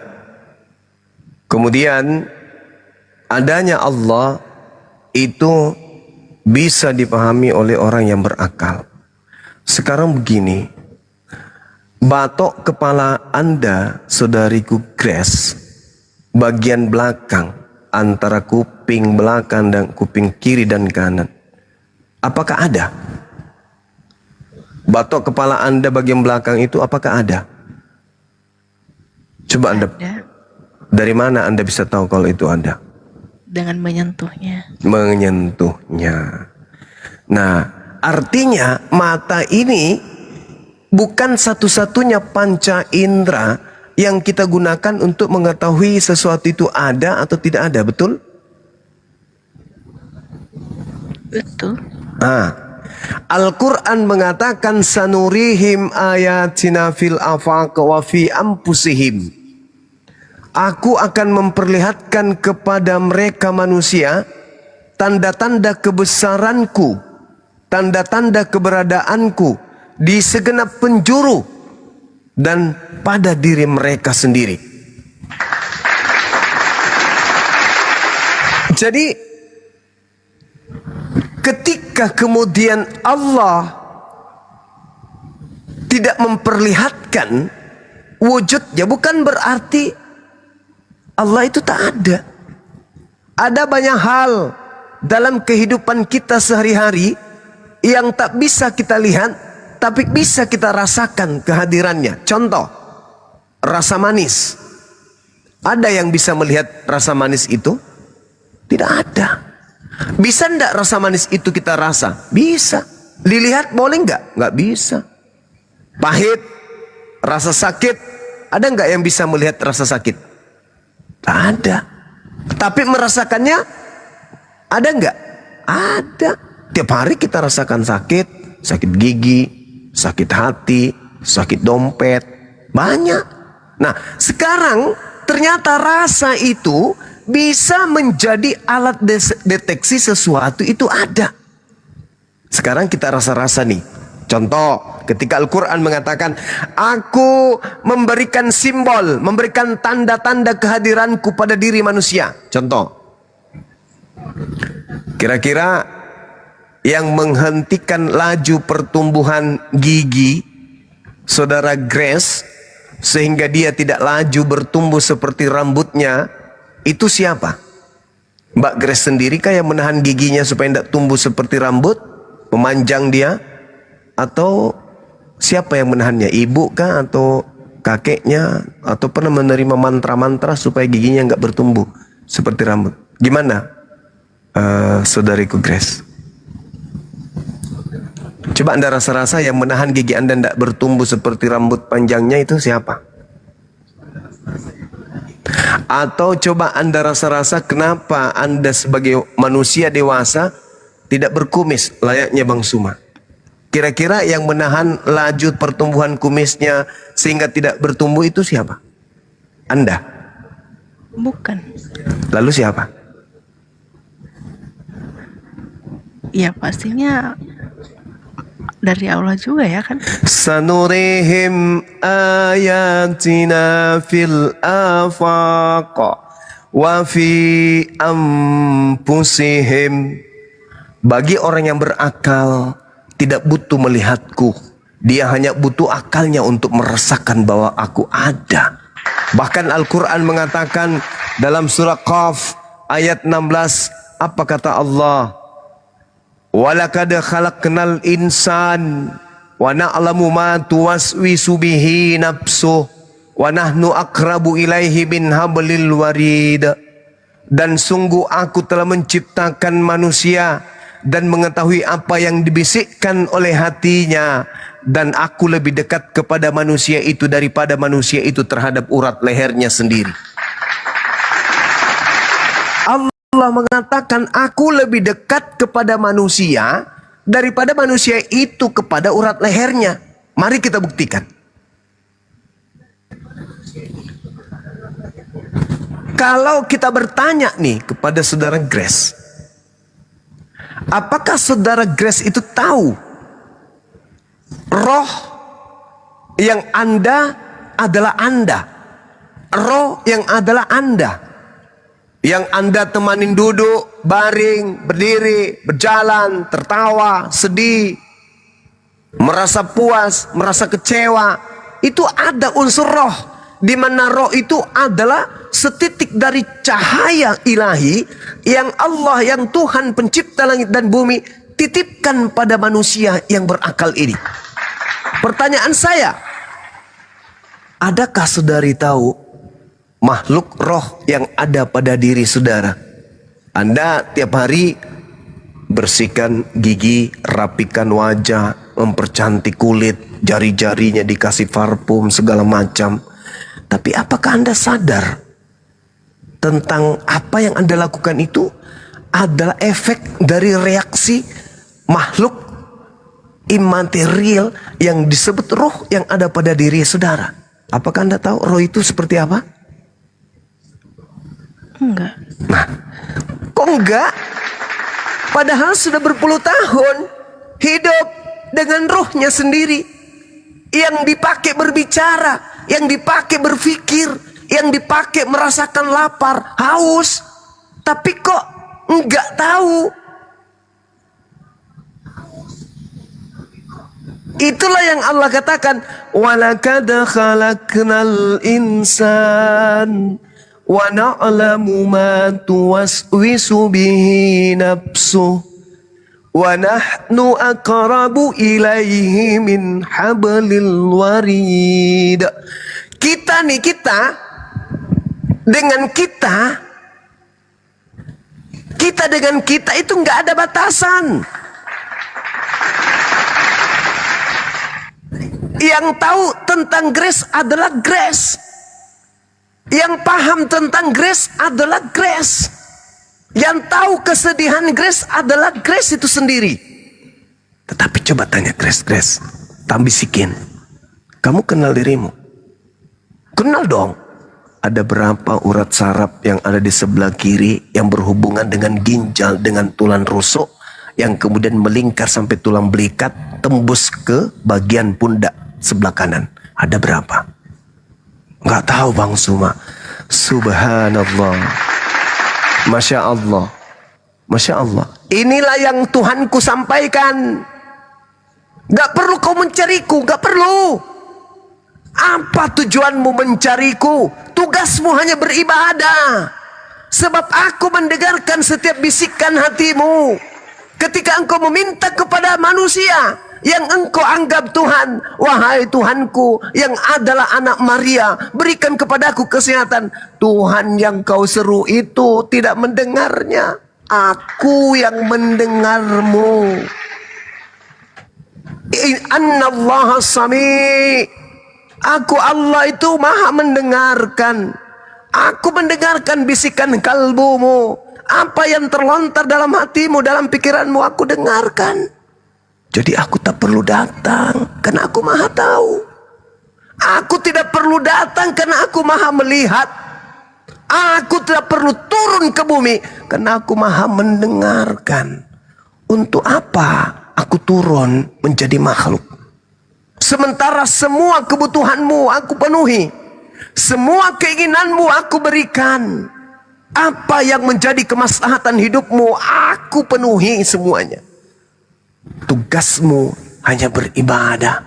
Wa ma khalaqtul jinna wal insa illa liya'budu. Aku tidak menciptakanmu selain untuk beribadah kepada aku. Bukan untuk mempelototi aku, bukan untuk melihat aku, enggak. Kamu pandang alam semesta ini, bahkan kau bercermin melihat dirimu, kau pikirkan dirimu sendiri. Engkau sebenarnya telah menemukan aku. Walaqad khalaqnal insan wa na'lamu ma tuwaswisu bihi nafsu. Aku menciptakanmu dan mengetahui apa yang ada dalam hatimu. Jadi aku tidak perlu datang. Selayaknya Tuhan-Tuhan selain daripada aku yang engkau sembah. Dia harus datang. Bahkan untuk mengetahui musim buah arak saja dia nggak tahu. Disebabkan karena memang dia bukan Tuhan. Dia bukan sainganku. Dia ciptaanku. Dia hambaku yang kau lantik menjadi Tuhan menggantikan aku. Di mana akalmu kau simpan? Ketika kau menatap wajahmu, kau melihat foto-foto gambarmu. Dulu kau seenggo bayi, kemudian menjadi anak, menjadi remaja, menjadi dewasa. Sekarang tambun menjadi wanita yang cantik. Dari mana kau dapatkan hidungmu itu? Siapa yang mengatur pergerakan nadimu?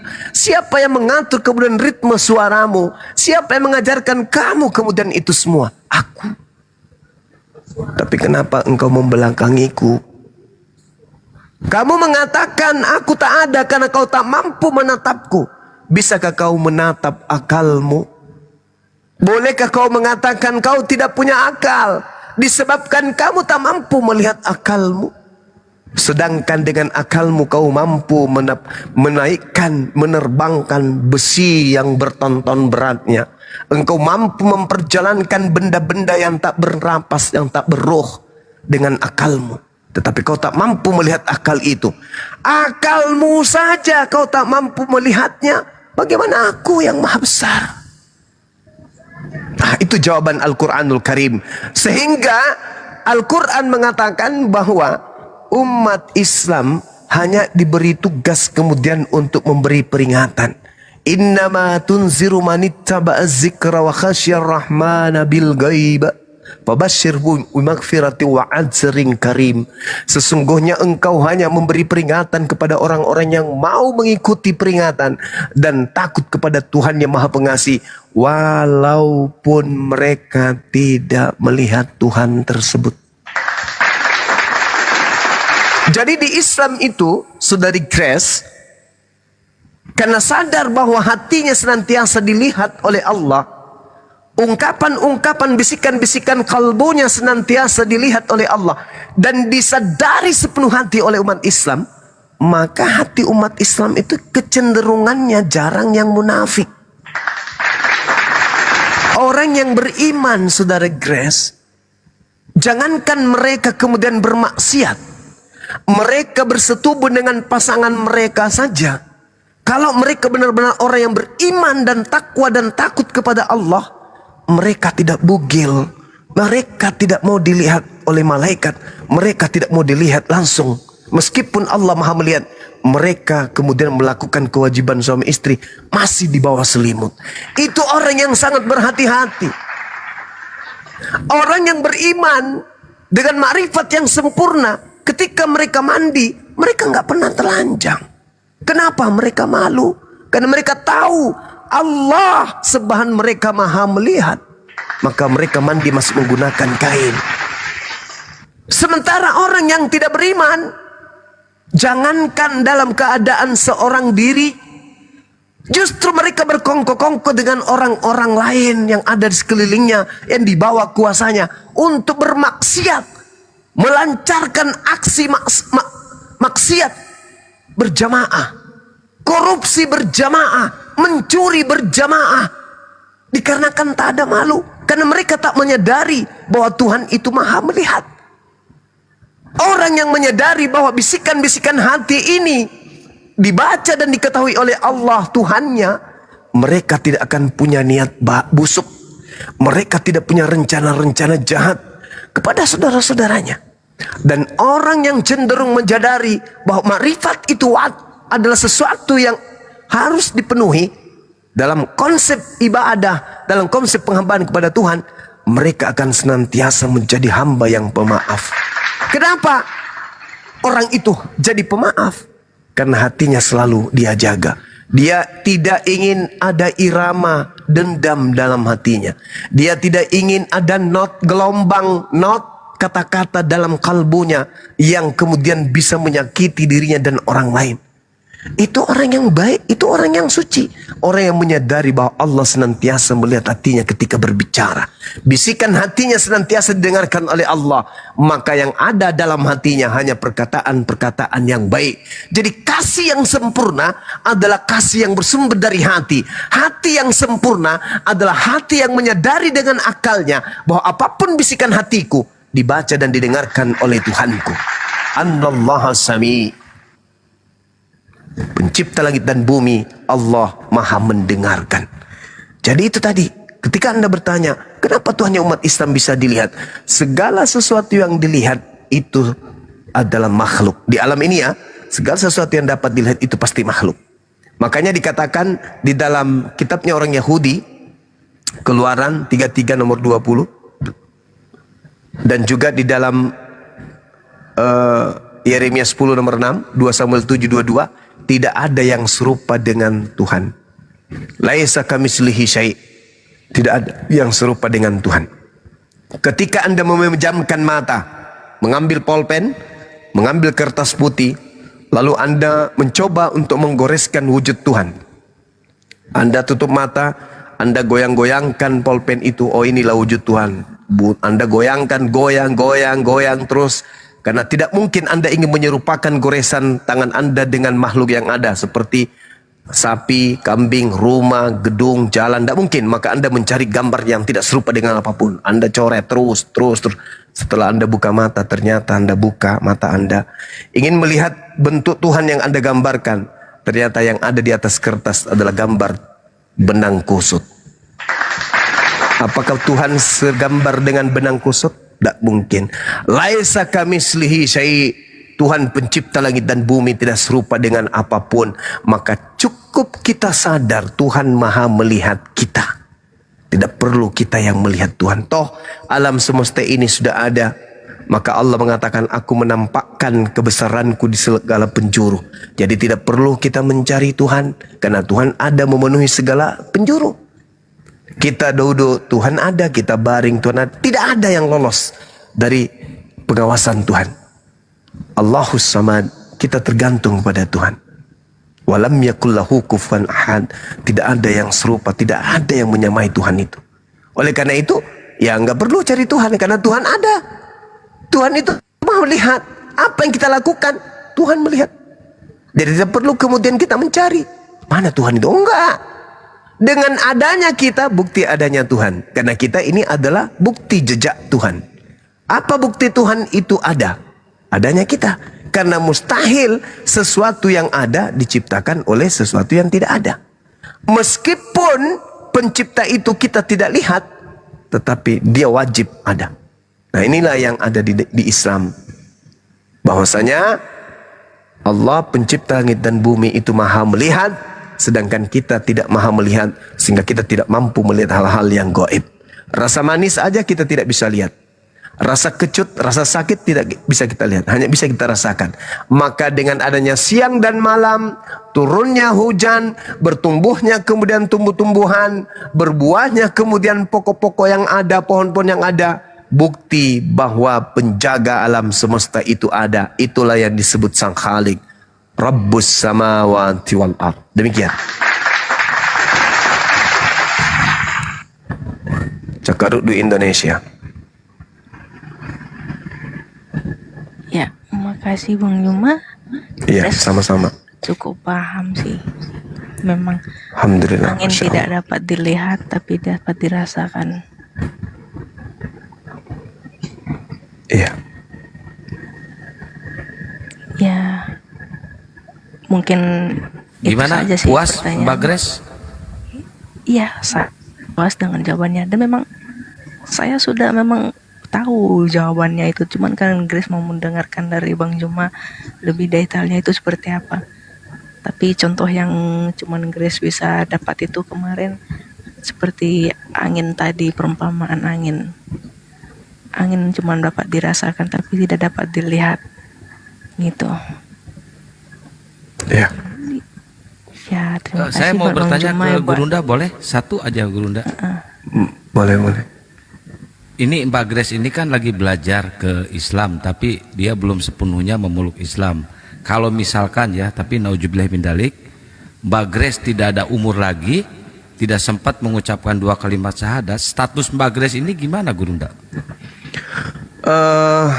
Beliau dihukumi sebagai orang yang berilmu, orang yang sedang belajar berjihad menuju kepada kebenaran. Kalau murni dia ikhlas belajar gitu ya. Artinya cahaya hidayah itu sudah ada. Tanpa mengucapkan seperti itu. Ya, karena Anda sudah meyakini bahwa pencipta langit dan bumi itu satu dan kebenaran mutlak absolut pasti ada. Sehingga menghantarkan Anda untuk belajar tentang Islam.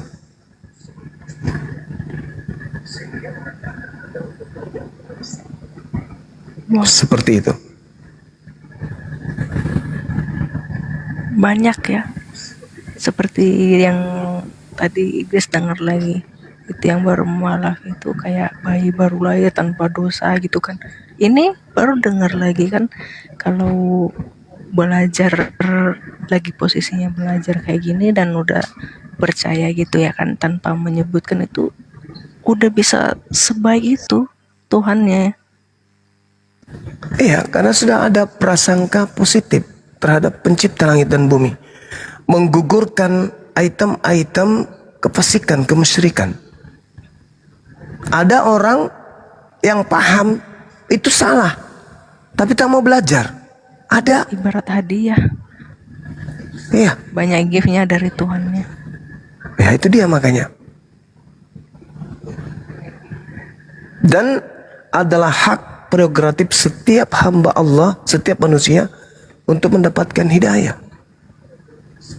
Karena di alam roh memang kita sudah mengakui bahwa Tuhan itu adalah satu-satunya pencipta. Kita sudah mengakui. Apakah engkau bersaksi bahwa aku ini adalah Tuhanmu? Ya, aku bersaksi bahwa engkau adalah Tuhanku. Kami bersaksi engkau adalah pencipta kami. Itu di alam roh.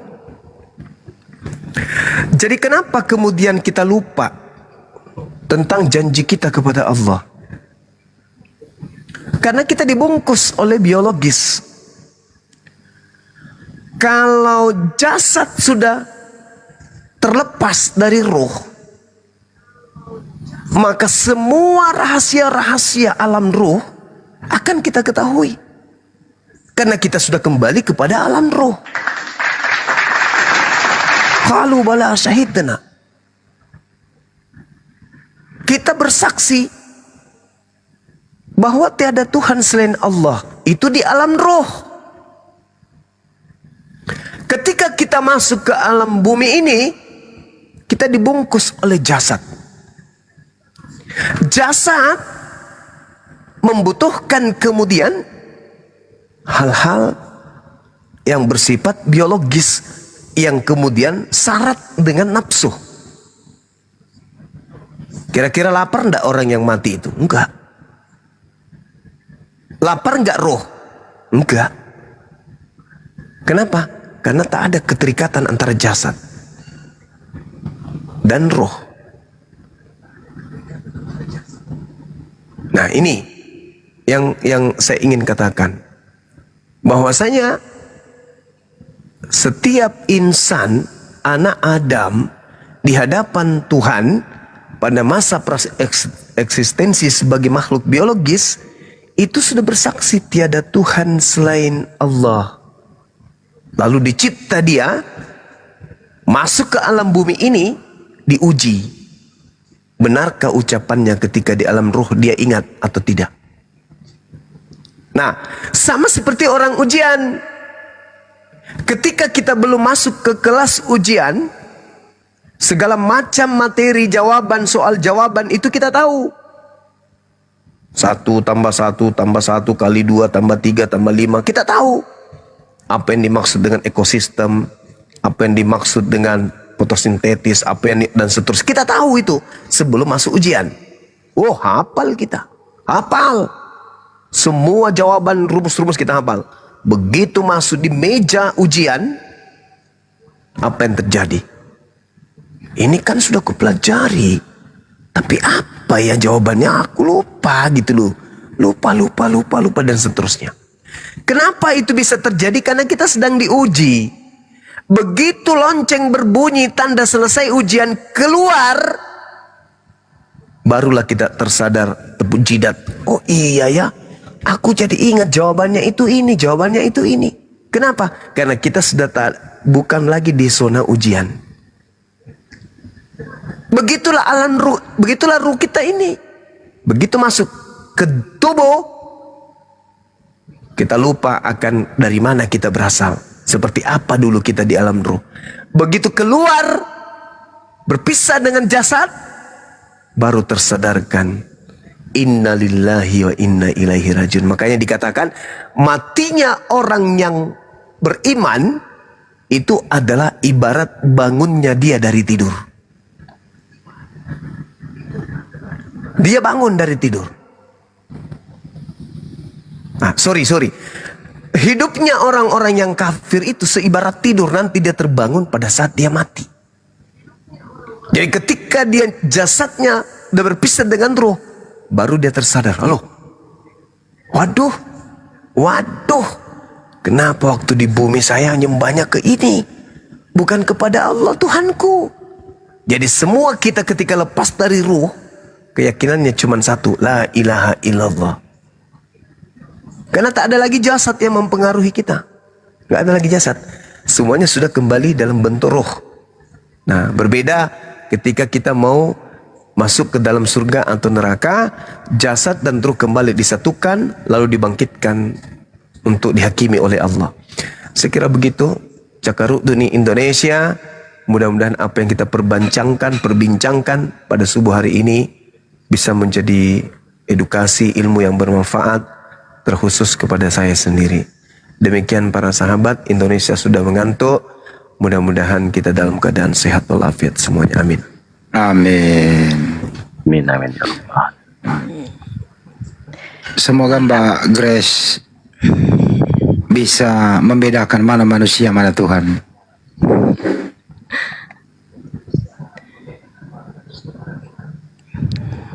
Mantap penjelasan hari ini, lumayan mantap Bang Juma. Terima kasih Bang Juma.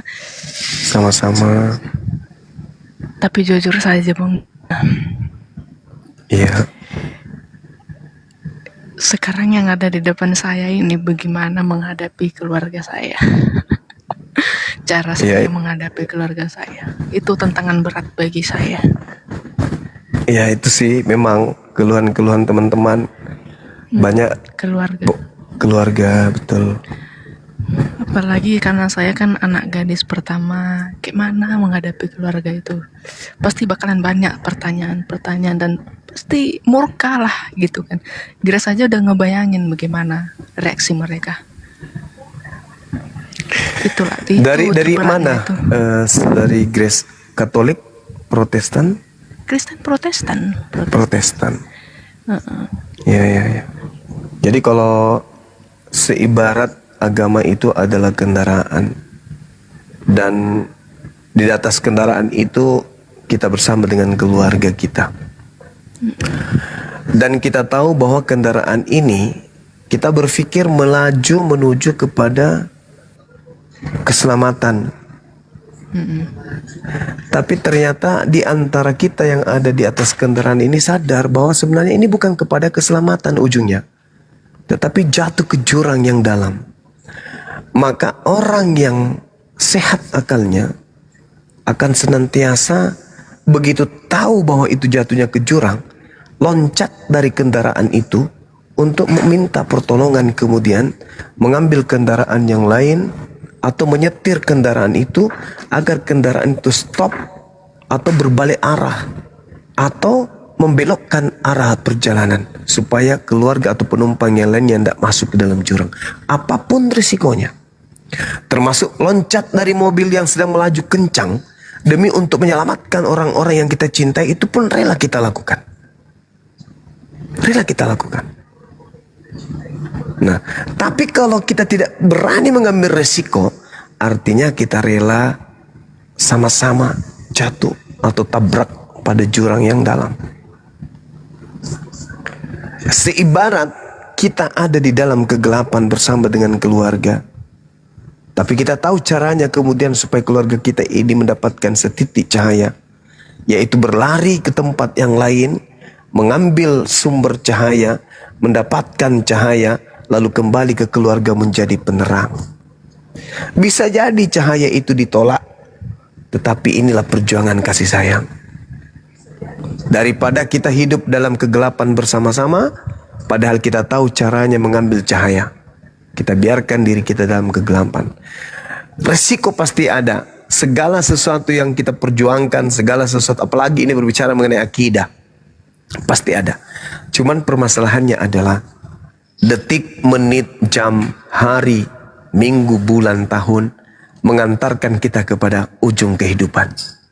Itu udah pasti tuh. Kalau calon gubernur belum tentu jadi gubernur, calon presiden belum tentu, tapi yang dikatakan calon mayat, Islam kah dia, Kristen kah dia, pasti akan menjadi mayat. Apa yang akan kita bawa kembali ke hadapan Allah? Ketakutan terhadap duniawi kah, atau ketakutan terhadap dahsyatnya kemudian pembalasan kepada orang-orang yang ingkar kepada penciptanya? Saya banyak menghadapi orang-orang yang ingin mu'alaf, yang kemudian menghadapi masalah seperti ini, takut akan keluarganya. Tapi alhamdulillah ada juga yang berani ngambil resiko, dibenci, dimusuhi, bla bla dan seterusnya. Tapi setelah dimusuhi, dibenci, justru keluarganya itu diam-diam belajar dan diam-diam jatuh cinta. Lalu terang-terangan memanggil anaknya, sembunyi-sembunyi berbicara, apa sih yang membuat engkau itu masuk Islam, memilih Islam? Padahal sebenarnya dia itu ingin meyakinkan dirinya. Dia bertanya seakan-akan marah, tapi dia ingin meyakinkan dirinya. Apakah ini akhirnya apa? Aku mengalah anakku, aku ikut samamu. Contoh, kita kenal Olan, bagaimana Olan mati-matian kemudian berjuang supaya adiknya ini kembali ke Islam. Habiskan uang ratusan juta, menyewa pastor pendeta untuk menghadapi Bang Suma. Apa endingnya? Alhamdulillah, beliau justru jatuh cinta ke Islam dan akhirnya syahadat. Artinya, adiknya Yoga berhasil loncat dari kendaraan itu, lalu memanggil bantuan. Setelah bantuan datang, tertolonglah kakaknya ini. Bisa jadi orang tuanya ikut, bisa jadi saudara-saudara yang lain ikut.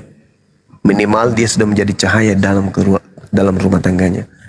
Saya kira begitu, karena Indonesia sudah mengantuk. Mudah-mudahan apa yang kita sampaikan ini bisa bermanfaat. Silakan saudara Grace, renungkan lagi, istirahat, karena memang tidak mudah mengambil risiko itu. Tapi paling tidak Anda sudah meneguhkan hati, kebenaran itu pasti ada, dan kebenaran itu pasti menang. Itu aja. Silakan. Ya, Bang Suma. Itulah, cuman itu aja satu-satunya menghadapi keluarga itu. Termasuk Dinda Nora juga, kalau nggak salah beliau tadinya orang tuanya melawan, tapi kalau nggak salah orang tuanya justru mulai mu'alaf. Iya, iya. Tapi berat mungkin ya di Grace. Iya, berat. Iya, betul. ditambah kan bapak itu kayak gimana ya, ya pemimpinnya di tokohnya bagian gereja gitu kan, jadi aduh berat dari itu masih mending mbak, cuma kalau jemaat biasa gitu. itu masih mending mbak. Kalau pendeta yang mualaf gimana? Kalau pendeta yang mualaf Betul. lebih tanda tanya besar jemaat. Iya. Ya udah, cukup sampai di sinilah Bang Juma. Enggak dulu Mbak Grace. Mbak Grace, intinya adalah tidak ada paksaan dalam memeluk Islam. Islam itu hanya disampaikan. Orang yang berakal ya menerima. Orang yang tidak mau menerima berarti bukan berarti tidak berakal, tapi sombong kadang-kadang begitu. Terus ya Mbak tadi mengatakan risikonya berat. Ya memang banyak, tapi tadinya benci menjadi cinta, banyak kok yang kayak begitu. Allah Subhanahu wa taala Maha membolak-balik hati seseorang. Jadi segera, hidup ini cuma sekali. Semoga Mbak Grace mendapat hidayah. Itu doa kami. Amin. Ya terima kasih buat semuanya. Terima kasih juga buat ilmunya, pencerahannya dari tadi apa ya sampai sekarang, sampai pada bosan noten juga yang dari bawah, yang lain-lainnya juga dapat bosan banyak kali pertanyaannya tapi nggak mualaf nggak syahadat gitu kan. Anda bisa, entar dulu Mbak Grace, Mbak Grace, Anda mau mendengarkan kisah Adik Peri yang pakai nama saya juga nih, sahabat Andi Slebes nih.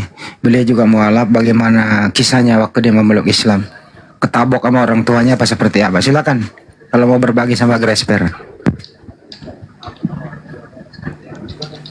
Iya. Ya Kak Grace, salam kenal Kak Grace. Iya sebenarnya yang disampaikan Bang Andi tadi benar Kak Grace, bahwasanya kan kita hidup itu kan satu kali. Jadi itu ketika kita meninggal kan kita sudah nggak punya kesempatan untuk mengambil hidayah. Kecil suaranya. Oh iya. Ini dengar nggak Kak Grace ya? Jauh. Jadi itu gini Kak Grace, bahkan Al-Quran itu mengatakan wala tamutuna illa wa antum muslimun. Janganlah engkau meninggal itu melainkan dalam keadaan Islam. Kurang, kecil. Ketika kita masih, ketika aku kan dulu dari Katolik Kak Grace, aku dari Katolik, kebetulan aku tuh sekolah frater di NTT, Seminari Hokeng.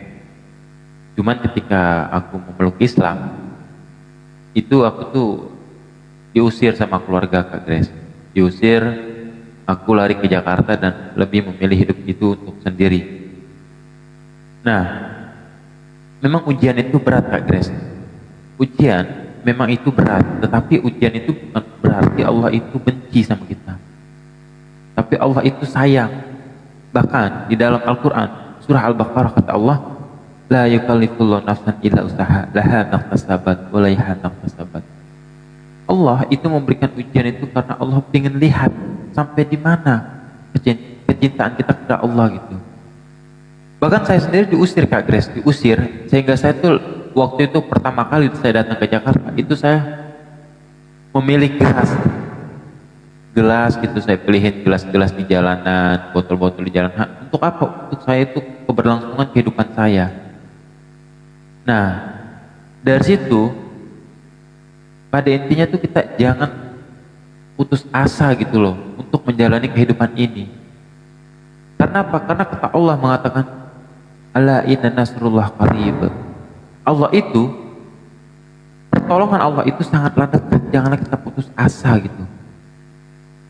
Nah kebetulan tadi kan Bang Handi juga mengatakan bahwasanya selagi kita masih hidup gitu Kak Grace, kita nggak tahu kapan kita meninggal.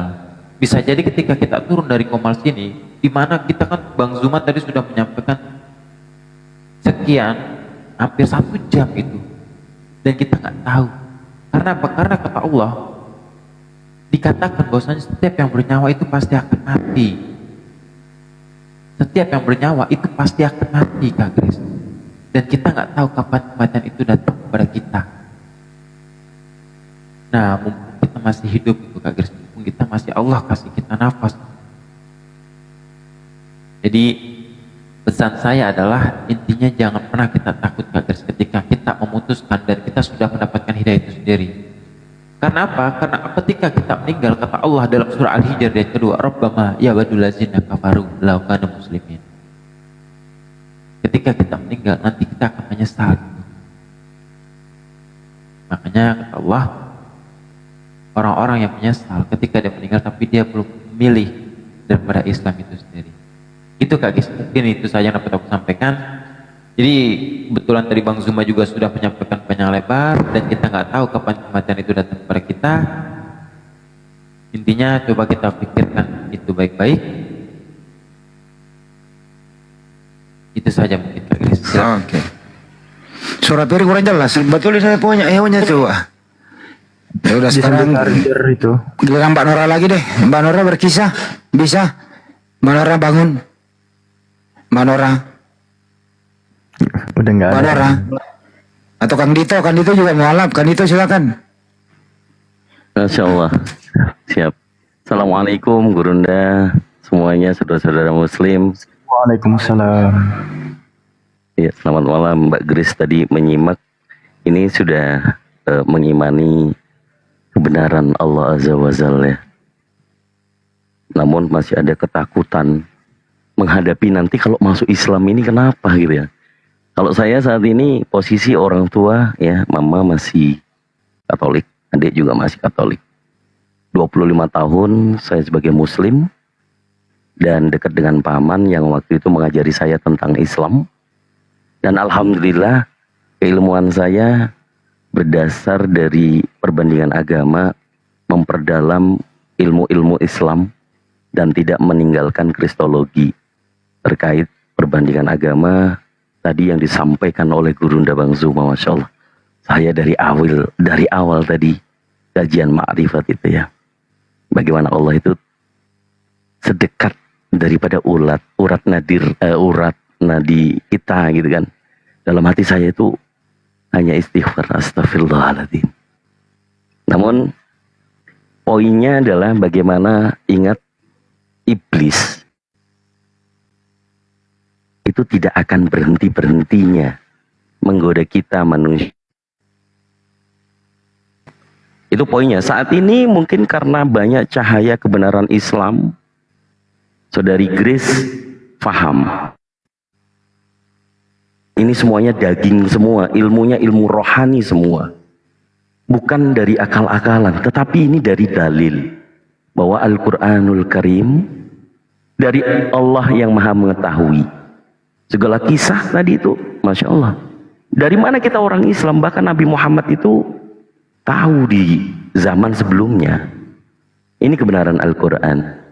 Nah, kalau poinnya di dalam Al-Quran itu hanya menjelaskan dari awal sampai akhir adalah tidak ada Tuhan selain Allah. Para nabi sebelum Nabi Muhammad mengajarkan tauhid juga. La ilaha illallah. Tidak ada Tuhan selain Allah. Maka hak itu kebenaran. Kalau batil, ya pasti yang memprakarsai adalah setan atau iblis. Kapan setan atau iblis itu menggoda manusia? Pada saat manusia itu lalai. Contoh, kelalaian manusia. Nguap sudah berapa kali? Nguap yang udah kerasa ngantuk, nguap. Itu setan bisa masuk. Jadi kalau sudah kebenaran sudah ada tentang takut selain Allah, itu juga masih syirik. Apalagi kalau takut sama orang tua yang sudah jelas orang tua itu tersesat, ya. Itu nanti di akhirat nanti ada satu kisah Rasulullah Shallallahu Alaihi Wasallam, ya, dalam satu kisah dengan saudara Bani Israel. Hanya karena lisannya dia mengantarkan dia ke neraka. Ini sahih. Contoh, ada kisah yang saya mau bahas. Ada orang yang sangat kaya raya, beriman, Islam, hanya karena lisannya mengatakan takut selain Allah, itu dia diletakkan di neraka. Nah, ceritanya mungkin agak sedikit sambil bergurau ya. Karena ternyata manusia ini, orang ini ya, fulan ini kaya raya, rajin sedekah, hartanya mungkin 7 turunan gak akan habis, istrinya 1, anaknya banyak. Begitu meninggal, sudah pasti husnul khotimah. Pada saat ditanya oleh malaikat, marrobuka, manabiyuka, mandinuka, lolos semua. Pada saat sudah ditetapkan mau untuk ini calon surga, ditanya lagi sama malaikat, ya fulan, kenapa kau sudah kaya, pahalamu banyak, sedekahmu banyak. Terus ditanya lagi, kenapa istrimu 1? Ya malaikat, saya takut sama istri saya. Sini dulu, minggir dulu. Ini kamu harus dibersihkan dulu. Nah, seperti itu. Jadi, Saudara Grace, kalau kita masih takut kepada makhluk, ya, maka keimanan kita kepada la ilaha illallah itu masih dipertimbangkan. Itu saja dari saya, Bang Handi. Allahu Akbar, Masya Allah. Allahu Akbar.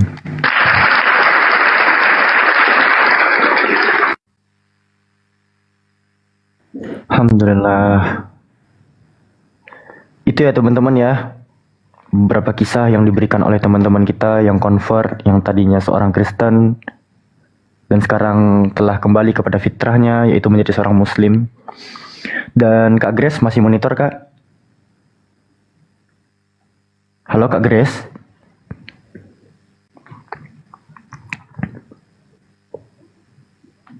Wah, sampai ketiduran Kang Dito, Kak Grace-nya. Agak berat.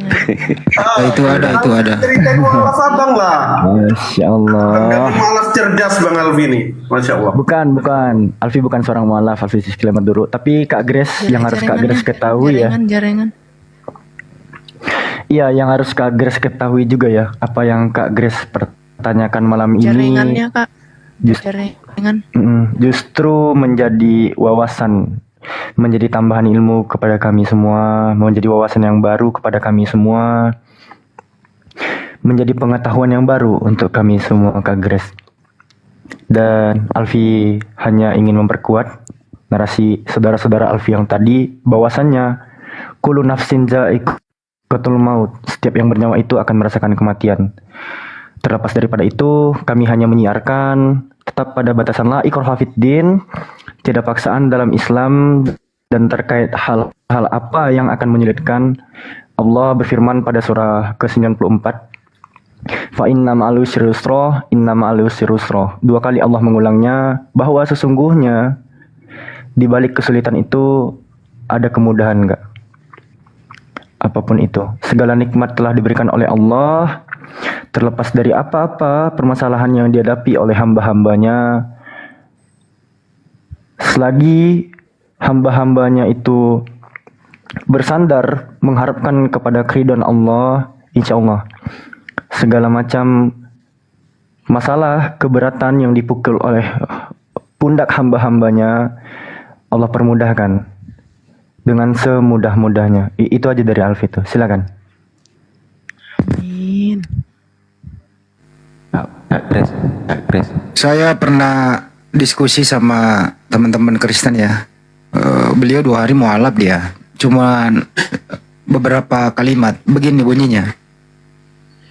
Sang pencipta itu, atau kalau kami di Islam, Allah Subhanahu wa Ta'ala itu memerintahkan hambanya untuk mencintai semua para nabi, termasuk nabi yang terakhir, Nabi Muhammad SAW, dengan seluruh syariatnya.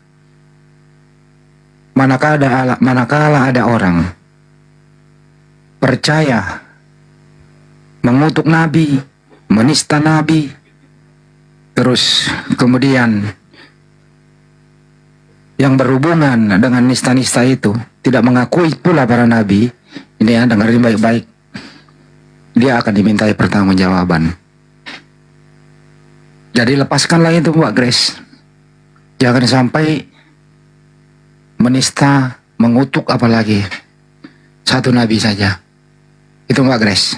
Semoga tercerahkan. Makasih. Iya. Iya Terima benar. kasih buat Kak Grace. teman-teman atas pencerahannya. Izin ya Oh, Kak Grace. Pak. Jadi tuh yang dikatakan Bang Handi tuh gini Kak Grace. Ada dalam surah Ali Imran di ayat ke-31. Kata Allah, Qul in kuntum tuhibbunallah fattabi'uni yuhibbukumullah wa yaghfir lakum dzunubakum wallahu ghafurur rahim.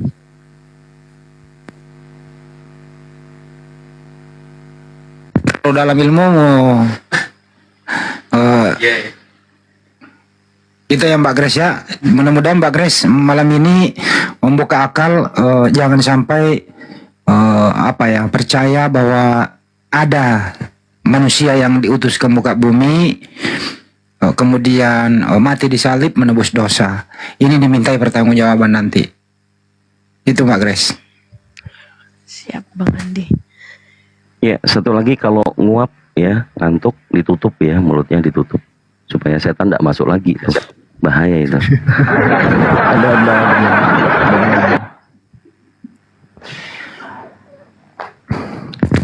Fala ya tadabbarun.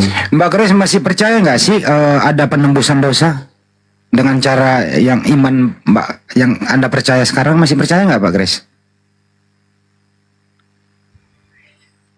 Percaya nggak percaya masih. Apa? Kok nggak denger? Apa Pi? Masih. Percaya nggak percaya katanya. 100% percaya, 100% tidak. Gini loh, gitu. lebih bagusan mana? Langsung meminta ampun kepada Sang Pencipta atau melalui tumbal, pakai tumbal, atau melalui media? Langsung sama penciptanya lah. Langsung Pi. Mantap. Bang Juma tadi udah menerangkan banyak. Kalau ada seorang tadinya bukan Islam terus memeluk Islam, mengucapkan 2 kalimat syahadat, itu kembali lahir seperti bayi. Dan semua amal-amal kebaikannya itu terbawa. Begitu tadi kesimpulan dari Bang Juma. Tapi kesimpulannya juga kami di sini tidak ada memaksa orang memeluk Islam ya. Kami hanya menyampaikan. Itu sih dari saya. Oh, tapi berarti kalau selama amal baik kita ini masih belum syahadat itu emang terbawa. Kalau belum syahadat. Amal yang dari selama Kristen itu emang ke bawah enggak? Allah balas di dunia Kak. Enggak. Si pertanyaannya kok nggak ada kecil sih suaranya? Iya, amal baiknya itu akan dibalas Allah langsung di atas dunia Kak. Tetapi untuk permasalahan akhirat, Allah alam bisawab. Ya, kita sebut saja zong gitu loh. Ya, kita zong, sia-sia. Gitu. Oh. Jadi kita berani bilang sia-sia, kenapa? Karena kalau harus menyebut simbolnya inilah ya. Iya, menjadi non muslim itu disebut juga dengan kafir. Iya. Ya, tanda-tandanya ya seperti itu.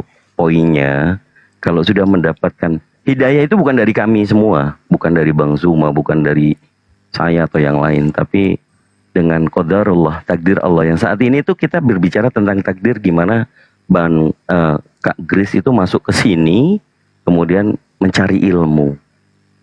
Tetapi karena energi atau Allah memilih nih, ya ternyata kan akhirnya Grace mengakui juga bahwa ya ini Allah yang benar, bukan yang manusia tadi kan gitu ya. Itu aja. Baik, sebelum Grace pamit, Bang Juma masih ada nggak? Masih mau tanya satu lagi. Paman, masih ada Paman? Tidur kali. Tanya aja Mbak, tanya aja. Enggak, Grace mau nanya sama Bang Juma. Tanya aja Mbak, nanti saya sampaikan. Dan bisa dijawab kok sama Kang Dito, sama kita semua di sini. Di sini juga ada mualaf nih, Bang Jul nih, Hafiz Ultra. Silakan Mbak, nanya aja, nggak apa-apa.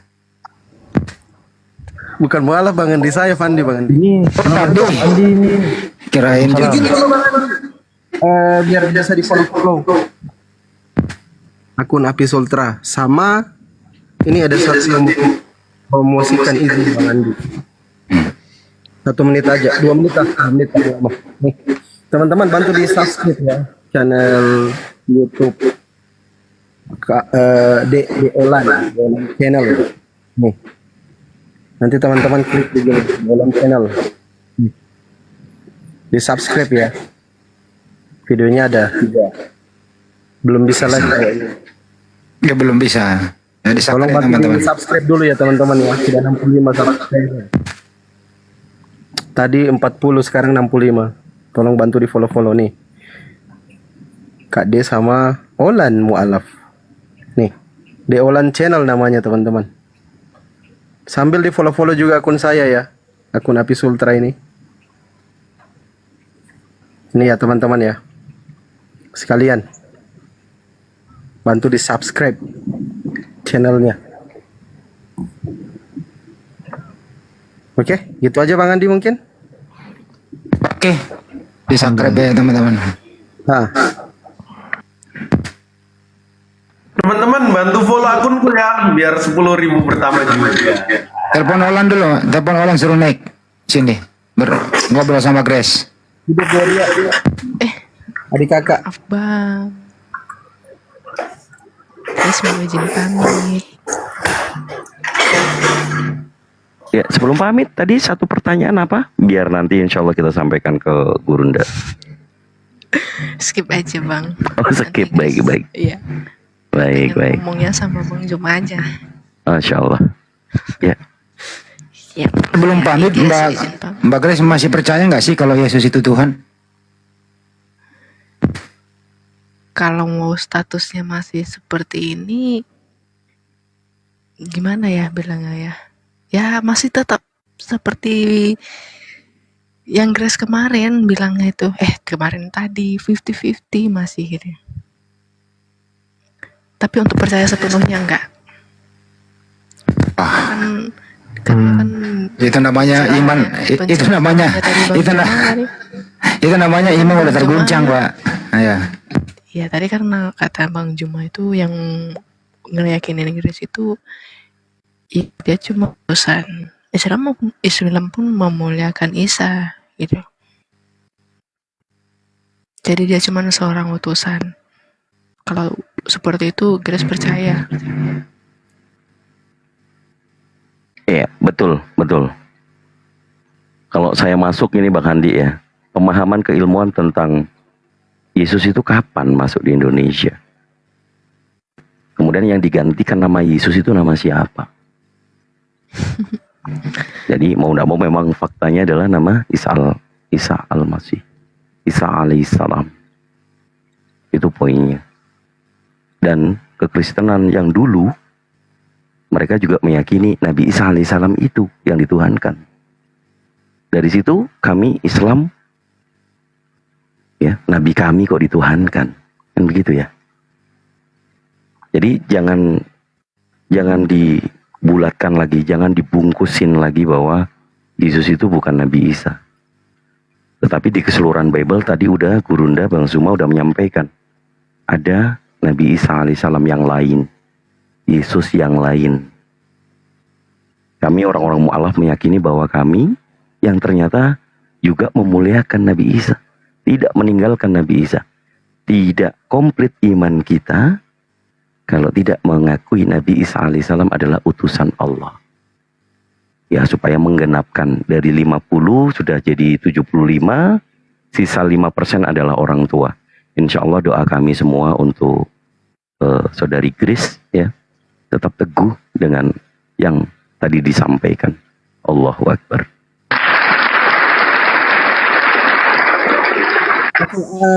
Kang Dito izin, Andi izin turun ya. Assalamualaikum warahmatullahi wabarakatuh. Waalaikumsalam warahmatullahi wabarakatuh. Waalaikumsalam warahmatullahi wabarakatuh. Mungkin gini yang disampaikan teman-teman, semoga Kak Grace dapat mendapat hikmahnya, apalagi tadi yang disampaikan oleh Gurunda kami, Bang Zuma, begitu dahsyatnya. Jadi gini Kak Grace, umat Islam sama sekali tidak menafikan Yesus. Tetapi umat Islam, Kak Grace, pahami baik-baik, memposisikan Yesus selayaknya dia diposisikan. Jadi ketika Yesus sendiri berkata bahwa dia hanyalah utusan yang diutus oleh Allah kepada domba-domba daripada Israel, Matius 15 ayat 24 Kak Grace, kita menganggap hal itu demikian. Gini Kak Grace, tidak lengkap iman seorang muslim kalau dia tidak mempercayai Yesus itu telah ada dan telah berbuat kebajikan kepada Bani Israel. Tidak lengkap. Bahkan di dalam Islam dia menspesialkan Yesus, yang mana pembuktiannya dia membuatkan satu surat yang mana surat itu adalah surat ibunya Yesus, surat Maryam. Bahkan Kak Grace, nama ibu Nabi Muhammad saja pun tidak pernah diberi kespesialan di dalam Al-Quran, yakni tidak pernah dikasih surat. Itu yang pertama. Yang kedua, silahkan Kak Grace cek, nggak ada di dalam keimanan Kristen, di dalam gospel yang mana ada gospel khusus daripada Maryam. Sedangkan kita ada. Kita percaya Kak Grace, Yesus dapat menyembuhkan orang kusta dengan mujizat Tuhan. Yesus dapat menghidupkan orang mati seperti yang dia lakukan kepada Lazarus dengan kuasa Tuhan. Yesus dapat mengusir setan dengan kuasa Tuhan. Seluruh umat Islam di sini sepakat sekata bahwa itu benar-benar dilakukan oleh Yesus atau Nabi Isa alaihissalam. Dan itu Kak Grace dikonfirmasi oleh Petrus ketika dia khotbah di hari Pentakosta. Ada di dalam Kisah Rasul pasal 2 ayat 22 bahwa segala hal yang dilakukan Yesus, Allah menunjukkan kepada kita, itu loh mukjizat Yesus yang dilakukan oleh Allah melalui perantara dia. Jadi posisi Islam sama Kristen yang benar-benar Kristen ini harusnya berdiri sama. Karena Allah Kak Grace dalam surat Ali Imran bilang, "Qul ya ahlal kitabi ta'alau ila kalimatin sawa'im bainana wa bainakum alla na'budu illallah."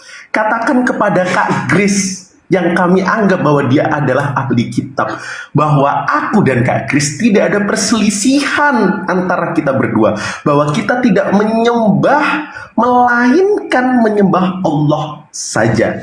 Jadi kami bisa menganggap ketika Kristen disebut sebagai pengikut Kristus, kita lebih Kristen daripada Kak Grace sendiri. Karena apa? Secara bahasa Kristen adalah pengikut Kristus. Coba ajaran Kristus mana, ajaran Al-Masih mana yang tidak kita ikuti?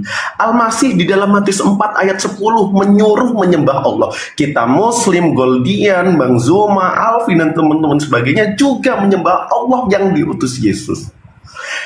Yesus menyuruh bersunat seperti ketika Yesus dinarasikan dia disunat hari ke-7. Setiap Muslim, Kak Grace, ketika sudah waktunya dia disunat semua. Sedangkan Kristen rata-rata tidak pernah disunat. Jadi siapa yang lebih Kristen daripada Kristen itu sendiri? Lalu selanjutnya, Yesus bilang di dalam Matius 7 bahwa selama langit dan bumi ini lenyap, satu titik iota di hukum Taurat tidak akan hilang selama langit di bumi ini lenyap.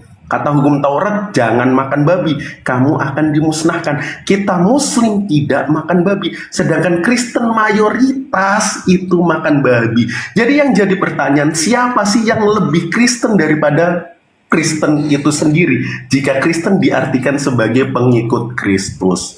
Kira-kira gitu kan, guys? Boleh kita sapa dulu nih, ada tamu nih. Dugong. Halo Dugong, panggilan kedua. Nggak enak kali nama dia, Dugong. Ngeri kali namanya Dugong. Dugong, panggilan ketiga. Oke, nggak ada suara. Saya turunkan ya Dugong ya. Kak Apriana. Kak Apriana, panggilan kedua. Kak Apriana, panggilan ketiga. Oh, kalau naik jangan jadi berhala, oke? Ya, silakan Kak Grace. Kita kasih dulu Kak Grace menanggapi ya.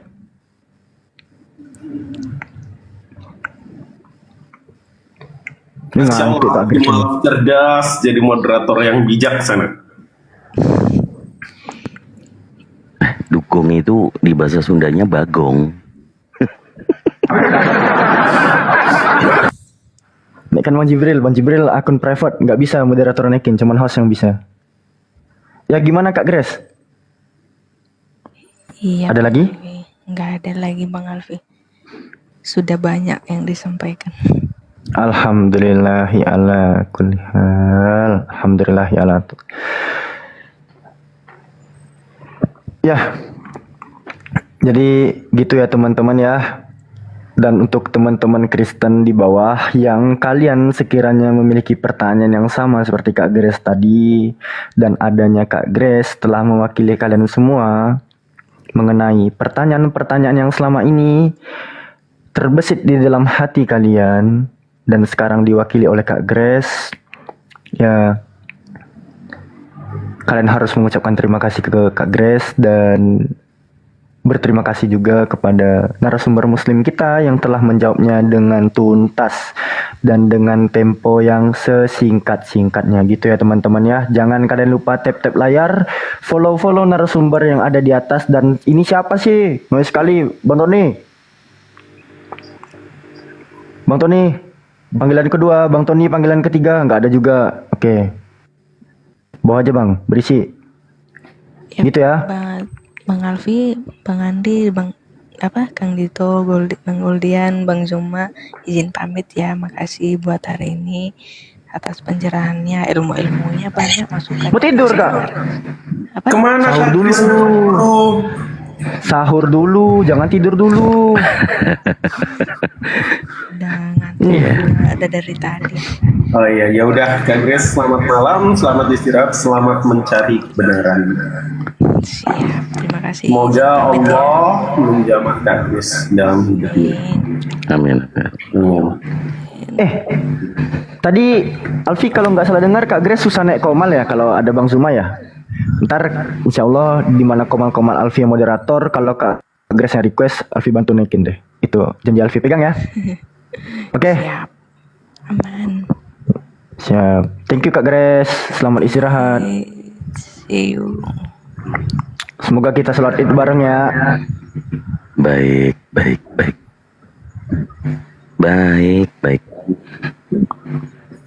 Ya, di sini ada Bayam. Halo Bayam. Bang Bayan. Bang Bayam, udah ada nih. Namanya tuh Bayan kali, itu lah Bayan kali. Assalamualaikum. Muslim Bang. Waalaikumsalam warahmatullahi wabarakatuh. Waalaikumsalam. Ya, salah pencet Bang. Iya Bang. Terima kasih Bang. Salam sehat selalu semua buat ustadz-ustadzku. Waalaikumsalam. Amin ya. Assalamualaikum warahmatullahi wabarakatuh. Waalaikumsalam. Waalaikumsalam. Bang Bayan. Alfi boleh nanya nggak Bang Bayan? Ya, Bang. Menurut Abang, hadirnya Yayasan Apologet Islam Indonesia ini sangat berkontribusi nggak dan sangat Bang Bayan dukung nggak kehadirannya di sini? Alhamdulillah. Alhamdulillah kalau buat saya pribadi, mungkin dari Lampung Bang, saya sangat mengapresiasikan untuk apologet kita ini untuk mensiarkan agama Islam tentunya. Harapan kami, harapan saya tetap berjuang terus. Insya Allah. Iya gitu Bang. Hampir setiap ini saya ikutin terus Abang Jumah, terutama buat Bang Handi, buat Kang Dito, semuanya tanpa terkecuali, dari Bunda Mila, Bang Ustadz Arif Tata, semuanya semoga selalu dalam naungannya Allah Subhanahu Wa Taala. Amin, Allahumma amin. Amin ya rabbal alamin. Sekiranya gitu saja ya Bang ya, saya nyimak di bawah aja. Ya, makasih ya Pak Bayan ya atas apresiasinya. Alhamdulillah ya. Doa yang sama untuk Bapak dan rekan-rekan lainnya Pak. Doa yang sama untuk Bapak dan keluarga, doa yang sama untuk Bapak dan tetangga. Amin ya Allah ya rabbal alamin. Amin. Pak, kita boleh kosongkan kursi lagi? Izin Pak ya. Monggo ya. Ya, assalamualaikum. Waalaikumsalam. Halo Bang Dede. Halo. Bang Dede, bukan Bang Im. Bang Dede. Oh nggak ada. Ya udah, sekarang Bang Im. Halo Bang Im. Halo. Oten atau Kristen Bang? Islam ini mau ada yang ditanya. Oh, Islam. Assalamualaikum bang. Waalaikumsalam. Mau nanya apa bang? Ini soal bulan puasa ini. Gimana ya kalau sama siapa ya? Nanyanya sama Bang Andi ya, Pak? Bebas bang, nanya aja bang. Nanti siapa yang bisa jawab dijawab. Oke. Ini seumpama kalau kita nggak puasa tapi sholat 5 waktu itu hukumnya gimana ya? Ya nggak bisa lah bang, kan dua-duanya fardu kifayah, dua-duanya wajib hukumnya. Ya salah satu ditinggal ya abang nanggung dosanya lah abang. Oh ya gitu ya. Abang mah kadang-kadang pertanyaannya banyak ya. Ini kan kita kan di fardu wajib, wah fardu kifayah, fardu wajib ya. Oke. Cuman itu aja bang mau nanyanya, soalnya kan kalau sholat kan dimanapun letakin kita bisa tuh, tapi kalau namanya puasa kan kita membutuhkan sahur, agak gitu bang. Tapi emang sahur susah bang, kan sahur tinggal makan. Enggak, kita kan di hutan sama ini. Masa kita makan di hutan bang? Abang sekarang di hutan? Iya di kebun. Mantap bang, di hutan sekarang udah ada jaringan ya? Iya ada. Assalamualaikum. Bentar Bang Walid, waalaikumsalam bang. Izin dulu bang ya, jangan dipotong dulu bang. Enggak gini bang, itu batalnya udah dari awal atau gimana bang? Enggak, kita kan ada juga sholat puasanya waktu 5 hari ke belakang tadi kita kan puasa. Nah setelah 5 hari ke depan ini kita kan nggak puasa lagi, nggak gitu. Karena kan kita di hutan ada kebutuhan lain, maksudnya kayak gitu. Gini aja bang Im, kalau Alfi ya. Ini sebenarnya Alfi malas mikirin masalah, lebih baik solusi. Ntar setelah lewatnya Ramadan, masuk Syawal, antar Syawal ke depannya, bulan Syawal dan terusnya gitu. Diganti bang ya, yang bolong-bolong itu bang. Di kodok. Di kodok. Ntar abang hitung aja di tanggal-tanggal berapa. Ntar kan ketahuan tuh di tanggal-tanggal berapa bang nggak puasa. Ntar ketahuan berapa hari abang nggak puasa. Setelah Lebaran itu diganti tuh bang. Masih ada setahun ke depan tuh bang menjelang Ramadan yang akan datang. Oke bang? Oh iya. Berarti kita punya hutang lah intinya ya. Sama seperti halnya sholat bang gitu. Sholat pun kalau misalnya kita ketinggalan nggak apa-apa juga di jamaah taksir. Kita hidup tuh harus realistis bang. Jangan mikirkan masalahnya, tapi pikirkan solusinya. Islam itu mudah. Cuman kadang-kadang penganutnya aja yang memperibet. Mudah kok Islam itu. Contoh, benar. Kita disuruh sholat nih, tapi kita ada nih beberapa orang yang mendapatkan penyakit lumpuh, nggak bisa berdiri, bisa dengan baring. Benar itu bang. Nggak ada yang ribet di Islam tuh kok. Yang penting, benar. Abang ingat aja yang bolongin berapa, ntar di kodo ya, oke? Oke. Mantap bang. Semangat di hutan bang. Oke, ini di kebun kita, maklum banyak nyakri ini. Itu masuk fardu ain itu, Bang Aim. Iya, fardu ain. Tapi insya Allah lah, Allah ridho itu kalau diganti. Oke. Tapi jangan disengaja nggak puasa lah. Nggak ada orang berpuasa mati kok. Iya bang. Iya ini kan kita kan maksudnya kayak gini. Kita kan di kebun ini kan makannya ya itu tadi kadang-kadangnya kan nggak masak kayak gitu bang. Makannya seadanya kayak gini. Ya kembali lah bang, jangan kerja di kebun dulu selama bulan suci. Gimana sih abang ini? Aduh. Lalu ekonomi. Jangan mentingin hidup di dunia ini sementara daripada perintah Tuhan yang Anda langgar. Iya benar bang. Ya itu aja ya bang ya. Assalamualaikum semuanya. Saya izin turun. Waalaikumsalam.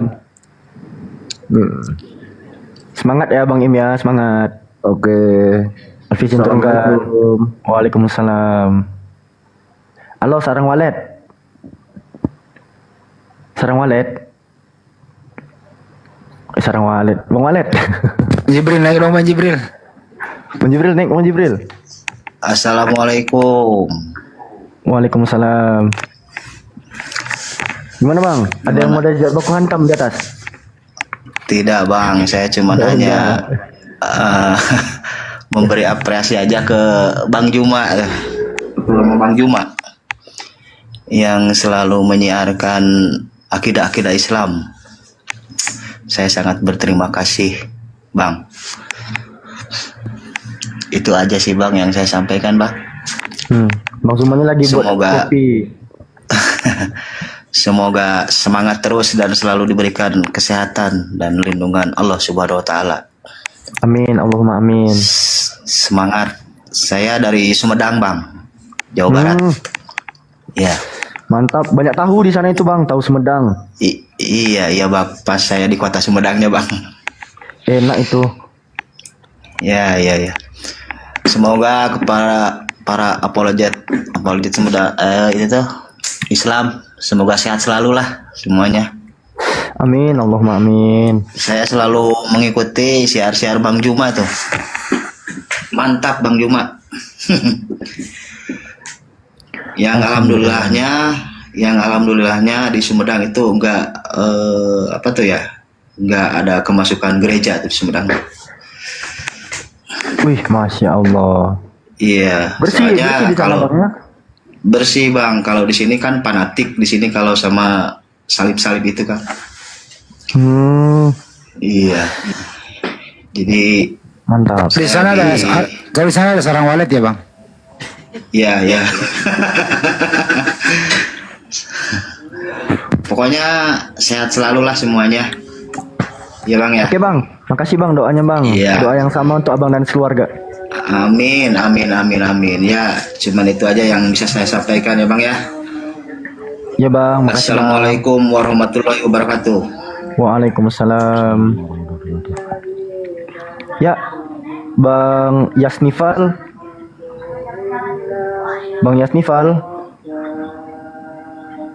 Bang Yasnifal panggilan ketiga. Bung Jack Rem. Assalamualaikum. Waalaikumsalam warahmatullahi. Saya mau tanya nih kepada semuanya. Waalaikumsalam warahmatullahi.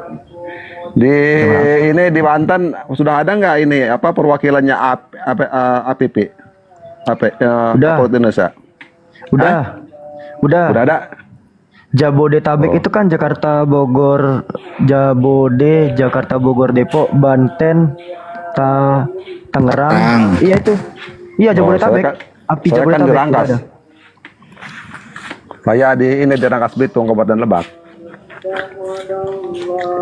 Kalau masuk di situ bang, masuk Jabodetabek deh. Bang Jibril paham lah yang itu, coba Bang Jibril paham lah yang itu. Paham ya. Sekalian saya mumpung lagi sepi konten, saya mau mengucapkan apresiasi buat apologet internasional. Jadi saya sangat berterima kasih dengan adanya apologet. Jadi memberikan pencerahan gitu. Orang bodoh menjadi pintar, orang gelap menjadi terang gitu kan. Pokoknya intinya memberikan edukasi yang baik buat terutama konten ya bukan konten aja sih sebenarnya keseluruhan ini sih manusia gitu.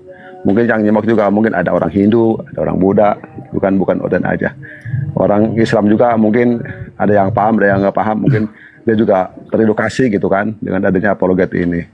Pokoknya semoga apologet Islam yang ada di Indonesia sehat selalu, panjang umur, murah rezeki. Amin. Allahumma amin. Doa yang sama untuk keluarga bang. Oke, makasih bang ya. Turun aja saya. Ya bang, makasih. Assalamualaikum warahmatullahi wabarakatuh. Terima kasih supportnya bang.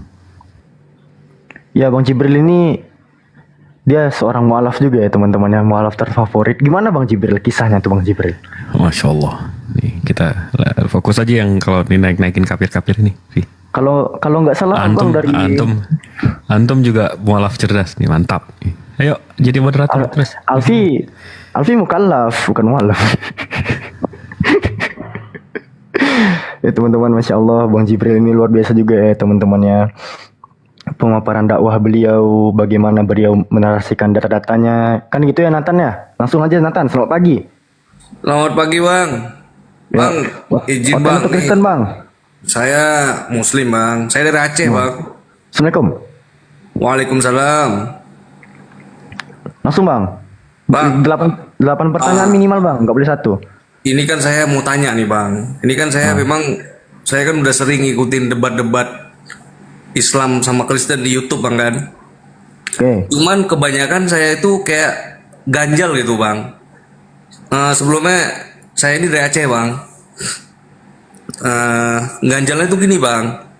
Jadi kayak si Edis TV itu kan, itu rata-rata kok lawan debatnya itu kayak tolol gitu Bang statementnya. Nanya konyol bodoh gitu loh Bang. Itu asli orang Islam asli atau gimana itu Bang? Itu saya mau tanya Bang. Sejak kapan si Edis orang Islam? Assalamualaikum warahmatullahi Bukan, maksudnya lawan debatnya itu Bang. Lawan debatnya itu yang ngaku-ngaku Islam Bang. Oh, kadang-kadang settingan itu. Nah, itu yang saya maksudnya ganjal itu di saya itu. Berarti itu settingan Bang ya? Memang settingan ya? Settingan. Ya nggak usah ditonton Bang, biar nggak sakit hati, itu aja. Iya, kalau saya sih memang insya Allah, alhamdulillah iman saya kuat Bang gitu. Karena Amin memang ya Allah ya Rabbal Alamin. Oke Bang, makasih banyak informasinya. Kita mau naikin kapir-kapir dulu ya, biar ada edukasi dan ada diskusi ya Bang. Oke Bang. Oke. Yo, yang merasa dirinya kapir pemakan B2 silakan naik. Yuk kita diskusi. Assalamualaikum Pak Ketua Umum. Waalaikumsalam warahmatullahi wabarakatuh, para guru semua. Siap. Nah, gimana kabar Alfi Ustaz? Sehat Tat? Alhamdulillah. Alhamdulillah. Alfi sehat ya Ustaz ya? Siap. Ya, untuk teman-teman makhluk pemakan ketombe Homo sapientropus erectus, penyembah Tuhan bertulang belakang yang disebut sebagai Kristen, boleh naik teman-teman. Kalian dikontrak untuk bertanya sepuas-puasnya, silakan.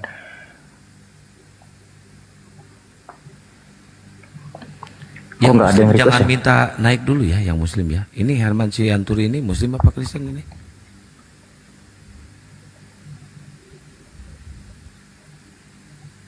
Woi, Bang Herman, selamat pagi. Bang Herman. Bang Herman. Woi. Lama. Kesel mau naikin jelema tapi teu ngomong di luhur. Jeff,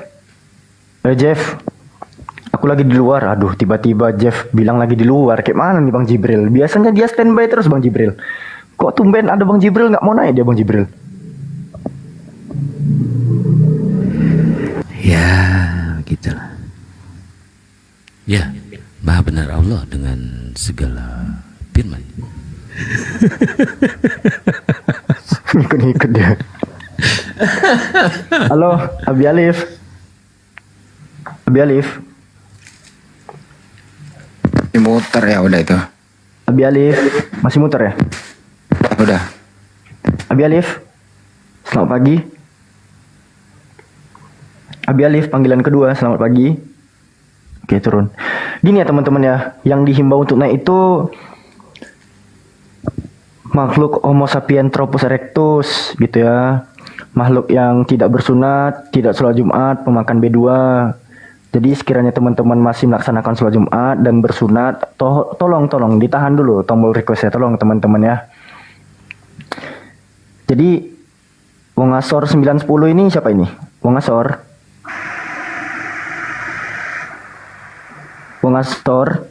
panggilan kedua.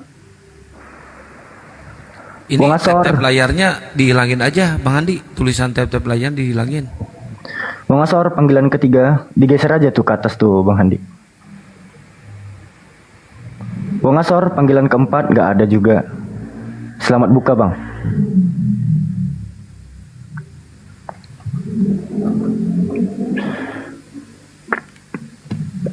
Nggak ada ya? Cik atuh guys, sekiranya tidak speak di atas, jangan minta naik atuh. Aduh, ngalilir hungkul. Teman-teman muslim yang di bawah, Dari bukannya tadi OT-nya cuma beraninya typing loh. Iya. Kasihan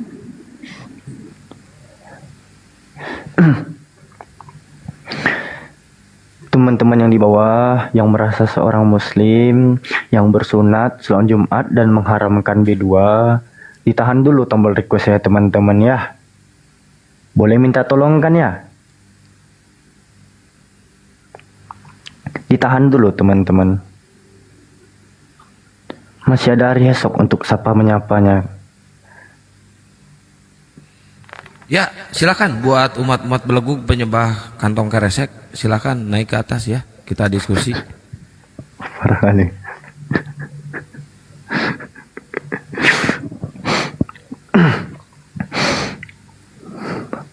Bahaya kali yang di atas ini, kayak ragu-ragu Kristen mau naik kalau udah kayak gini posisinya. Wih.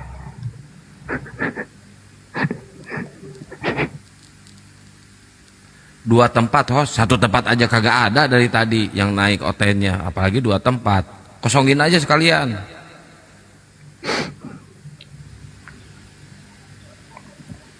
Mungkin mereka itu mau naiknya ganti 2 apa ganti 3 gitu.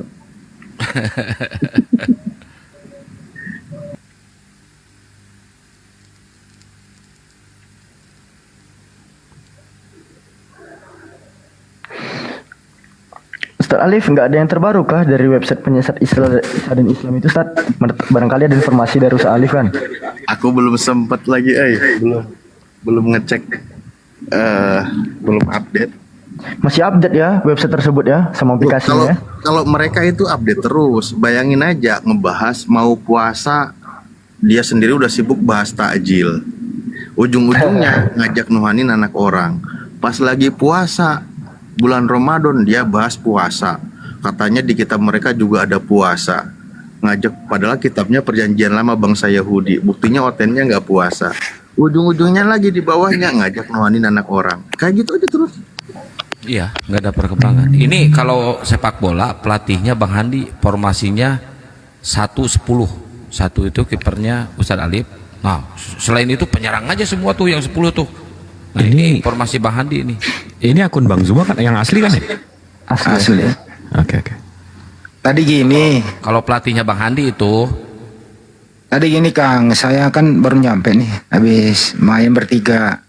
Ini kok Akang nggak live, nggak buka komal, terus Ustaz Alif, gimana nih? Kata saya tadi dicukur Bang Handi di Barbie. Oh, jadi aku iseng-iseng, bisa nggak sih aku buka komal Per? Ajarin caranya ya, si Per ini nih yang kerjaan nih gitu loh. Ya udahlah, malam ini doang gua buka komal deh, pusing, nggak ngerti gua. Bener dah.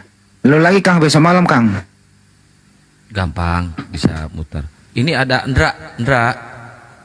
Selamat pagi Ndra. Iya, assalamualaikum Mbak. Waalaikumsalam. Iya, Muslim, assalamualaikum, Mbak. Bang Muslim? Ya Muslim. Ada yang mau ditanya sedikit sih Bang. Tanya apa Bang? Ini mengenai orang Kristen sih. Kenapa sih orang Kristen tuh kalau misalkan kayak disinggol duluan, kayak ditanya duluan tuh mereka tuh selalu jawabnya kayak kenapa sih harus bawa-bawa agama kayak gitu? Mungkin abang-abangnya lebih tahu kan. Ya, Bang Jibril itu yang lebih tahu. Yang penting, yang pasti jangan monolog. Iya, jadi ada satu waktu itu kita sama Bang Handi ya, Bang Handi kita ada ngobrol sama yang namanya siapa namanya Muhammad Hijab, ingat nggak Bang Handi? Waktu dia ke Jakarta beliau. Iya, dia apologet dari London. Kita sempat bahas sebenarnya yang paling berbahaya dari bukan kristenisasi ya, lebih ke pemurtadan. Itu liberalism atau pemikiran yang open minded, Bang Ndra. Jadi bukan cuma agamanya yang menyerang kita, tapi pola untuk memurtadkan. Pola pikirnya di kepala mereka, selama nggak menyakiti orang, kenapa tidak?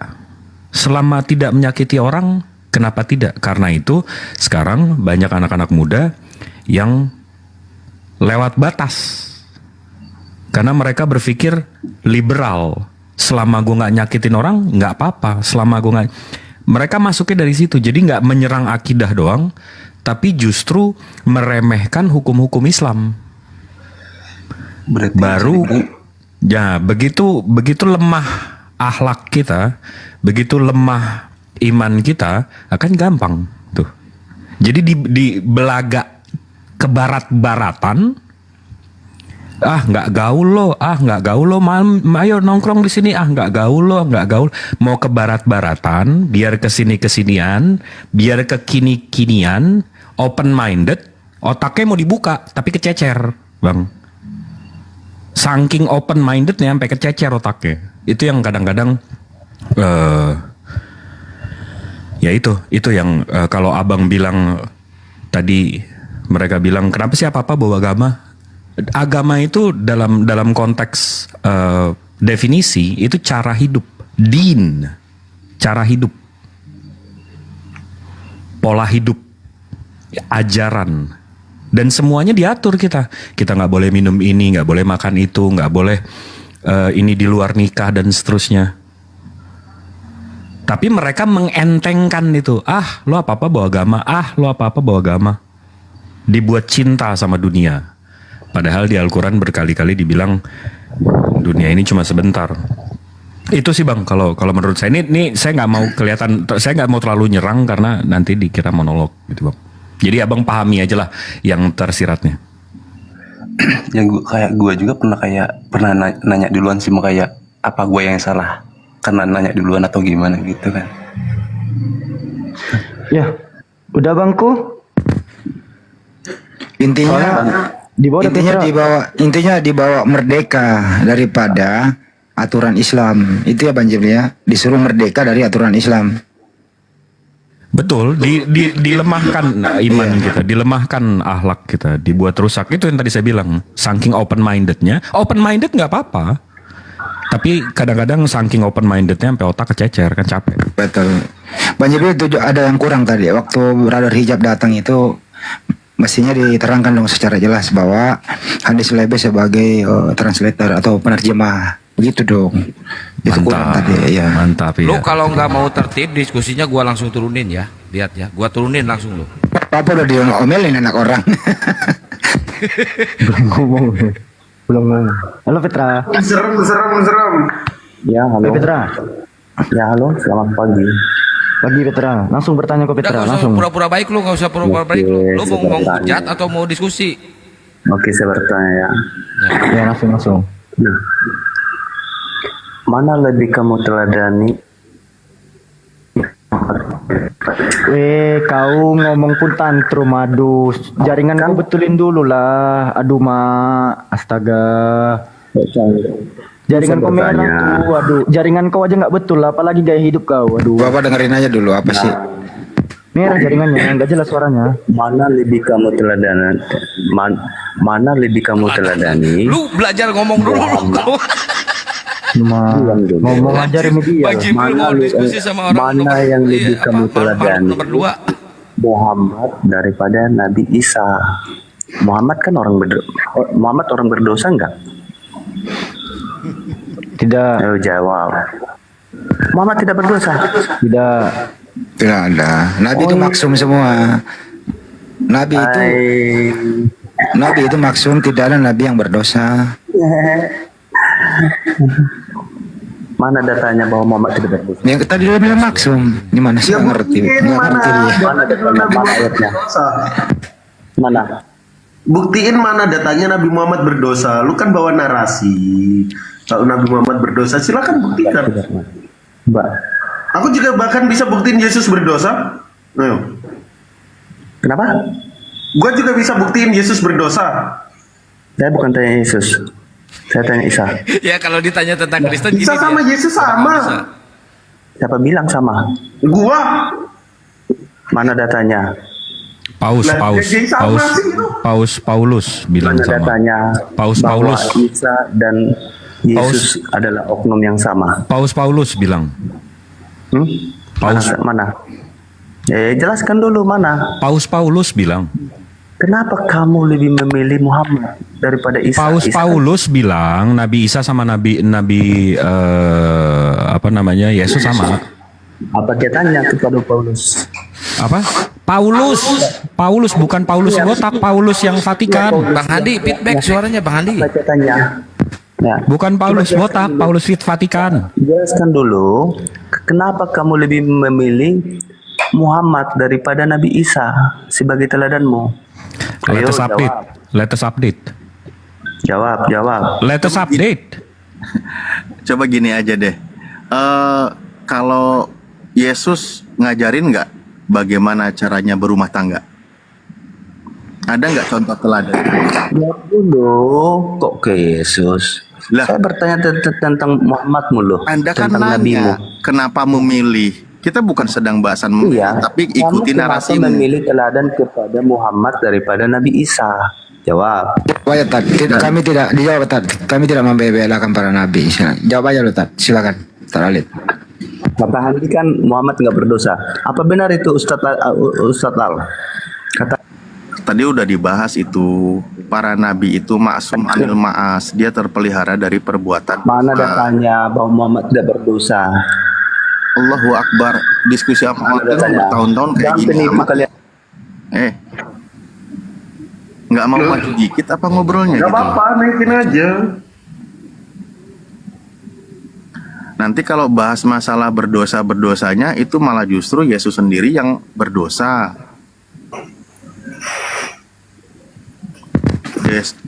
Yesus yang nanggung dosa, Yesus yang mati terkutuk. Repot lagi nanti. Kenapa nggak mau cerdas hidupnya, diskusinya gitu loh? Bertahun-tahun otaknya jangan disegel terus, kenapa sih? Udah dijawab tadi, nabi itu ya maksumkan artinya apa? Tidak dibiarkan berbuat dosa. Kan udah dijawab. Datanya katanya mana? Silakan. Izin abangku. Ya. Ini kalau kita narasi jangan sampai bolong ya kan. Tadi kalau saya bilang Paus dia bilang kalau Nabi Muhammad sama Isa sama. Yesus. Yesus sama Isa sama. Nih, bukan nih. Vatikan.va. Ini surat dari siapa nih?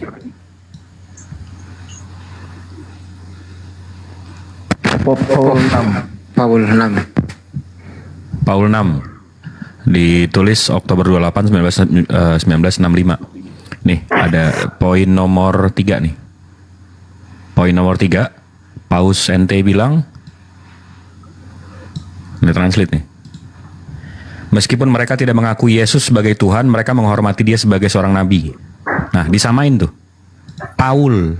Paus nih bilang, dia nyamain Nabi Isa sama Yesus. Itu bos lo tuh, ikutin. Itu aja, abangku. Betul juga kata Koldian, bahwa hanya ada satu perempuan di muka bumi ini melahirkan tanpa seorang ayah atau tanpa hubungan biologis. Begitu ya. Kalau yang dimaksud adalah anaknya Maria itu diberi nama Yunani Yesus, ya sama. Tapi kalau menurut topiknya Banjuma selama ini yang keluar dari kubur, beda. Harus diberi keterangan juga, Gol, menjelaskan sama mereka. Jangan sampai dia samakan anak Maria ya sama yang keluar dari kubur. Itu, Gol. Betul. Jadi yang keluar dari kubur itu nggak tahu hantu atau apa.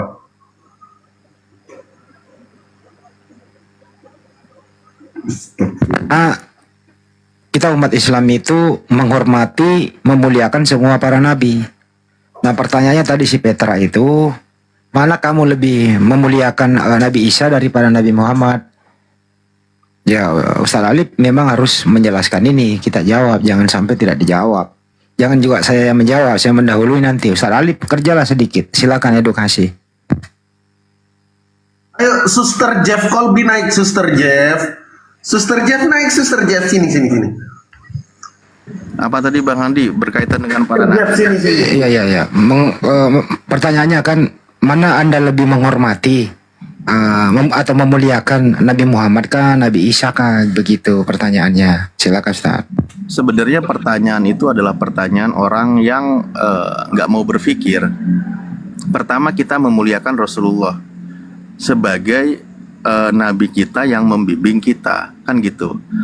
Fokusnya adalah bagaimana ikrar dalam syahadat. Tapi ketika kita memuliakan Rasulullah, kita juga diperintahkan memuliakan seluruh para nabi yang lain. Cuman di dalam ajaran Islam, ketika mengikuti ajarannya itu tidak membeda-bedakan para nabi dan utusan Allah. Itu tidak beda-bedakan. Amanar rasulu bima unzila ilaihi mir rabbihi wal mu'minun kulun amana billahi wa malaikatihi wa kutubihi wa rusulih. Kita itu semua beriman kepada para nabinya, para rasulnya, malaikatnya, kitab-kitabnya. La nufariqu baina ahadim rusulih. Tidak ada yang dibeda-bedakan di antara para rasul itu. Dan ketika diyakini sebagai rasul, mereka itu memiliki 4 kriteria itu yang ada pada diri mereka. Pertama, sidik. Mereka itu pasti benar dalam pemaparannya, pengucapannya amanah, dia itu bisa dipercaya, tidak berbohong. Tabligh, penyampai firman Allah, firman Tuhan, bukan atas karangan sendiri. Fatonah, yaitu cerdas. Itulah para nabi, utusan Allah. Bukan nabi diimani, apalagi didoktrin pelaku dosa, dia berzina. Itu penyesatan yang nyata itu. Kok bisa, masa kalau diyakini nabi bisa berzina, bisa berbuat zina, Tuhan kok bisa salah pilih orang? Kenapa mewahyukan kepada orang yang pelaku berzina? Nggak masuk akal gitu ya. Itulah dalam Islam, makanya kita mengatakan dan para nabi itu memiliki kelebihan masing-masing. Tilkar rasul fadolna ba'duhum ba'do, itulah para rasul masing-masing memiliki keutamaan, kelebihannya masing-masing. Mukjizat yang dilakukan juga sesuai dengan keadaannya masing-masing, sesuai dengan kebutuhan pada zamannya, seperti itu.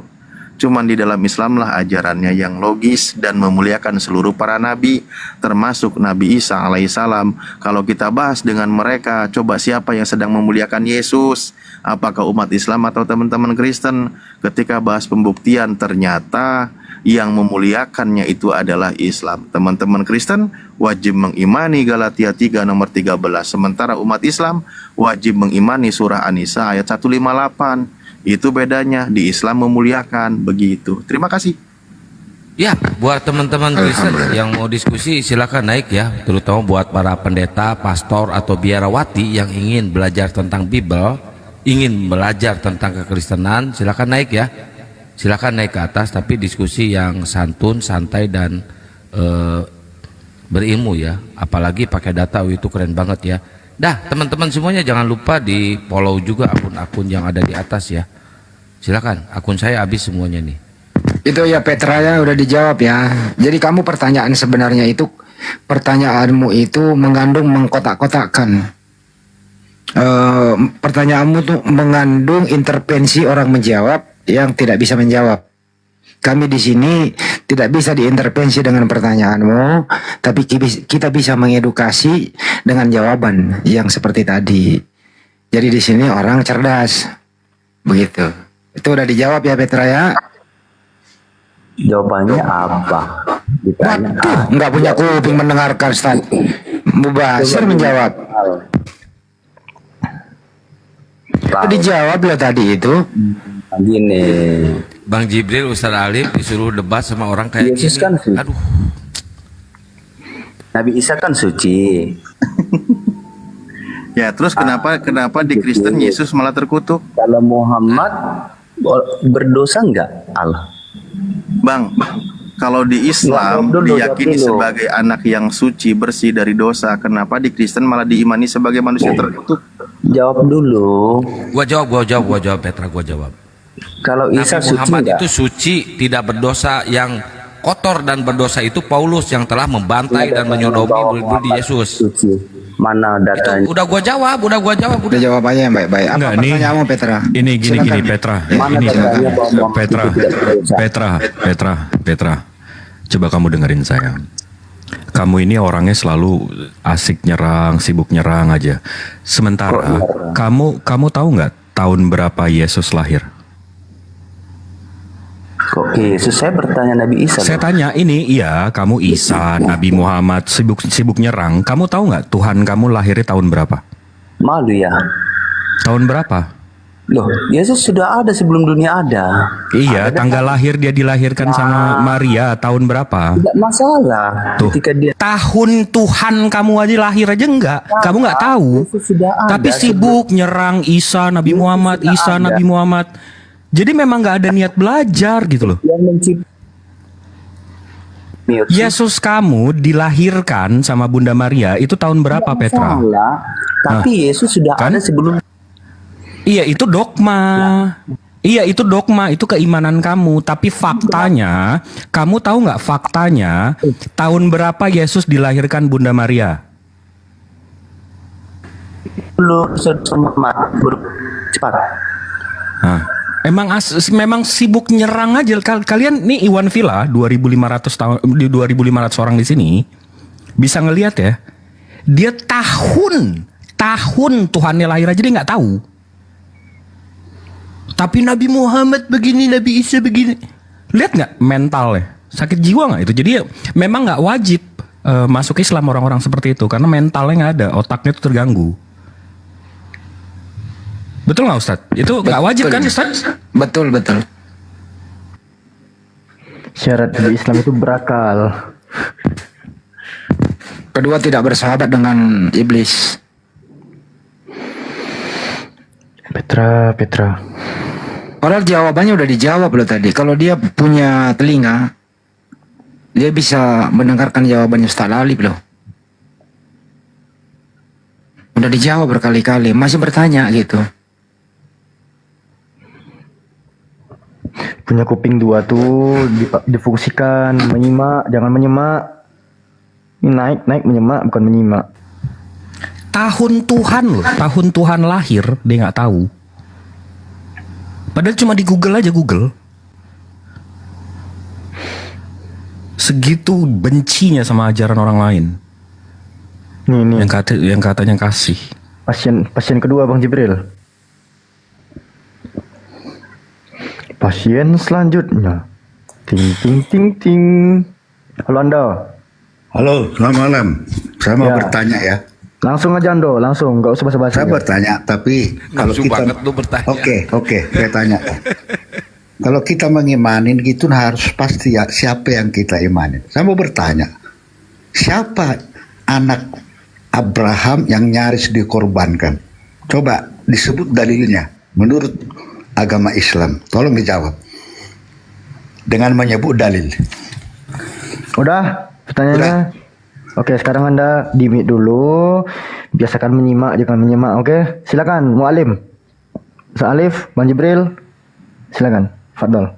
Siapakah putra dari Nabi Ibrahim yang hendak dikurbankan? Di dalam Islam itu dijelaskan sebagai Nabi Ismail alaihissalam yang hendak dikurbankan, tetapi tidak sampai dikurbankan karena itu ujian keimanan untuk Nabi Ibrahim. Apakah dia mau taat kepada Tuhannya atau tidak gitu. Jadi seperti itu. Tadi saya minta disebut dalilnya, bukan bernarasi. Apa dasarnya menyebut Ismail gitu loh. Dari surat Asy-Syaffat ayat 102 banyak dalilnya. Coba dibacakan, ada enggak nama Ismail? Ada. Coba saya sebut ayatnya. Disebut ayatnya Ustaz Alif ya. Budak dia kali ya. Tidak ada nama Ismail di Al-Quran. Saya sudah baca dan saya cari. Tidak ada tertulis nama Ismail. Lalu mengapa bisa mengatakan Ismail yang nyaris dikorbankan? Itu maka saya bilang. Saya tanya pakai dalil, bukan bernarasi. Ismail disebut 12 kali dalam Al-Quran. Surat Al-Baqarah 127, 136, 140, An-Nisa 163, Maryam 54 dan 55. 12 kali disebut dalam Al-Quran Nabi Ismail. Sebut, bacakan, nggak ada kata Ismail yang nyaris dikorbankan. Ini topik yang nyaris. Tadi Anda pertanyaannya ada nggak Nabi Ismail Al-Quran? Ada. Tidak ada, coba bacakan yang akan dikorbankan adalah Ismail. Jangan. Kamu ini kok bertanya tapi mengintervensi sih? Saya sudah baca dan Anda jangan. Emang kamu bisa baca? Emang kamu bisa baca? Tidak ada. Diam dulu. Emang kamu bisa baca Al-Quran? Oke, baik. Silakan Ustaz. Bismillahirrahmanirrahim. Begini ya Pak Ando, untuk di sini perbedaannya antara umat Islam dengan orang Kristen yang tidak mau berpikir secara cerdas ketika membaca sebuah firman Tuhan. Jangan memframing Loh, bukan, ini kita lagi pembuktian. Baik, pertama saya bacakan dulu ayat Al-Qur'annya. Di sini kan kita menentukan level kualitas kita berpikir. Oke. Ya coba, ayo. Oke, baik. Bismillahirrahmanirrahim. Ketika Nabi Ibrahim alaihissalam berdoa memohon kepada Allah, Rabbi habli minas solihin. Ya Tuhanku, berikanlah aku seorang anak yang soleh. Ketika dia belum memiliki anak. Anak pertama Nabi Ibrahim itu siapa namanya? Nabi Ismail alaihissalam. Tentu orang waras akan menjawab itu. Nah, tidak menyebut nama, tapi kita tahu siapa anak pertama dari Nabi Ibrahim. Ayat berikutnya, Fabasyarnahu bigulamin halim. Maka kami beri dia kabar gembira dengan seorang anak yang sangat sabar. Diberikan anak tersebut, yaitu Nabi Ismail. Ketika dia mencapai usia dewasa, maka datang ujian kepadanya, yaitu akan diuji bagaimana beliau akan dikorbankan. Nah, beliau anaknya menjawab mengikuti apa yang diperintahkan oleh Allah, gitu. Tapi setelah ujian itu diberikan kepada Nabi Ibrahim dan anaknya, maka digantilah dengan seekor domba yang besar. Setelah terjadi peristiwa itu, baru Al-Quran mengabarkan Allah berikan anak kedua yang bernama Ishak. Jadi nama Ishak itu baru lahir setelah peristiwa anak pertama mau dikorbankan. Sekarang orang berpikir, siapa anak pertama yang hendak dikorbankan sementara Ishak baru lahir? Oh, tentu anak pertama itu namanya Ismail. Tanpa langsung menyebut nama, orang Islam, orang berpikir paham. Tapi kalau orang bukan Islam seperti Anda, pasti Anda nggak paham. Contoh saya tanya sama Anda. Udah, boleh saya tanggapin? Diam. Sebentar, pahami coba. Tadi kan sudah saya jelaskan. Anak pertama Nabi Ibrahim itu adalah Nabi Ismail. Itulah yang hendak dikorbankan. Setelah peristiwa itu baru lahirlah anak yang bernama Ishak. Nah, berdasarkan ayat itu tidak langsung menyebut nama, tapi orang tahu siapa anak pertama Nabi Ibrahim yang hendak dikurbankan. Bang Ando, Anda kan Kristen, pasti Anda nggak paham jawabannya. Coba. Saya mau tanya dalil di mana Anda kok Bener, Kristen itu nggak akan paham dengan penjelasan ayat Al-Quran. Loh, buktinya saya tanya sama Anda. Sudah saya jelaskan, Anda nggak akan paham. Tidak langsung menyebut nama, tapi tahu kronologis peristiwa. Nah, itu menunjukkan perbedaan ketika umat Islam diberikan ayat Al-Quran untuk berpikir. Surah Yusuf ayat 2. Nah, Anda tidak mau berpikir. Makanya di sini membedakan antara umat Islam dengan Anda, oknum dari Kristen. Anda tidak paham betul. Coba saya tanya, siapa tadi anak pertama yang hendak dikurbankan? Coba Anda jawab. Silakan buka mic-nya. Mengerti dia menjawab. Maunya yang kedua. Oke. Nah, coba jawab. Tidak ada bahasa anak yang pertama di kitab Taurat. Tidak ada. Itulah ciri-ciri Kristen tuh begitu. Nggak akan paham. Itulah kenapa saya di-mute terus? Kenapa? Anzalnahu, karena lu botol. Iya. La'alakum ta'qilun, supaya kamu berpikir. Dijelaskan ayat Al-Qur'annya. Saya mau sampaikan tafsir. Loh, Anda kan Kristen, tidak mau menggunakan akalnya kan? Benar nggak? Itulah pembeda antara orang beriman dengan orang yang tidak beriman seperti Anda. Saya tanya, anak Abraham yang pertama lahir siapa? Tolong Anda jawab. Boleh saya visualkan, Ustaz Alif? Nah, sip, cakep. Jadi ciri-ciri oten itu begini. Oke, saya tanggapin ya. Diam. Saya tanggap. Diam. Ini untuk 2.600 orang yang Saya mendengarkan. tanggapin dulu. Ando, sebentar dong. Ini bukan untuk Ando. Kalau untuk Ando, insya Allah dia jadi batu api neraka, nggak ada masalah. Di bawah dulu aja sambil ngedengerin. Ini Lanjut. 2.600 muslim di bawah ya. Kalau kita buka As-Safaat, ini yang diceritakan oleh Ustadz Alif tadi. Dan Ibrahim berkata, sesungguhnya aku pergi menghadap kepada Tuhanku dan dia akan memberi petunjuk kepadaku. Habis itu dia berdoa, ya Tuhanku, anugerahkanlah kepadaku seorang anak yang termasuk orang-orang yang soleh. Maka kami beri dia kabar gembira dengan seorang anak yang amat sabar. Berarti dapat anak satu ya. Habis itu dibilang, maka tak kala anak itu, anak yang mana nih? Ismail. Yang mana ini? Masa lagi ngomongin anak pertama tiba-tiba yang itu ke Ishak? Itunya siapa nih? Jelas ya, ini untuk umat Islam ya. Jelas ya, maka tak kala dia nggak mau, dia mau potong di sini. Harus disebut. Gitu. Sementara di ayat 112-nya Bang Jibril, Isa itu baru lahir di ayat 112-nya. Iya. Mantap. Terusin Pak Jibril ke bawah. Terusin Pak Jibril ke bawah yang edukasinya itu. Bagus itu. Terusin aja. Setelah kejadian, maka pikirkanlah Oke, saya apa tanggapi pendapatmu. dulu. Ia Boleh nggak menjawab, saya bicara? aduh, nih kafir satu nggak ada akhlak banget nih.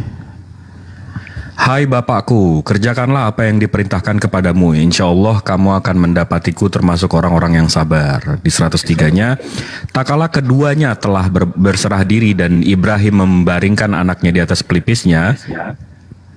Dan kami panggillah dia, hai Ibrahim, sesungguhnya kamu telah membenarkan mimpi itu. Sesungguhnya demikianlah kami memberi balasan kepada orang-orang yang berbuat baik. Sesungguhnya ini benar-benar suatu ujian yang nyata. Dan kami tebus anak itu dengan seekor sembelih yang besar. Kami abadikan untuk Ibrahim itu di kalangan orang-orang yang datang kemudian. Kesejahteraan dilimpahkan atas Ibrahim. Yang mana, Vi? 112. Oh, oke. Dan kami beri dia kabar gembira dengan kelahiran Ishak. Nah, baru yang kedua lahir di sini. Jadi kejadian dulu, baru Ishaknya lahir. Enggak, tapi di sini udah jelas. Sebelum kita ke sana, di sini udah jelas. Dia doa, habis itu dikasih, habis itu disuruh anak itu. Ini kita lagi ngomongin siapa emang di sini? Makanya Ismail itu artinya adalah Tuhan mendengarkan. Duh, oten. Dia tadi mau bawa tafsir, aku tahu mau bawa tafsir mana, tapi itu bukanlah tafsir yang mutawatir. Karena di As-Saffat itu udah jelas gitu bahwa sebelum kelahiran Ishak ada anak yang ingin dikorbankan nih, mengikuti mimpi yang dialami oleh Nabi Ibrahim alaihissalam. Dan kalau kita lihat di surah Al-Baqarah ayat 136 pun jelas di situ Nabi Ismail alaihissalam itu adalah keturunan Nabi Ibrahim alaihissalam. Kan gitu Jeff ya, Jeff, pasien ketiga. Masya Allah. Pertanyaannya begini, Bang Jibril, pertanyaan begini sama Bang Jibril, soal habis semuanya. Ini oten Anda tadi ini apa hubungannya mereka ini dengan Nabi Ibrahim, Isa, Yakob, Ismail, apa hubungannya ya oten dengan itu ya? Para nabi nggak ada loh. Oke, Tuhanmu kau Ando, beda Tuhan sama mereka yang kau sebut tadi nabi itu. Jadi nggak ada urusan, kamu hanya nyari perkara, mempersulit dirimu. Jadi sekali lagi ya, Tuhan para nabi itu satu, pencipta alam semesta. Beda Tuhan lah kau sebagai orang Kristen. Lebih baik kau ambil duniamu saja, pergilah ke Eropa, kalau perlu pergilah ke Vatikan. Di sana banyak patung yang bisa kau buat jadi Tuhan. Ando ya, khusus kepada Ando nih, kau jangan naik di sini. Tapi emang ada Bang, ini Nabi Ismail sama Ishak di kitab mereka? Kagak ada, Ishak doang ada di itu. Itu ada. Tanah. Nah, itu kitab Yahudi masuk gua. Kalau BB nggak ada. Di kitab mereka mana ada? Kalau Yunani nggak ada. Nah, ini aduh, ini kafir nih botol. Jadi dia hanya mengambil kitabnya Yahudi, mempersulit dirinya sendiri, seakan-akan itu agamanya bersumber dari sana, padahal kagak. Ando, agamamu itu Ando bersumber dari Barat, bukan bersumber dari kelahirannya Yesua Amasia. Ando, lanjut. Ya, sebagai penutup, teman-teman harus ketahui juga yang disebut sebagai Torah itu ada 3 versinya. Torah Samaritan, ya, Samaritan Torah. Terus Masoretic Text, Torah versi versi Masoret, dan Septuagint yang disebut sebagai Pentateuch. Antara Samaritan Torah sama Torah Masoret itu terjadi perbedaan lokasi di mana Isa itu hendak disembelih gitu. Satu Hamoria, satu lagi Hagrizim, Gunung Moria dan Gunung Gerizim, yang secara notaben di dalam peta jaraknya itu jauh sekali itu. Yang satu di Hebron, satu lagi di Yerusalem. Saya yakin Oten nggak tahu dan nggak akan mau tahu dan nggak perlu tahu hal seperti ini. Yang penting Yesus mati digantung kayu salib nebus dosa itu aja. Bodoh amat, yang penting ditebus gitu Ustaz ya. Itu ada si Jeb, coba siapa tahu bisa teredukasi dia. Lanjut.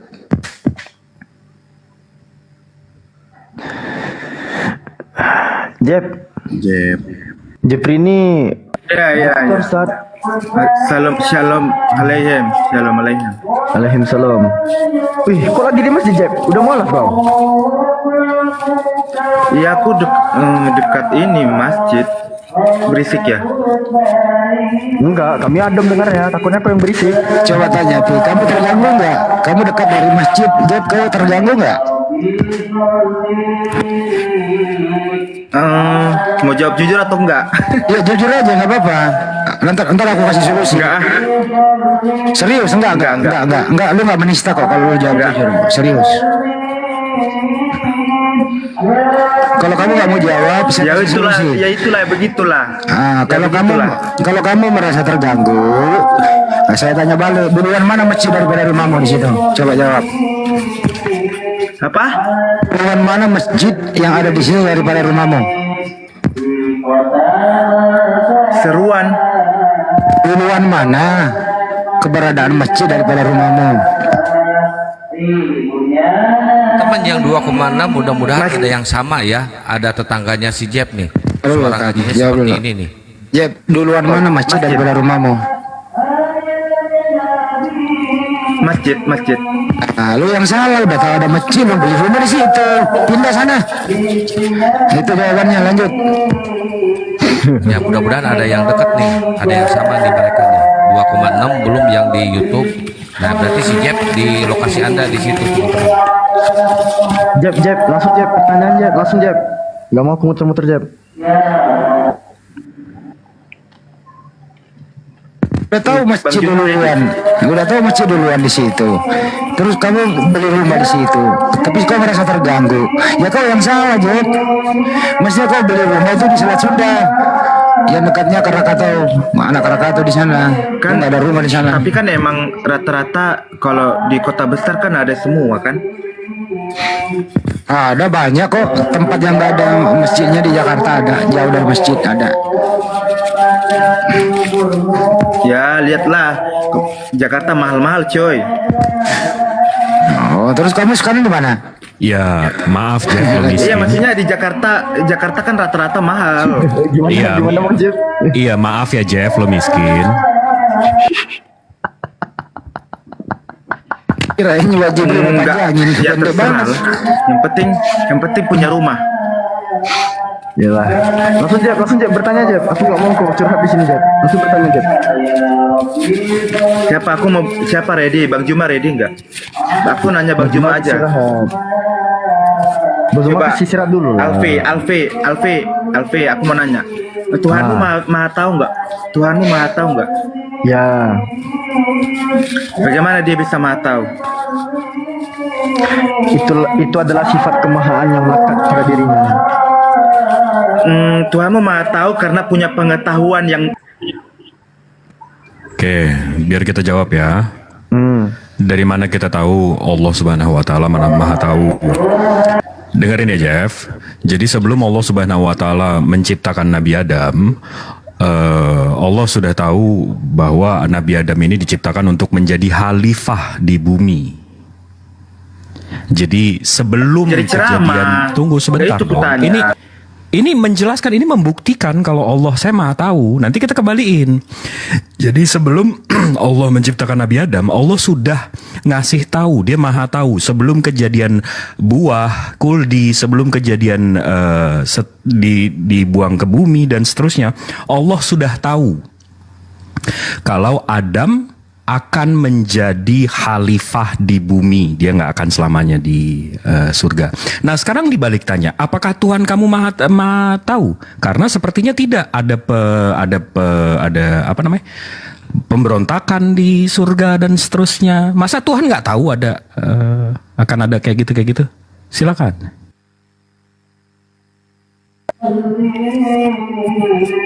Tuhanmu maha tahu, betul. Berarti punya pengetahuan yang maha tahu, betul? Udah gue buktiin. Nah sekarang buktiin Tuhan lo maha tahu. Oke. Berarti Tuhanmu itu mempunyai pengetahuan. Udah saya sama seperti buktiin. ciptaannya. Sekarang buktiin Tuhan kamu maha tahu. Iya, bentar dulu. Kalau punya pengetahuan sama seperti ciptaannya punya pengetahuan. Udah betul? saya buktiin. Udah saya buktiin. Iya atau enggak? Enggak, saya udah buktiin belum, Jeff? Iya, berarti maha tahu.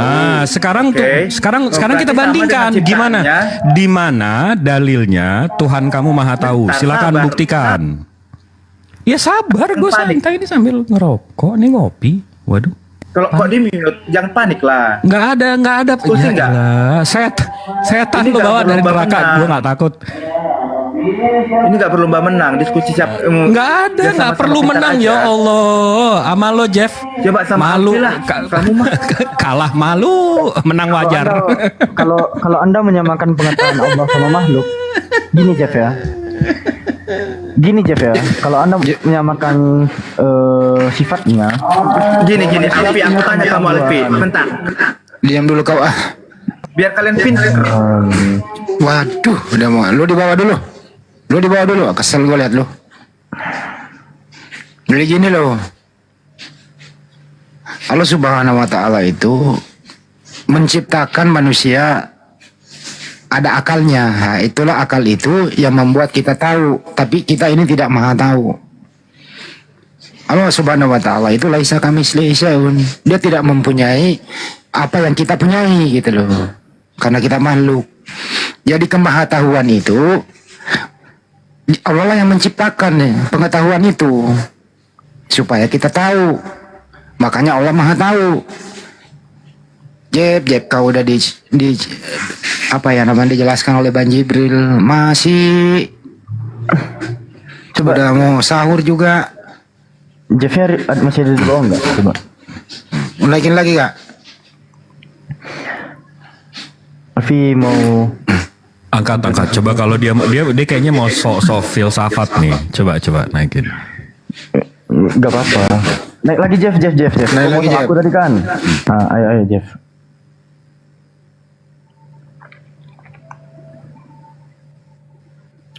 Jeb, mana lo?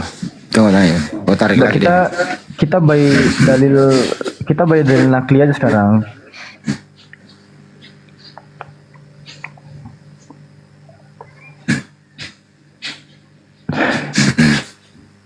Tuh ada yang komen nih, Iwan Villa ya, dengar ya.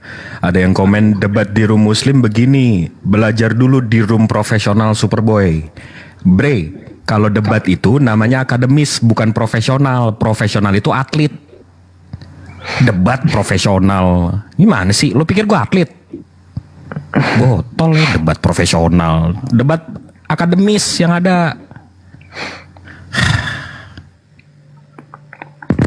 Ini kalau di komennya Superboy kayak si Jeb tadi, ini kayak si Ando udah diludahi mukanya.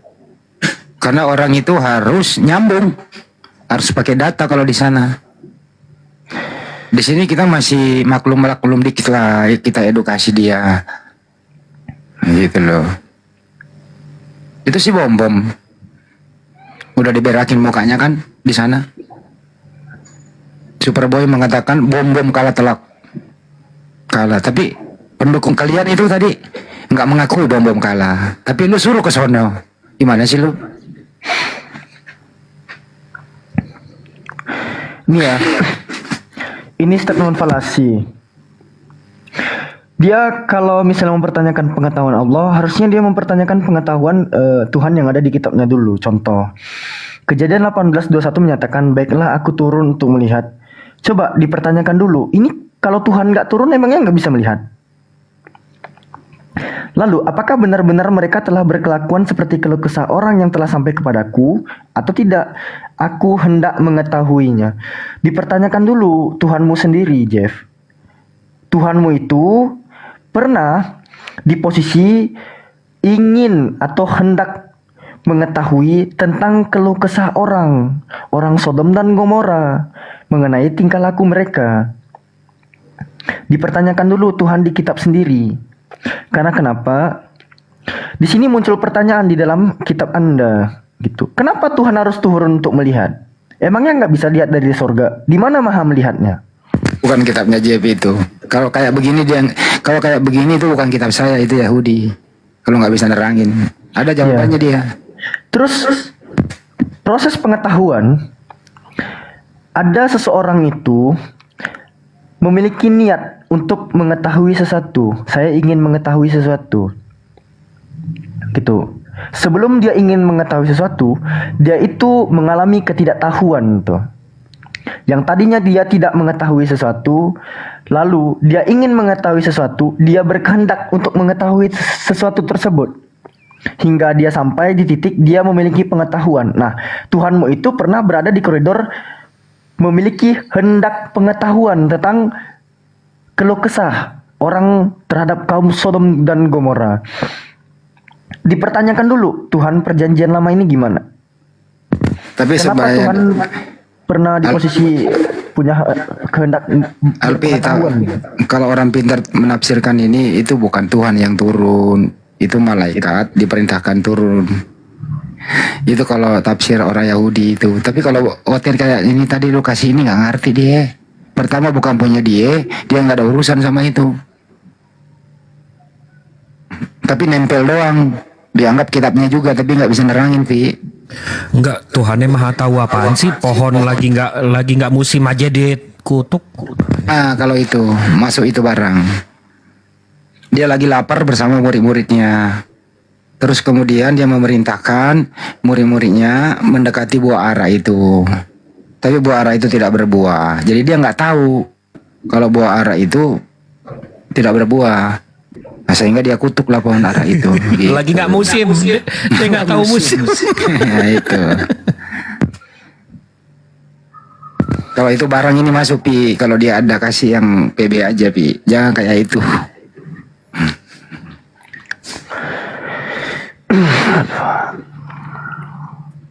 Saking tidak bisanya berbuat apa-apa, manusia kan berdosa di muka bumi itu, ya kan? Dia tidak bisa mengampuni dosa manusia di muka bumi kalau dia hanya di tempatnya atau di surga. Menurut dia harus turun ke bumi, ya, untuk menembus dosa manusia. Itu, Bi. Jadi dia nggak bisa mengampuni dosa dari jarak jauh. Dia harus bergaul. Itu loh bahasa sederhananya. Itu ya, Jeb, ya. Begitu Tuhan mau, Jeb. Aneh izin mau bikin sahur. Ya, kita tutup aja dulu semuanya ya. Sahur nih. Bagusnya sih gitu. Maha benar Allah dengan segala firman-Nya. Assalamualaikum warahmatullahi wabarakatuh. Ini kalau ditutup ada 2.500 umat muslim di bawah. Daripada main ke room-room kafir, daripada meramaikan room-room kafir yang nanti notabene-nya viewer mereka naik, semakin banyak FYP, nanti ada nenek-nenek, ada saudara-saudara kita yang lagi bikin sahur, lagi masak, mereka scroll FYP, dengerin, akhirnya mendengar kesesatan, mendengarkan subahat-subahat yang imannya tipis. Coba kalian pikir tuh, kalian akan ikut, karena di Islam itu ada namanya dosa jariah. Jadi jangan meramaikan room-room kafir ya. Lebih bagus ramein room-room muslim. Nih sekarang saya lihat ya di akun saya ini yang lagi live itu Bang Muhammad Aji lagi live. Habis itu Api Kepri lagi live. Bang Ton lagi live ya. Kalau kalian nggak suka yang lagi yang lagi live di TikTok, kalian ke YouTube. Ustadz kita di sini, ramein di sana, dengerin yang sana, hindarin room-room kafir ya. Kita ngerinya algoritma ini nanti malah meramaikan mereka, malah kita dosa jariah, ya, insya Allah. Nih naik lagi, kafiratu. Nah, turun kau. Turun. Kau. Maha benar Allah dengan segala firman-Nya. Assalamualaikum warahmatullahi wabarakatuh. Assalamualaikum warahmatullahi wabarakatuh. Udah ditutup ya. Ditutup ya. Tutup dengan doa kafaratul majelis. Sekalian. Sebelum ditutup boleh ini enggak? Ini lagi live di YouTube. Sebelum ditutup boleh ini enggak? Iya, mau promosiin YouTubeku doang. Boleh ya? Di sini ya. Iya. Teman-teman, di bioku ada channel YouTube yang mengarah langsung ke channelku teman-teman, dan 2 video telah ku upload mengenai istilah-istilah pagan yang diserap oleh kekristenan dan mengenai syubhat yang langsung Alfi pertanyakan kepada Ustadz Wafi.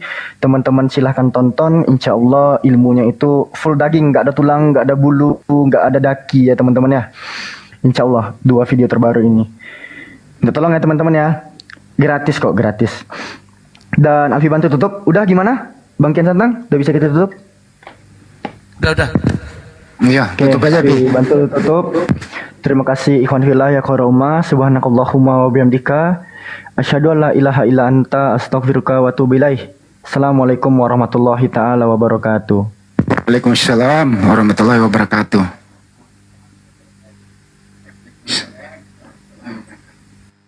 Tahu kan cara matikannya? Bisa, tunggu dulu, gue matiin yang di YouTube dulu. Siap. Afi izin turun ya adanya. Assalamualaikum. Oke.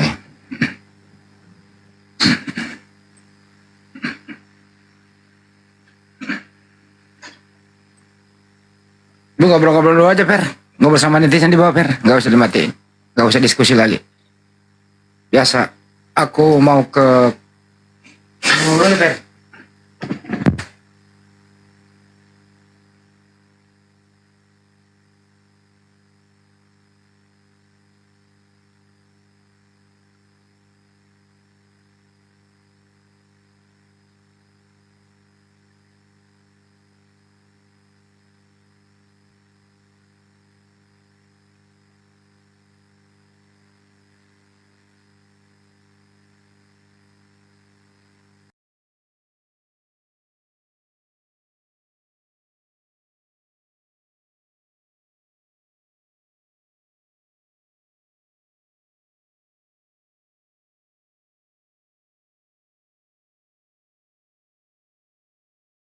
Insya Allah secepatnya juga, insya Allah habis Lebaran ini kita mau susun ulang itu orang-orang yang memang betul-betul konsisten, karena memang ada beberapa anggota kemarin itu yang agak sibuk juga, takutnya ketika sudah dibentuk ya kan tidak jalan nantinya, itu yang salah satu kekhawatiran. Jadi harus betul-betul harus orang-orang yang memang konsisten dan komitmen di bidang itu gitu loh. Ya. Kalau aku juga sih gini sih caranya Bang Zul kemarin ya, bukannya apa itu sok pintar atau apa segala macamnya. Kemarin itu kan sebenarnya kalau aku terima kalau aku mau semuanya itu ada 14 anggota yang mendaftar. Ada 14 anggota. Tetapi selain anggotanya asalnya itu kan ada 14 anggota nih sama saya nih. Dia tuh pengen bergabung sama Pi Bali nih. Tetapi aku tuh harus ini lihat konsisten dulu. Dia itu berjumatnya hari Jumat apa Jumatnya hari Minggu gitu. Oke. Jadi aku konsisten dulu sampai ada yang pernah juga yang dia itu katanya Islam. Di KTP-nya memang Islam. Nah, ketika aku tanya sholat jenazah ada berapa rakaat? Nggak bisa. Rukun agama nggak bisa. Terus yang aku tanyakan lagi ini tentang dasar-dasar agama Islam itu tidak bisa. Jadinya bagaimana aku mau terima orang seperti ini gitu loh. kayak interview kerja. Enggak memang. Makanya Memang jangan-jangan anu, Bang. jangan-jangan nanti waktu nyepi dia ikut nyepi pula itu. Barunya urusan. Iya, jadiin anggota aja kalau kayak gitu, kalau udah terbukti Islam. Tapi kalau udah murtad ya jangan. Bukan, sebenarnya aku tuh biar api baliknya ini bisa mengalahkan api-api yang baru-baru dibikin gitu loh. Karena apa? Biar api balik itu baru dibikin, baru diresmikan, langsung mendapatkan penghargaan gitu loh. Sulit bre, gini loh, santai dulu, santai. Anda di sana jangan sok-sokan, di sana itu minoritas Anda. Jangan ngelampauin yang lain. Enggak. Kalau apa itu sebenarnya bukan seperti itu sih pemikiranku. Biar apa itu, soalnya kan kita kan maksudnya kita kan lagi api ini kan apologet nih, pejuang Islam, pejuang akidah Islam. Gitu. Jadinya kalau misal seandainya nih dia sudah gabung di api nih, terus agamanya direntah-rentahkan, diinjak-injak, apakah dia kita lihat dulu dia akan berjuang, apa akan dia berdiam saja gitu kan? Gini Dias, langsung aja saya ke benang merahnya. Ini kan menyangkut masalah finansial, ya kan? Ini terus terang, biasanya ya setiap organisasi itu kan butuh seperti itu. Nah, bagaimana tentang kesiapan teman-teman di Bali dalam segi akomodasi, transportasi, konsumsi kan gitu.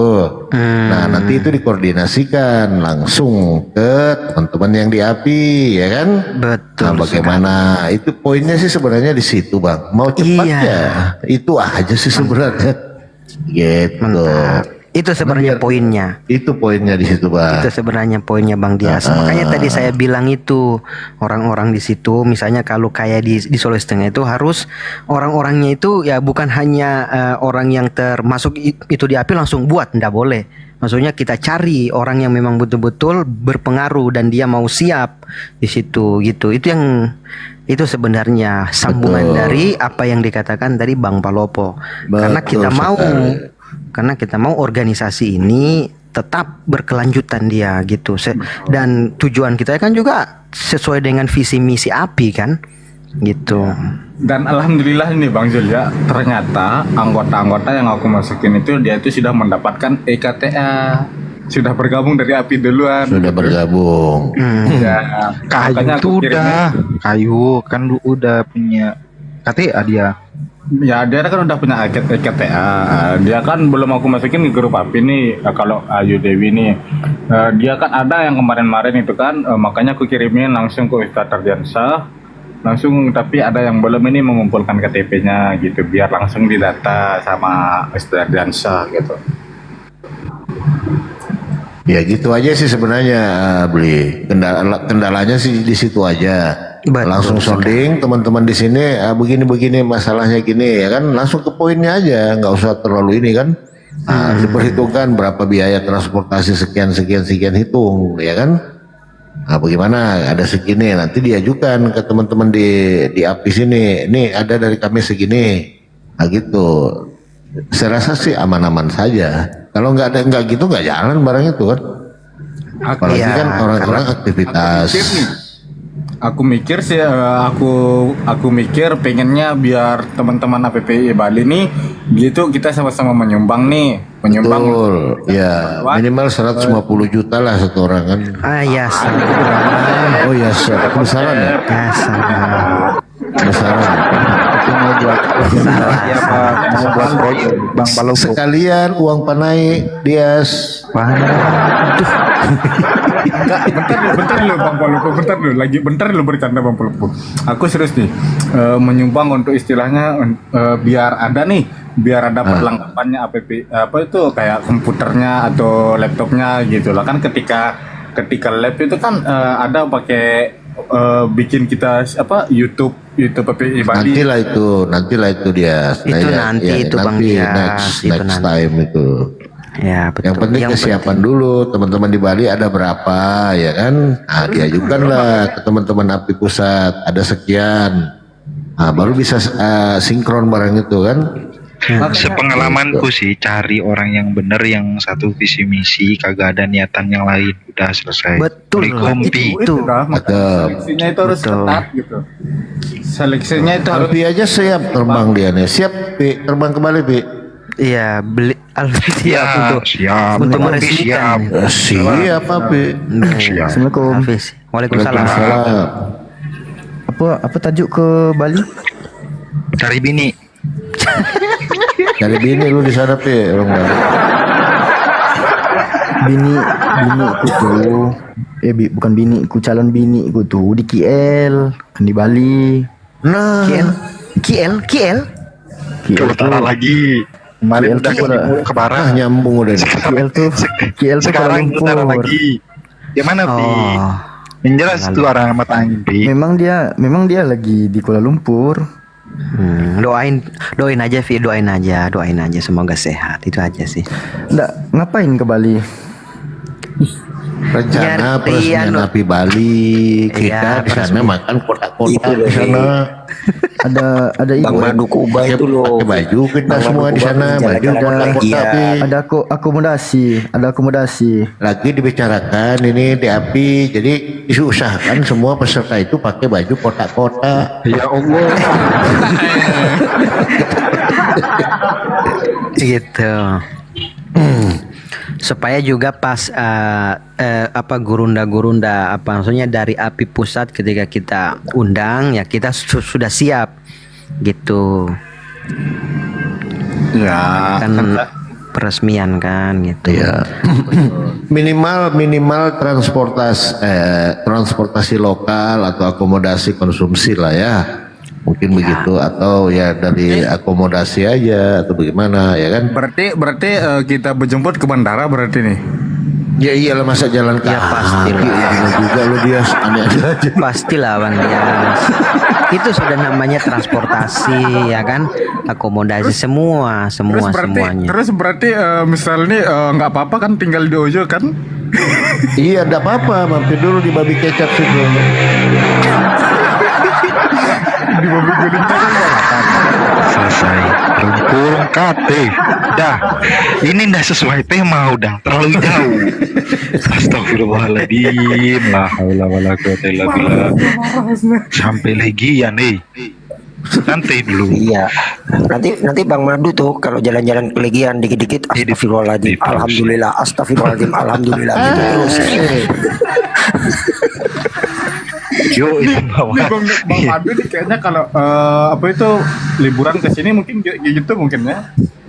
Bentar Kemarin udah.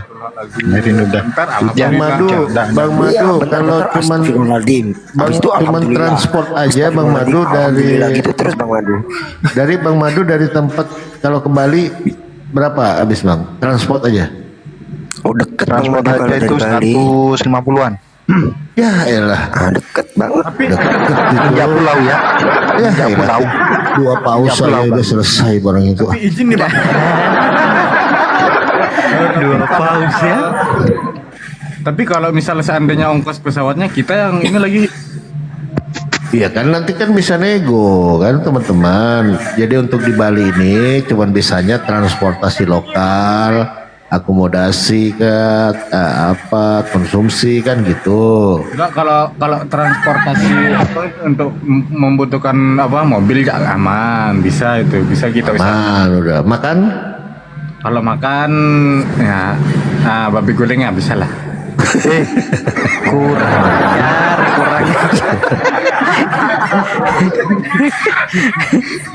Enggak lah. Taruhlah begini Bang Dias. Ya, ini kan biasanya ini ya solusi. Oke lah dari teman-teman di Bali bisa untuk 10 orang ya kan untuk konsumsi atau 5 orang lah kayak kan petinggi negara aja. Nah biasanya kan ada teman-teman yang mau ikut juga tuh. Ya udah tanggung sendiri kayak Ustadz Madu gampang lah itu 5 paus selesai. Tenang aja Iya, Madu, cukup nanti ya, netizen di bawah. Komal teman lain gue benetin aja semua jadi satu hari full itu komal. Berarti termasuk komalku juga itu Bang Palombo. Oh, udah habis nggak ada komal itu. semua lari ke Bang Madu semua. Iya. Ya kan? Iya. Dapat lah itu kan. Oke, itu kan tekniknya Siapa itu? Tending Jawa si Banteng Merah bukan? Iya, Jangan, nggak boleh. Gini, netizen di bawah ada ndak yang tahu fitur ngekick banjir berjamaah gini bisa nggak? Sekali ketik ketik semua. Nggak ini Komal ini coba menjawab. Gini ya, polusi di sini. Bang Zul jawab. Bang Zul kalau dari Palu ke Bali berapa Ada 1,5 juta, 2 juta. 1.900.000. 1.900.000 ya. Murah, dekat. 4.000, 5.000. Berarti kalau balik itu 4 juta.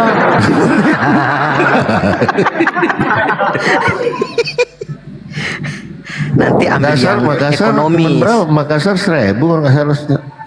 Juta. Iya, deket ribuan, iya. Ribuan kalau ke Bang Makassar. Ben berapa Bang Ben? Dekat kan di Surabaya. Dekat Bang Madu. Oh dekat ya. Oh kalau Surabaya kan dekat dia. Palingan 500-600an ya habis. Itu cari yang ekonomis aja, cari yang ekonomis. Ekonomis itu murah juga ekonomis. Ya. Ya, acaranya di mana? Gitu. Di Jimbaran kah? Acaranya? Gak ada acara Bang Ben, gak ada acara. Nggak ada. Langsung ke Kuta semua di situ. Dengan speaker. Jadi sore acaranya di Jimbaran. Kita kalau udah malam dikit kita geser ke Legian, kan deket itu dari Legian Siap. ke Nanti Jimbaran. dihitung semua biaya Bang Ben. Berapa biaya semua kan? Harus siap uang 500. Harus siap uang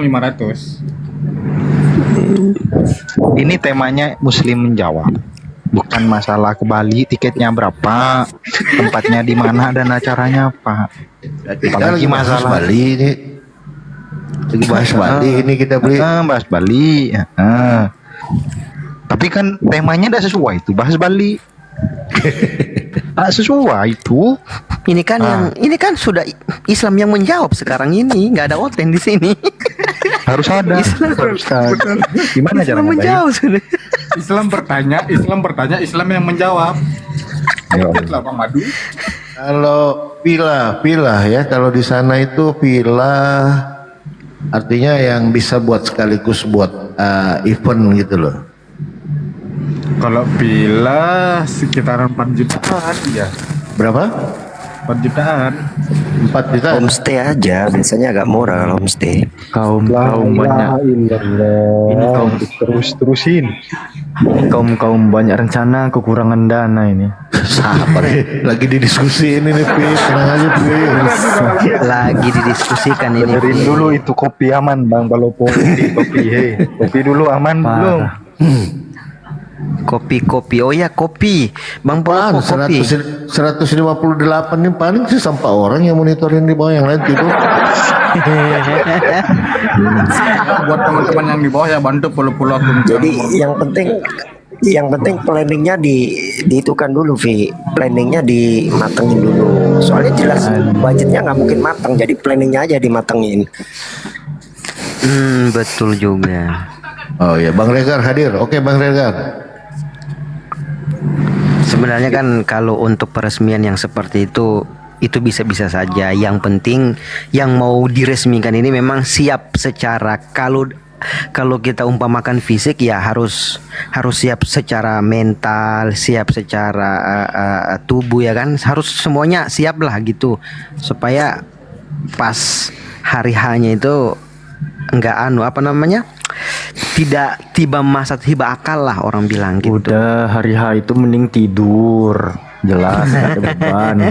Ya kan? Ya, tinggal dikomporin aja di Komal, siapa yang mau ikut ke Bali ya kan. Banyak itu. Pasti pada ikut. Apalagi ada rundown acaranya loh Bang Palupo. Rundown enak. Habis itu geser ke Legian. Wah, pada ikut semua pasti. Aku benci pikiranku. Santai. Udah. Next question. Yep. Ini temanya. Ya lanjut dulu Bang, saya sahur dulu. Ini dokter ya. Pak Jeff Colby ini mau masyahadat subuh-subuh, silakan. Coba kalau kamu mau bikin aku syahadat, coba apa namanya? Enggak. Syahadat itu dulu sama kamu coba. Jangan syahadat lu, jangan syahadat. syahadat itu hanya untuk orang yang pintar yang berakal. Gak berakal nggak wajib, nggak salah. Nggak boleh, kalau nggak berakal nggak boleh syahadat. Udah ready belum? Apa? Dari dulu mah ready kita. Apanya ready nih? Mau Apa? mengesyahadatkan Kalau nggak ready dirimu. aku turun ya. Apa? Kayak artis baik kau nih.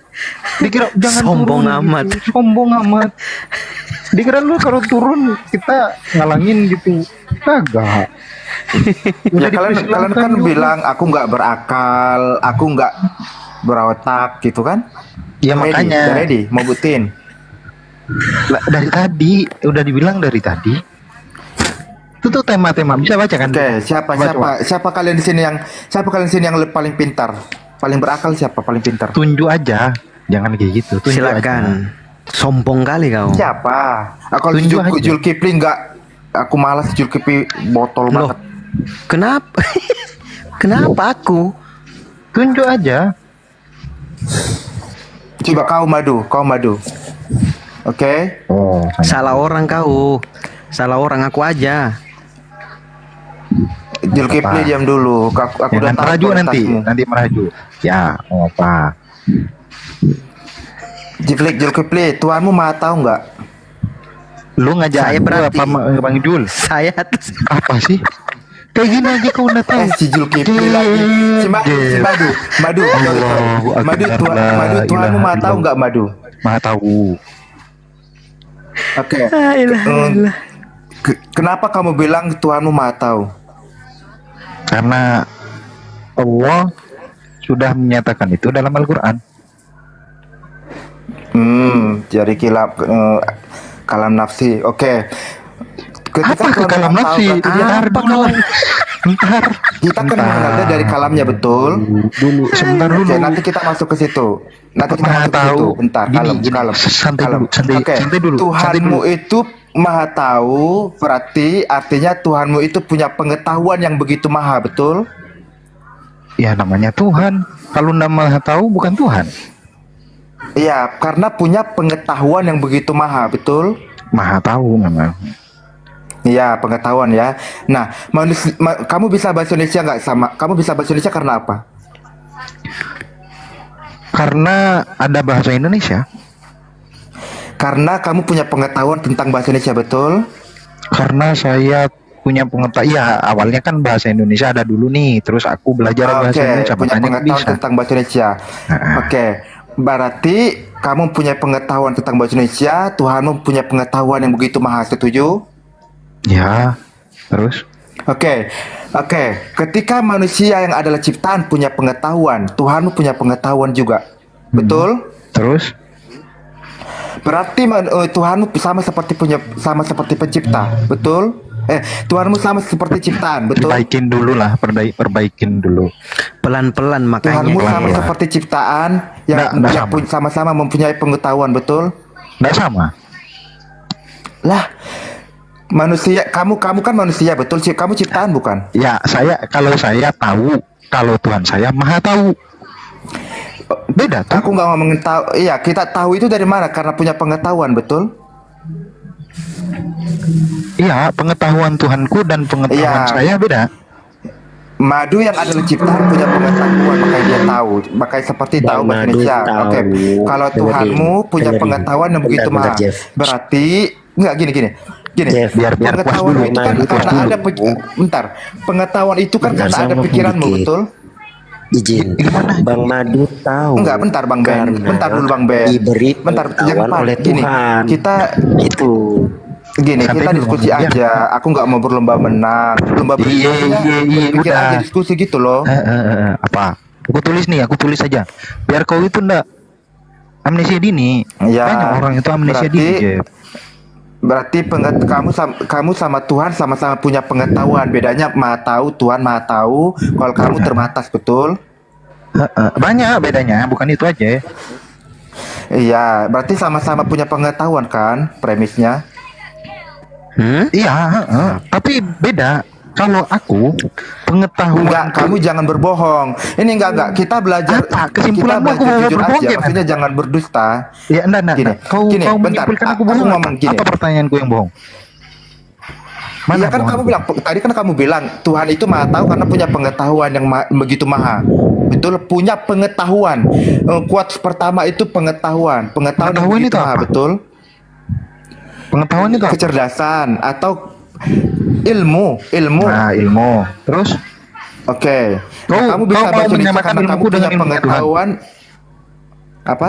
Mau menyamakan ilmuku dengan ilmunya Tuhan?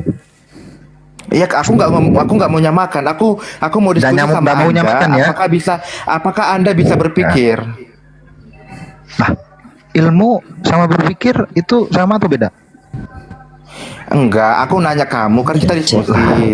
Maksudnya secara logika kamu nyambung nggak gitu loh. Pertanyaanmu apa? Pertanyaanmu apa? Enggak gini. Ilmu, Kamu bisa awalnya berpikir. ilmu, Ya, terus gini. berpikir apa gitu loh.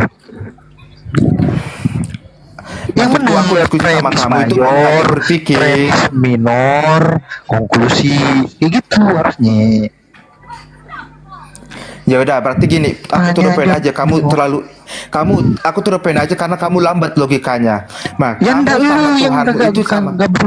Dengar. Iya. Aku turutin aja, biar cepat. Karena Ya, biar cepat. kamu logikanya lambat aku lihat. Berarti kamu sama Tuhanmu itu sama-sama punya pengetahuan. Kamu sama Tuhanmu itu Tuhanmu sama kamu yang ada Beda. ciptaan Beda. sama. Beda. Tuhanmu sama seperti ciptaan. Beda. Betul. Siapa yang bilang Tuhan sama? saya Beda. gini. Saya Kalau sama Tuhan Tuhan saya itu sama, punya segambar dan serupa. pengetahuan, dengerin. Iya, saya dengan Tuhan saya Dengerin, sama, dengerin. segambar dan Kau serupa. nyimpulin Saya kata-katamu ngomong sendiri, dengerin. bukan kata-kataku. Dengerin. Tadi kan kamu bilang sama-sama punya pengetahuan. Itu kan premis quote pertamanya. Beda. Ilmu itu apa? Kok beda? Kalau Tuhan yang jujur punya lah, yang jujur pengetahuan, secara logika yang jujur. Izin ya Bang Madu ya, setengah detik. Ben, Kalau si Ben Bang ini Madu, paling apa, kalau malas aku Tuhan sama si punya Ben tukang rusuh. pengetahuan, Sama si Alfi lah, si Alfi lu kayaknya ini diam, cerdas ini. gantian. Kau nggak usah ngomong sama aku kau. Lu Aku main. diem. Lu diem. Kalian kayaknya panik ya, panik ya. Punya Gak ada yang panik sama kau. si emang yang bisa ngomong lu lagi doang main di tempat ini. Kalau Tuhan punya pengetahuan, kalau makhluk diberi pengetahuan oleh Tuhan, nah, itu bedanya. Lanjut Bang Madu. Iya, siapa yang bilang gak diberi? Gak ada hubungannya. Siapa yang bilang? Saya nggak bilang pengetahuan itu nggak diberi dari Tuhan. Saya bilang diberi. Gini sebentar. Ilmuku dengan ilmunya Tuhan itu beda. Bicara kenyataan, kenyataan atau hakikat. Ya, kalau aku nih ilmuku sebentar dulu. Aku belum dua kata, kau sudah motong. Itu bedanya. Santai dulu. Jangan kayak gitulah. Ilmuku dengan ilmu Tuhan itu beda. Kalau aku ilmuku ku dapat dari sebelum aku tahu jadi tahu. Itu ilmuku. Awalnya nggak tahu dulu nih. Kemudian jadi tahu. Kalau Allah nih dari awal sudah tahu. Iya, tahu. Beda, aku tahu, paham. Iya. Terus apa? Nah, karena kamu manusia, karena kamu terbatas, makanya harus belajar dulu, betul. Makanya kamu jadi tahu. Serupa Tuhan kan emangnya, karena Tuhan kan emang karena emang punya segalanya, betul. Iya, ilmuku kuhasilkan dari belajar. Oke, Tapi kita Allah berangkat lagi ke nggak ada lebih. belajar. Oke, kita berangkat lagi ke lebih dasar. Oke, ketika kamu yang punya pengetahuan, itu karena kamu punya pikiran, betul? Pikiran yang bekerja atau kecerdasan, betul? Yang untuk mengolah kecerdasan itu, betul? Allah nggak perlu itu. Apa? Tuhanku nggak perlu pikiran. Tuhan perlu pikiran nggak? Nggak perlu otak nggak Tuhan? Iya, otak kan manusia. Aku berbicara kalau Tuhan itu kan roh kan. Maksudnya Tuhan itu kan supranatural. Roh. Kau aja sendiri kau ngomong simpulin sendiri. Suka-suka lu nggak aku itu Tuhan saya, maaf. Tuhan saya, Tuhan kamu kan supranatural kan. Nah, karena dia kan gini loh. Tuhan kamu kan punya pengetahuan yang maha tahu, karena memang benar-benar punya pengetahuan, punya ilmu, begitu kan? Kalau kamu jangan bilang Tuhanmu maha tahu kalau dia nggak punya pengetahuan, bener gak? Iya, terus kenapa gitu loh? Ya itu artinya kalau saya mempercayai Tuhan saya itu segambar dan serupa dengan manusia, yang artinya sama-sama punya pengetahuan atau punya pikiran. Nah kamu gimana? Kenapa kamu bilang Tuhanmu itu tidak menyerupai makhluk? Kalau ternyata narasimu kamu bilang Tuhanmu maha tahu. Gimana? Pertanyaanku, Maksudnya gimana itu? kapan aku bilang Tuhan mikir coba? Enggak gini, kan kamu mengimani enggak? Menurut kamu Tuhanmu itu bentar. Menurutmu Aku bilang tidak enggak dari menyerupai tadi. makhluk Coba. apapun, betul? Kalau ada yang rekam, enggak pernah enggak aku ngomong Tuhan mikir gitu. Itu Gini, kesimpulanmu. kamu menurut kamu, aku tanya kamu Madu, menurut kamu Tuhanmu itu tidak menyerupai makhluk apapun, betul? Iya, itu buktinya. Ilmunya Allah itu tanpa mikir, saya harus mikir. Oke, kita gak usah jauh-jauh kemana-mana ya, biar kita gini ya. cerdas ke manusia Gini ya, aja, Jeff, ya. ciptaan Kau manusia. kau dengarkan aku dulu, Jeff, ya. Allah dikatakan laisa kamitslihi syai'. Meskipun manusia punya ilmu, Allah punya ilmu. Manusia punya pengetahuan, Allah punya pengetahuan. Allah nggak punya sifat bodoh, sementara manusia punya sifat bodoh. Manusia punya sifat ketidaktahuan, sementara Allah tidak punya sifat Iya, tahu ketidaktahuan. aku. Iya, siapa yang bilang enggak? Allah Aku itu berbicara fa'alul limbah Yunani ini. Allah itu fa'alul lima yurid. Allah itu maha berkehendak. Apa kehendaknya? Memberikan ciptaannya itu pengetahuan. Apa salahnya? Iya, aku nggak bilang hal-hal yang lain. Aku cuma berbicara realita atau hakikat Tuhan. Sekarang gini, di Lukas 1 butir 23 enggak ada yang mustahil bagi Elohim. Enggak ada yang mustahil bagi Elohim, betul? Betul. Bisa nggak Elohim jadi setan? Bisa? Bisa nggak? Loh, tapi nggak ada yang mustahil. Karena hakikatnya itu Nggak kudus. ada yang mustahil bagi Elohim, betul? Kamu tanya Tuhan saya kan? Kamu Iya, kan nggak ada yang nanya mustahil. Tuhan saya. Sesuai pernyataan Lukas pada pasal 1 butir 23, nggak ada yang mustahil bagi Elohim, betul? Kenapa dia mustahil jadi iblis? Kenapa? Enggak ada. Itu berarti kamu menuhankan iblis. Kalau Tuhan saya itu ya Kok ya kudus. dari mana Jangan kesimpulannya? banyak Tuhan. Dari Tuhan mana itu kesimpulannya banyak. saya menuhankan iblis? Kamu Tuhan, bentar, Tuhan yang mana? Kalau yang iblis juga maha tahu, tetapi Tuhanmu. dia iblis yang setan. Tuhanmu, Kalau saya Tuhan saya yang Tuhanmu. Tuhanmu kan tidak ada yang mustahil, bener enggak? Iya enggak? Iya. Bisa Kalau apapun yang dilakukan. Tuhanmu gimana? Tuhanmu bisa jadi Enggak, iblis. aku- Sekarang saya tanya kamu balik. Tuhanmu bisa jadi iblis? Sebentar, kau itu orang belum selesai Kamu mau jangan tanya dipotong. saya sesuatu yang nggak bisa kamu jawab juga. Jangan Allah tanya itu saya, punya biar sifat kamu cerdas. mustahil. Allah itu punya sifat mustahil. Oke, iya, saya mirroring. Tuhan bisa jadi iblis. Sekarang jawab Mustahil. saya. Mustahil. Nggak mau. Karena gini Jeff, iblis itu ciptaan Tuhan. Allah itu mukalafatul lil hawadis. Allah itu bukan ciptaan yang baru. Kami punya dalilnya. sepaham.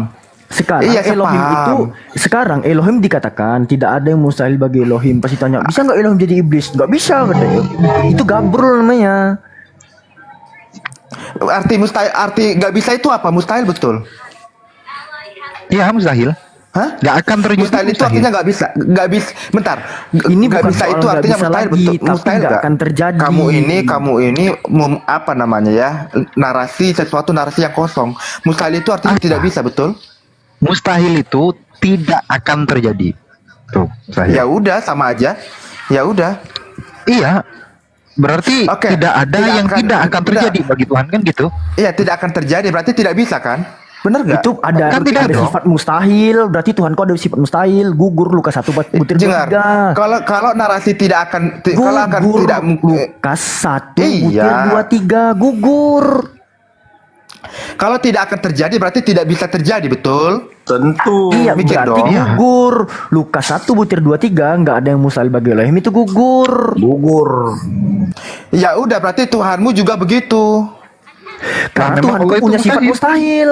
Tuhan Enggak, kamu lebih kapalasi, Sementara Tuhanmu akimu terlalu bukan. pendek. Kita kembali Gini ya, Bre, dulu ya. ke pertanyaanku. Allah dikatakan Kita kembali gini, dulu ke gini. pertanyaanku. Kalau Allah Berarti dikatakan Tuhanmu maha itu- tahu, gini Jeff ya. Kalau Allah dikatakan maha penciptaan tahu, mempunyai pengetahuan. sama seperti ciptaan. Kamu nggak bisa tolak itu. Inilah akibatnya, Jeff, ketika kamu menyamakan Tuhan itu kayak makhluk. Jadi di otakmu itu ya seperti Karena itu. memang Tuhan saya itu Makhluk. segambar dan Makhluk. serupa dengan ciptaannya, yaitu manusia. Makhluk. Berarti Tuhanmu itu cuma 2 meter tingginya. Iya, Kejadian 1 ayat 26. Tuhan menciptakan Tuhan menciptakan gambar dan serupa dengan manusia. Tidak. Itu pemahamannya. Nah, kalau kamu kan menyangkal Tuhanmu Maha Tahu. Kamu bilang Tuhan Maha Tahu, tapi kamu menyangkal punya pengetahuan yang maha. Begini Jeff. Yang dimaksud segambar di situ artinya ketika manusia itu melihat, Tuhan Maha melihat. Ketika manusia mendengar, Tuhan Maha mendengar. Begitu maksudnya. tahu. Jadi apa yang ada pada manusia itu biar pada diri Allah, tetapi Allah itu disandarkan kepada Maha, manusia terbatas. Iya, Itu loh aku definisinya. Lanjut. Balik aja, tahu loh aku. Nih, mustahil Enggak, itu bentar, tidak itu kamu mungkin nggak terjadi. nyampe. Santai dulu. Boro-boro kamu ke situ, Madu. Santai Ke dulu, pengetahuan ke Maha Tahu lah dulu. Santai dulu. Itu kamu boro-boro, Santai kamu nggak dulu, nyampe santai ke situ. dulu. Santai dulu. Santai. Botol kan Enggak, ke pengetahuan mustahil dulu. ini artinya tidak mungkin terjadi. Artinya nih mustahil. Ya mungkin berarti tidak bisa terjadi, betul? Kalau tidak ada yang mustahil, berarti mustahil ini sudah dicoret. Nggak ada nih. Tidak ada yang tidak Iya, terjadi. tidak mungkin Pasti terjadi. Itu tidak bisa terjadi juga, betul? Kalian udah, janganlah ini- berbohong. Ya Masa udah. logika kalian Santai dulu, kecil, santai dulu, pendek? santai. Jangan terlalu panjang. Kalau tidak ada yang mustahil, ini coret nih. Tidak mungkin terjadi nih, coret. Berarti mungkin terjadi. Semuanya mungkin. Ini mungkin, itu mungkin. Pertanyaan mungkin jangan aku jongkok lah. Kan aku tahu kalian pintar, jangan pura-pura bodoh. Tidak mungkin terjadi berarti tidak akan bisa terjadi, betul? Salah itu pemahamanmu begitu. Gimana sih? Ya. Gini loh, saya mustahil jadi monyet. Berarti saya nggak bisa jadi monyet. Iya, saya mustahil kata jadi Tuhanmu, monyet.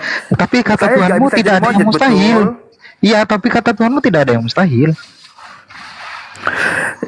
Berarti artinya tidak bisa kan? Loh enggak bisa. Kalau tidak ada yang mustahil berarti Ya semua bisa. ampun, berbohong. Nah, logikamu cacat. Oke, kita buka. Cacat, bohong. Kita buka. Kamu pembohong. Aku malas kalau diskusi. Tidak kayak gini. ada. Oke, oke. Aku Pada saat sekarang Lukas mengatakan nggak ada yang mustahil masalah bagi pengetahuan Tuhan. kalian Nggak. udah Kenapa kau beda persepsi kau dengan Lukas? Lukas bilang nggak ada yang mustahil bagi Tuhan. Kau bilang mustahil ya Tuhan masalahnya jadi kau aja gak iblis. nyambung, dibilang tidak mustahil. Kau bilang mustahil Nyambung nggak? Tuhan jadi iblis, ya kan? Lukas Iya bilang nggak betul ada yang mustahil itu. bagi Kamu Tuhan. nyambung nggak artinya mustahil? Lukas Tidak bilang nggak ada yang itu mustahil ngerti bagi nggak? Tuhan. Ya emang iya, ngerti nggak arti mustahil?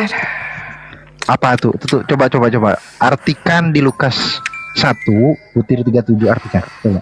Oke, itu kalian pemaha pengetahuan yang penting kalian tidak mengakui ya, kalian mengakui Sebab Tuhan kalian punya pengetahuan sama seperti manusia. Anjing. Capek kali aku, orang udah mau sahur kau cari masalah kau. Sabar, Vi, Kena ludah sabar. gua. Naikin. Sabar, Vi. Capek kali aku. Kena Sabar, ludah kan. Vi. Capek kali. Enggak bre. Naik. Enggak, ingat dia itu pertama. begitu memang, Vi. Dia itu begitu memang. Capek kali, ya Allah. Naik lu. Astagfirullahaladzim. Astagfirullahaladzim. Naik lu. Jeb. Aduh, makhluk memakan ketombe, Homo sapiens erectus. Soalnya nggak ada mainan, Vi. Soalnya nggak ada mainan kita. Alif ini. Untung nggak lagi puasa aku, Jeb. Mana Jeb? Sama si Jeb. Mana si Jeb? Naikin aja deh Ustadz Madu. Ini. Naik Jeb. Udah diundang lu. Nada ketar-ketir. Naik sini. Ini aku udah bukain. Nah, anggap aja tadi itu ludah rohani buat Jeff, tapi kan itu rohani. Naik lagi. Naik lagi. Jangan Biar pintar lu kena subur jingkong ya. Udah aku undang ya. Yo. Kali Allah Karim. Hitungan 10 buat Jeb. Yo, 10, 9. Ada makhluk kayak mereka itu ya. Ada, itu tadi Jeff. Bangke. Karim. Bahkan aku main ML pun menang loh, aku main ML. Bisa-bisanya aku menang, itu kesal ya. Baru kali ini. Pi, nggak ada main. Nggak ada Kita itu mainan, udah- Vi. Luruskan aja udah. Coba dia tuh, luruskan aja lah. Gini ya. Ntar ada yang mau naik. Ustadz Madu, jadikan aku moderator sementara dong. Nanti dulu. Taruh maju dulu. Aku mau jelasin gimana nih. Oke, lanjut. Ini kita itu belajar sifat Allah dulu ya. Sifat Allah itu ada dua. Ada namanya sifat wajib, ada namanya sifat mustahil. Itu wajib itu apa? Wajib itu sesuatu yang pasti terjadi, itu wajib.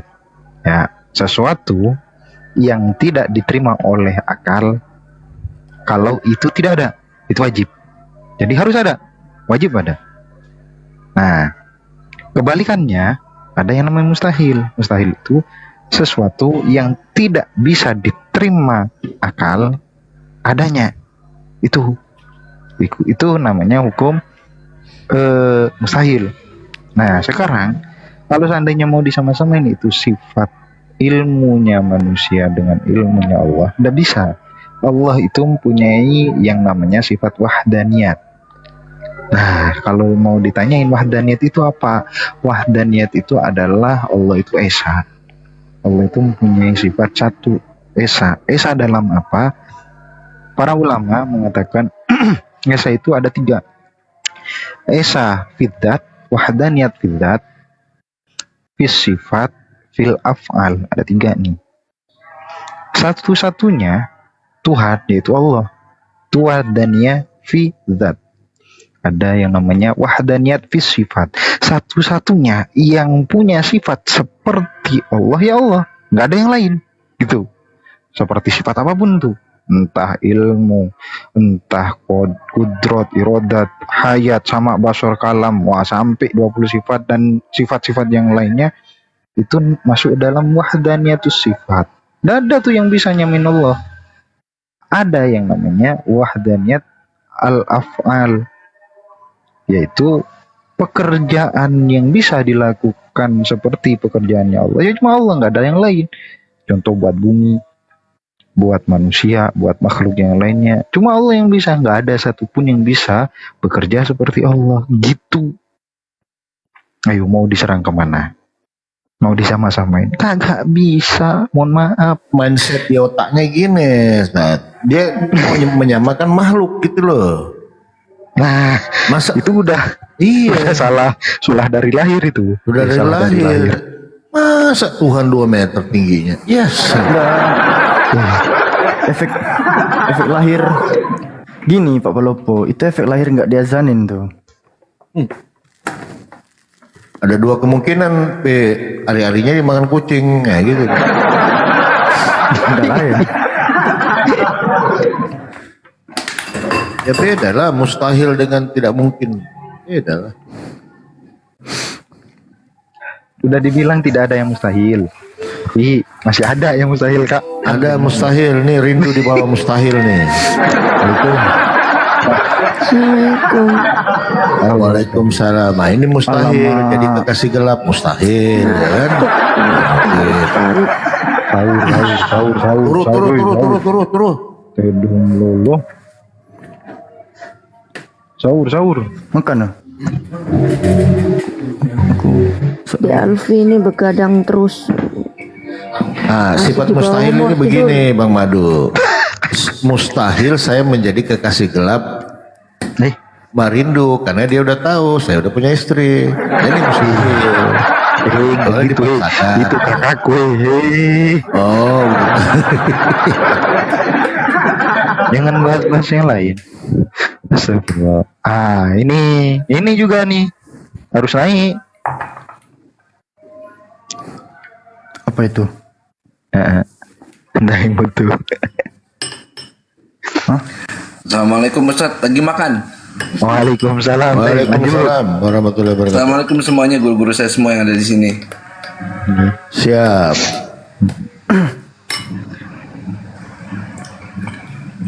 Bang Moto, ada masalah apa Bang? Kok tiba-tiba Bang Moto hampir sebulan ini nggak ada makan siang? Lagi ngambek Bang Moto? Enggak.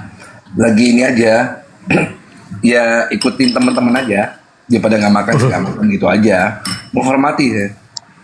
Menghormati.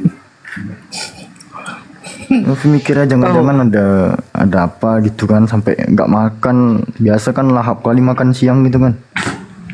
Enggak, ngormatin teman-teman aja. Oh pada nggak makan nih kayaknya. Ikutan gitu aja. Oh, Bang Wato ini suka ikut-ikutan ternyata guys. Tapi itu bener tuh, kemarin tuh ada kasus Daeng buka bersama tuh sholat maghrib hilang gara-gara buka bersama. Nah kayaknya solusi antum itu baik Daeng, bukanya di jam 12 buka Iya. bersamanya. Siang enak. Kan duhur panjang tuh. Duhur panjang. Panjang. Maghrib nggak lewat. Bisa dijama. Ya. Itu aja. Nanti buka bersamanya jam 12. Nanti pada asar lah kita bukaan. Tuh. Tapi bener nggak sih Bang Madu? Kita tuh kalau di bulan puasa boleh sebenarnya makan Boleh lah. makan siang, tapi sahurnya habis subuh. Bukannya Isa. Gimana Pi? Sahur subuh boleh makan siang? Iya. Ini jawab benar Sahur atau tidak benar? Sahur habis subuh tuh boleh makan siang kan? Kalau Nggak boleh. Nggak boleh. Ada. Boleh lah sahur habis subuh habis sahur emang nggak puasa itu. Kok nggak bisa ditambah ya? Orang yang tidak sah berpuasa, batal puasa, wajib yang namanya apa ya namanya itu imsak, wajib, nggak boleh makan sembarangan.